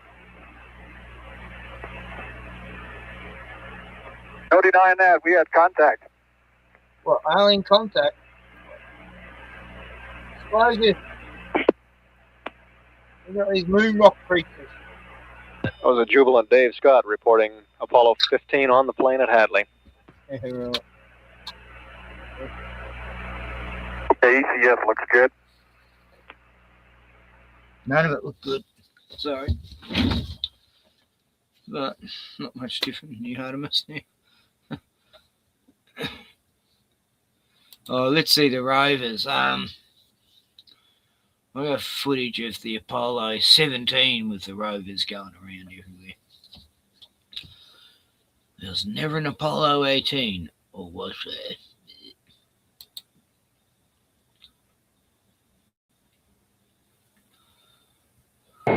15 seconds. Guidance internal. 13, 12, 11, 10, 9, 8. Ignition sequence start. Engines armed. 5, 4, 3, 2, 1. All engines running. Launch commit. Liftoff. We have liftoff at 9:34 a.m. Eastern Daylight Time. The tower is clear. And we have a roll program. Reports to flight director that S1C station looking good. And Team Houston, everything looks perfect down here. Okay, let's move up here.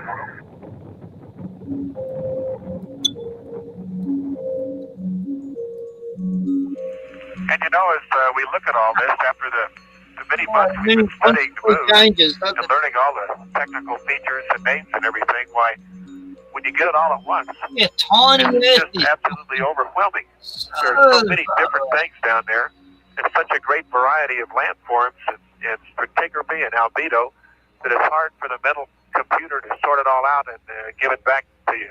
I hope over the next few days we can sort of get our minds organized and get a little more precise on what we're seeing. But I'll tell you, this is absolutely mind-boggling up here. Gentlemen, I can well imagine that a foreign planet must be a weird thing to see. And Carl, we're approaching the Apennine Mountains, and that is indeed a spectacular view. Roger. Carl, no question about those mountains being there and where we're at with them. They stand up on your horizon, do they? Yeah, tremendous relief as we approach the mountains, Carl. Yeah, sure you approach. Houston, as we cross out of Serenitatis into the Apennines, why, it's just unreal. You know, those are very poor descriptive terms, but the mountains jut up out of the ocean here in great relief. I'm sure the guys who've been here before can probably sit down over a cup of coffee and tell you. But the relief is they don't really pervasive. You're the first man to fly over this mountain range, Dave. I guess pretty soon you're going to be over the landing site, aren't you? All right, but I'm afraid it'll be dark today. That's right.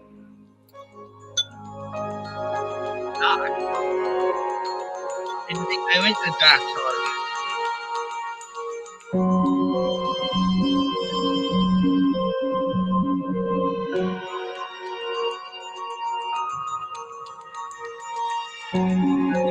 Floating around the moon, so I got to the right spot. Just steered it. 300 feet. Minus 11. Minus 11. 250. What the fuck are we looking at? Minus 11. 9% fuel. 200. Minus 11. 150. Minus 7. Minus 6. 120 feet. Minus 6. Dave, got your list. Minus 5. 100 feet at 5. Here we go. Slow-mo. Okay, Houston, as I Slow-mo. stand out here in the wonders of the unknown at Hadley, I sort of realize there's a fundamental truth to our nature. Man must explore.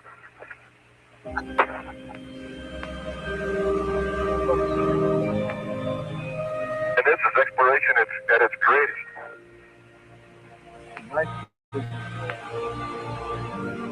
That kind.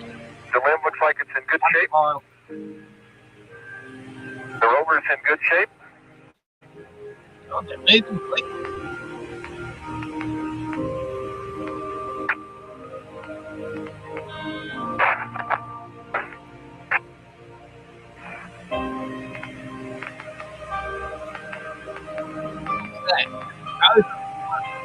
Okay. ETB.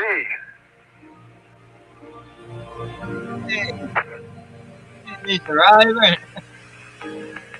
Okay, looks like it's just sitting outside the spaceship, you know, and it went through all that heat and shit. Yeah, brakes on. Versus down, so I'll see if I can't hop in it.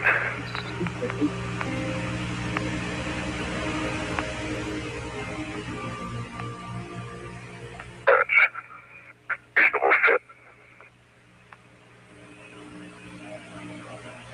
Okay, Dave, and buckle up for safety here. Oh, yeah. Oh, yeah, we got to make it go.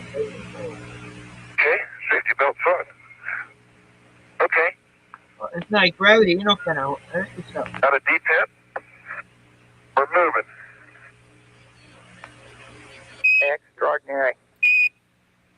Hey, Jim, you can probably tell me if I got any rear steering. Yeah, you have rear steering. Okay. Do you have amps on that too, You Dave? sure about that battery bit? Negative.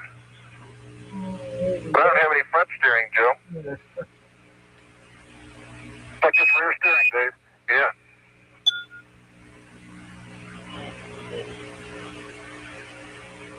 Okay, Joe, the rover handles quite well. We're moving, I guess, an average of about 8 kilometers an hour. It negotiates small craters quite well, although there's a lot of roll. It feels like we need the seatbelts, doesn't it, Jim? Yeah, really do. Well, it really bounces, doesn't it? Well, I think there's sort of the rear end breaks out at about 10. It's like those beach buggies that they used to have in the hippie movies and the banana splits show, and put a bit of tinfoil around it. 10 to 12 clicks.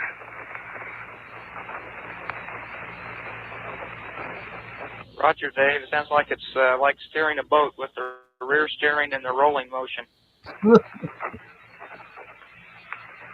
Yeah, that's right. It sure is.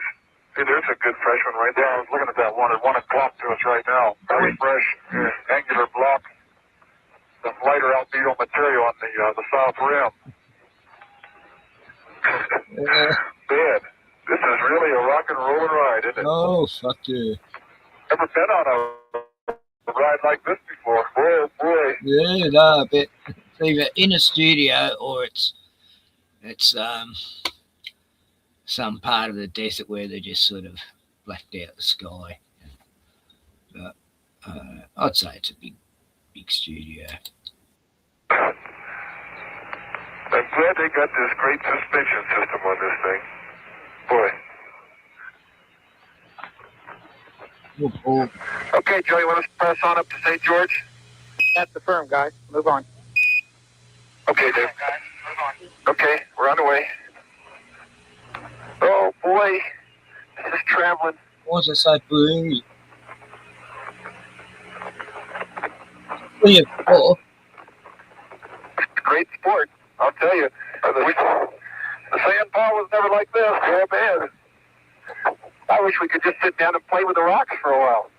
Yeah, play with rocks, like a little 2-year-old in a sandpit, Oh, fuck, they're so smartly, that's sorts. But, like, okay, let's say they went to the moon. What's to say there's not these big dust pockets or something? Or you just walk in and you suddenly just sink down into fucking sand or something, like.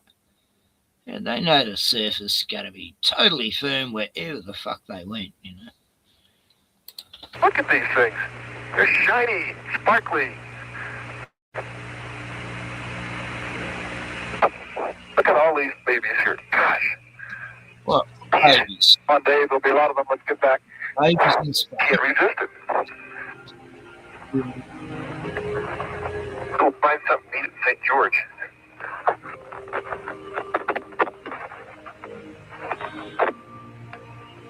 That's a photo. Oh, me. You having trouble too? Yeah, man.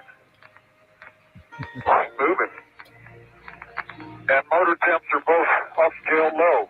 Look at these shadows different than the astronauts. Oh, look at that. Isn't that something? Yeah, look at his shadows going that way.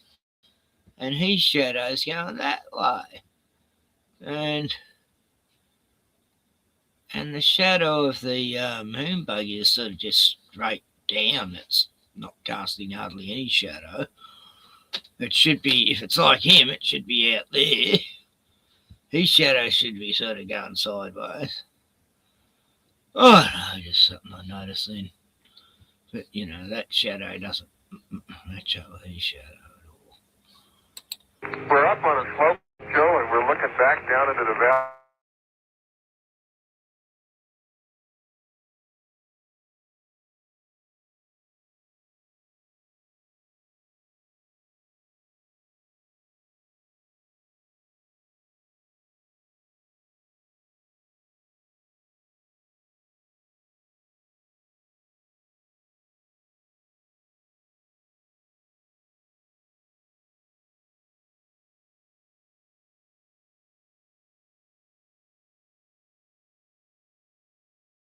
seems like there's a linear fracture through one side.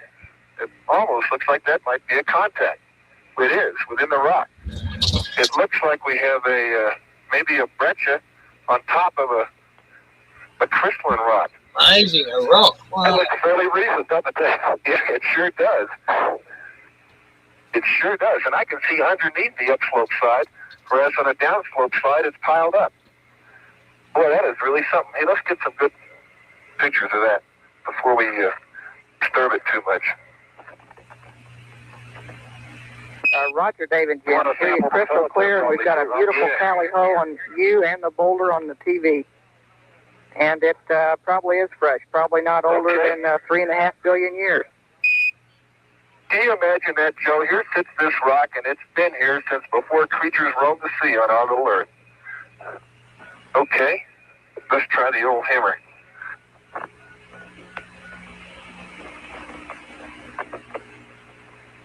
Bring me a couple of bags here, old buddy. Dollar, stand by.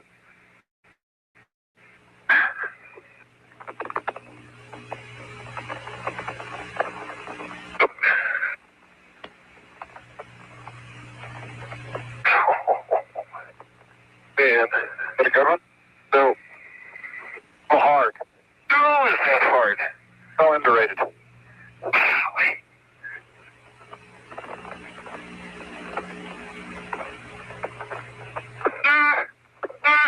You're knocking off a few fragments. Yeah. That was the best you're going to be able to do. After all that instruction I got, Dave, I think up on top here, if you hit it, it'll break. Yeah, right there, yeah.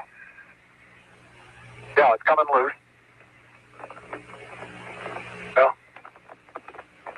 there it is. I got it. Oh. That's it right there. Boy, that rock is really ready to roll. There it is. Yeah, good show. I can't believe we came over those mountains. We did. It's just a beautiful little valley. Yeah, those are pretty big mountains to fly over, aren't they?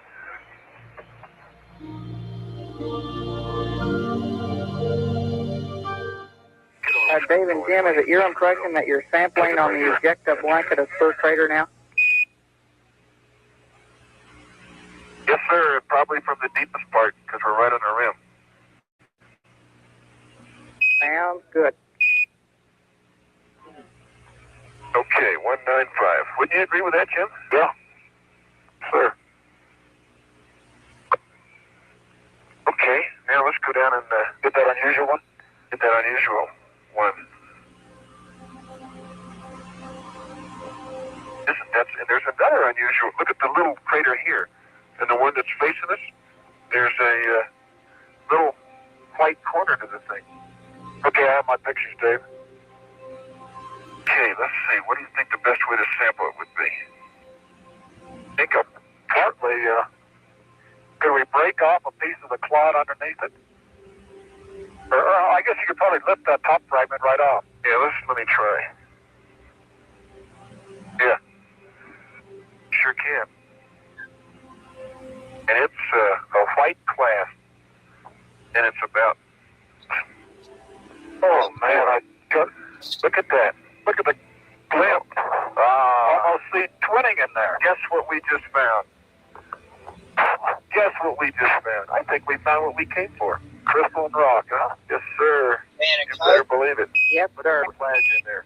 Almost all pledge. She likes it. As a matter of fact, oh boy, I think we might have ourselves something close to the northosite. Because it's crystalline and there's just a bunch of just almost all pledge. What a beaut. That is really a beauty. And there's another one down there. Yeah, we'll get some of these. Back it up. Beautiful. Hey, let me get some of that clod there. No, let's make this a special one. I'll zip it up. Okay. Make this bag number 196 a special bag. Yes, sir. The first one. Yeah, let's just pick it up. Don't lose your bag now, Jim. Oh, boy. Okay, now let's get some of the other, maybe, let me take a picture first here. I got it, no sweat. Now, we gotta figure out how to get that other piece.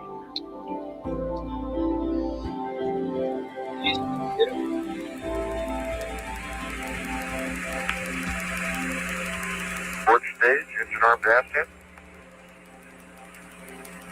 99 Pro. Good lift off, automatic.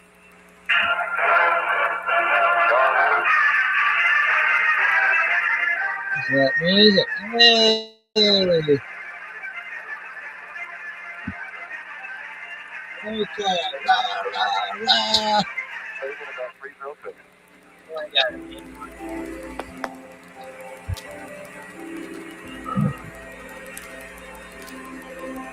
Hey, good smooth ride. I'm gonna be out of here.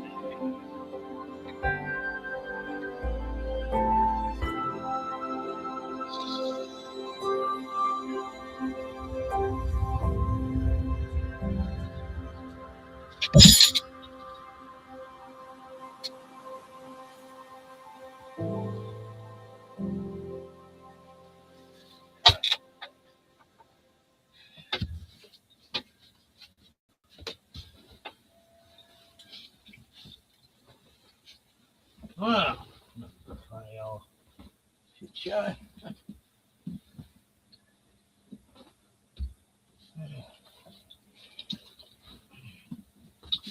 The clean lady doesn't even know how to make a feed properly.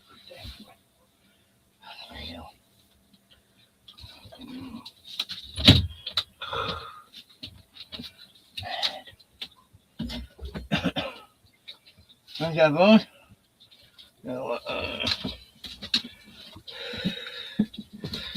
Right. Alrighty.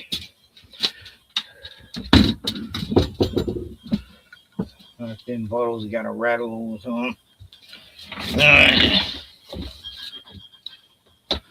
Right. Right. So.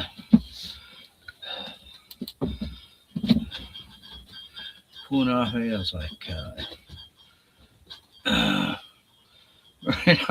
you're making the beer bottles rattle.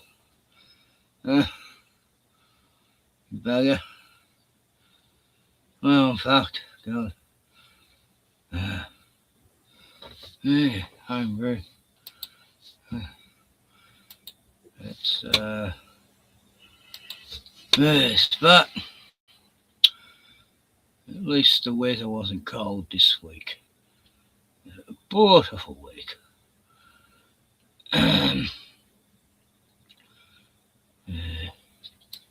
Let's see. Yeah, so oh yeah, I showed the Jake G TV. Showed it yesterday, last stream too. I just can't get enough of the fake NASA footages. It's so funny. Australian kidnapped by the IDF. Well, what's new? 2 hours ago. Okay. Yeah, it's only a short 7 minutes. Oh. Okay. My name is Zach Schofield. I'm an organiser with Rising Tide and part of the Australian delegation for the Global Samud Flotilla. So we were a group of over 60 boats carrying aid and medicine towards Gaza.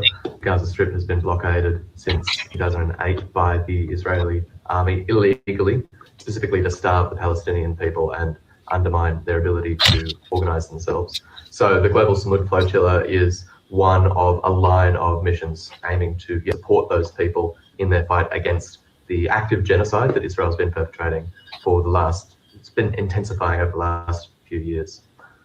So we had anticipated about 2 weeks of sailing time, stopping at a couple of friendly ports across the Mediterranean and heading to get to Gaza. Obviously, we anticipated the likelihood of being intercepted by the Israeli Navy in the vicinity of their claimed territorial waters, but this time we were actually intercepted west of Crete, about 600 nautical miles away from Israel. There's absolutely no chance that this can be described as anything other than an act of piracy. It is clearly illegal. They have absolutely no jurisdiction on the high seas, let alone 600 nautical miles away from the state of Israel.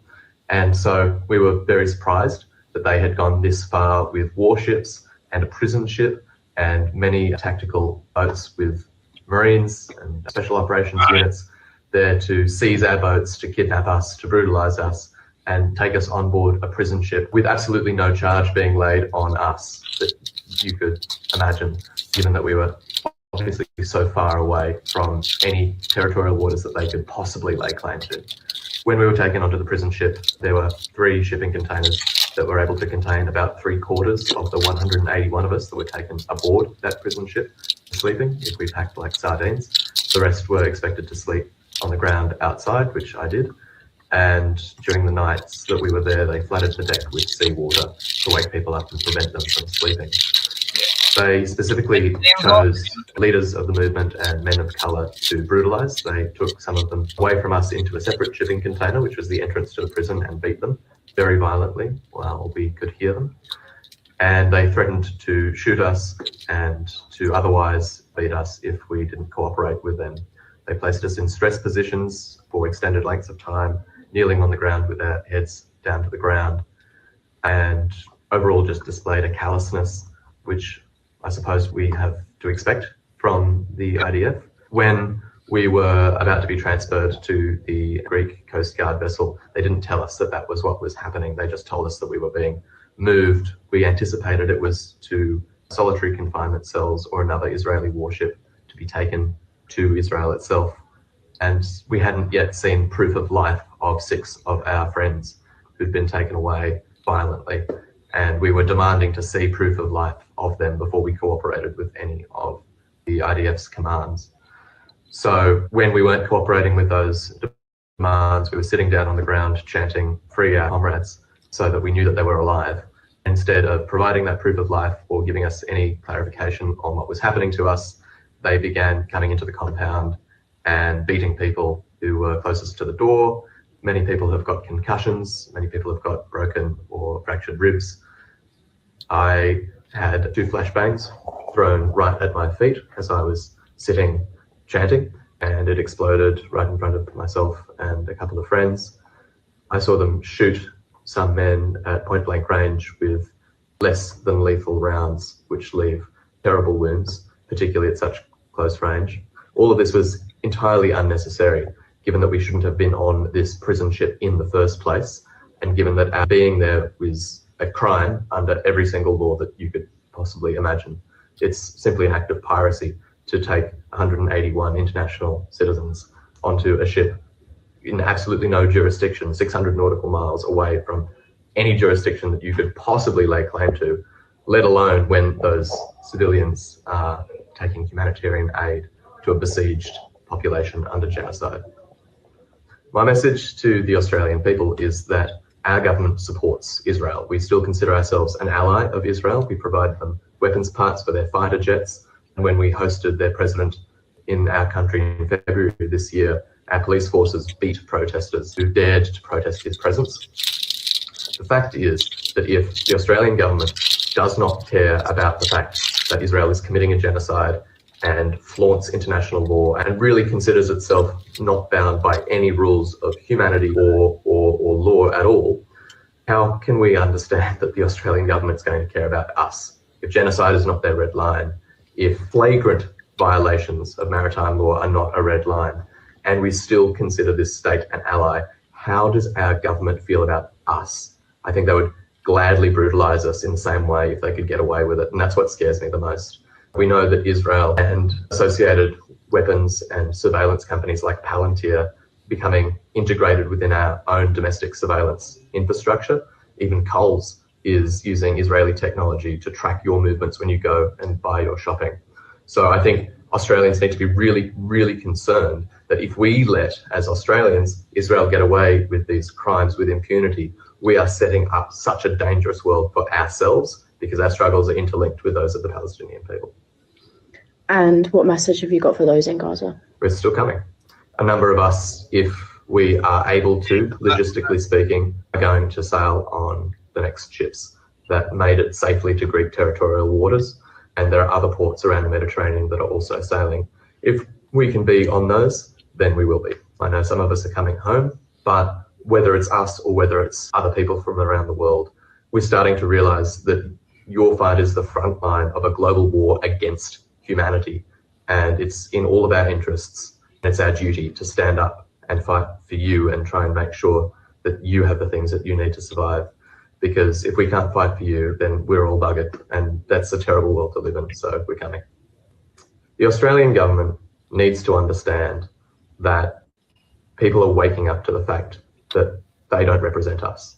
They failed to tax gas exports, despite it being one of the most popular political demands in possibly a decade, because we now understand they are captured by the gas lobby. And they failed to stand up to Israel, despite the fact that Israel constantly violates every single international law that we claim we support. And it's just kidnapped 4 Australian citizens off the high seas, 600 nautical miles away from its own territory, specifically to torture us, because we are trying to get food to the people of Gaza. The Australian government does not represent you, and we are starting to realise that. So they need to either change their behaviour or be ready to face a serious political reckoning, because the world is getting more dangerous one way or another, and people are starting to realise that and start to rise up. Israel and Australia now.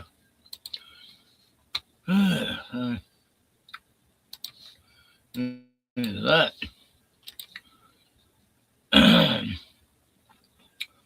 Right, so Gordon comes straight in fucking attacking me. Oh, good on you, mate. Instantly on the flat earth thing. Wasn't even talking about flat earth. Hi, Frank.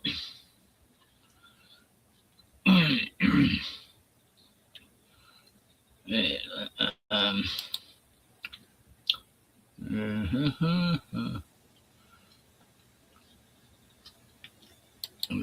yeah. So you bring it up. I didn't bring up flat earth.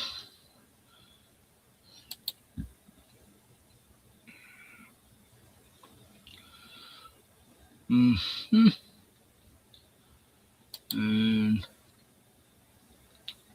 Me, of course, you know.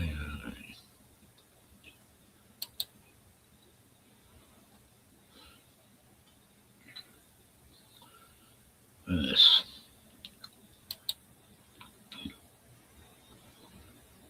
Around me, Ken claims, I really don't know if the earth is flat. When have I ever fucking said that? I said I don't know exactly what shape it is. All I know it's a level realm, you know.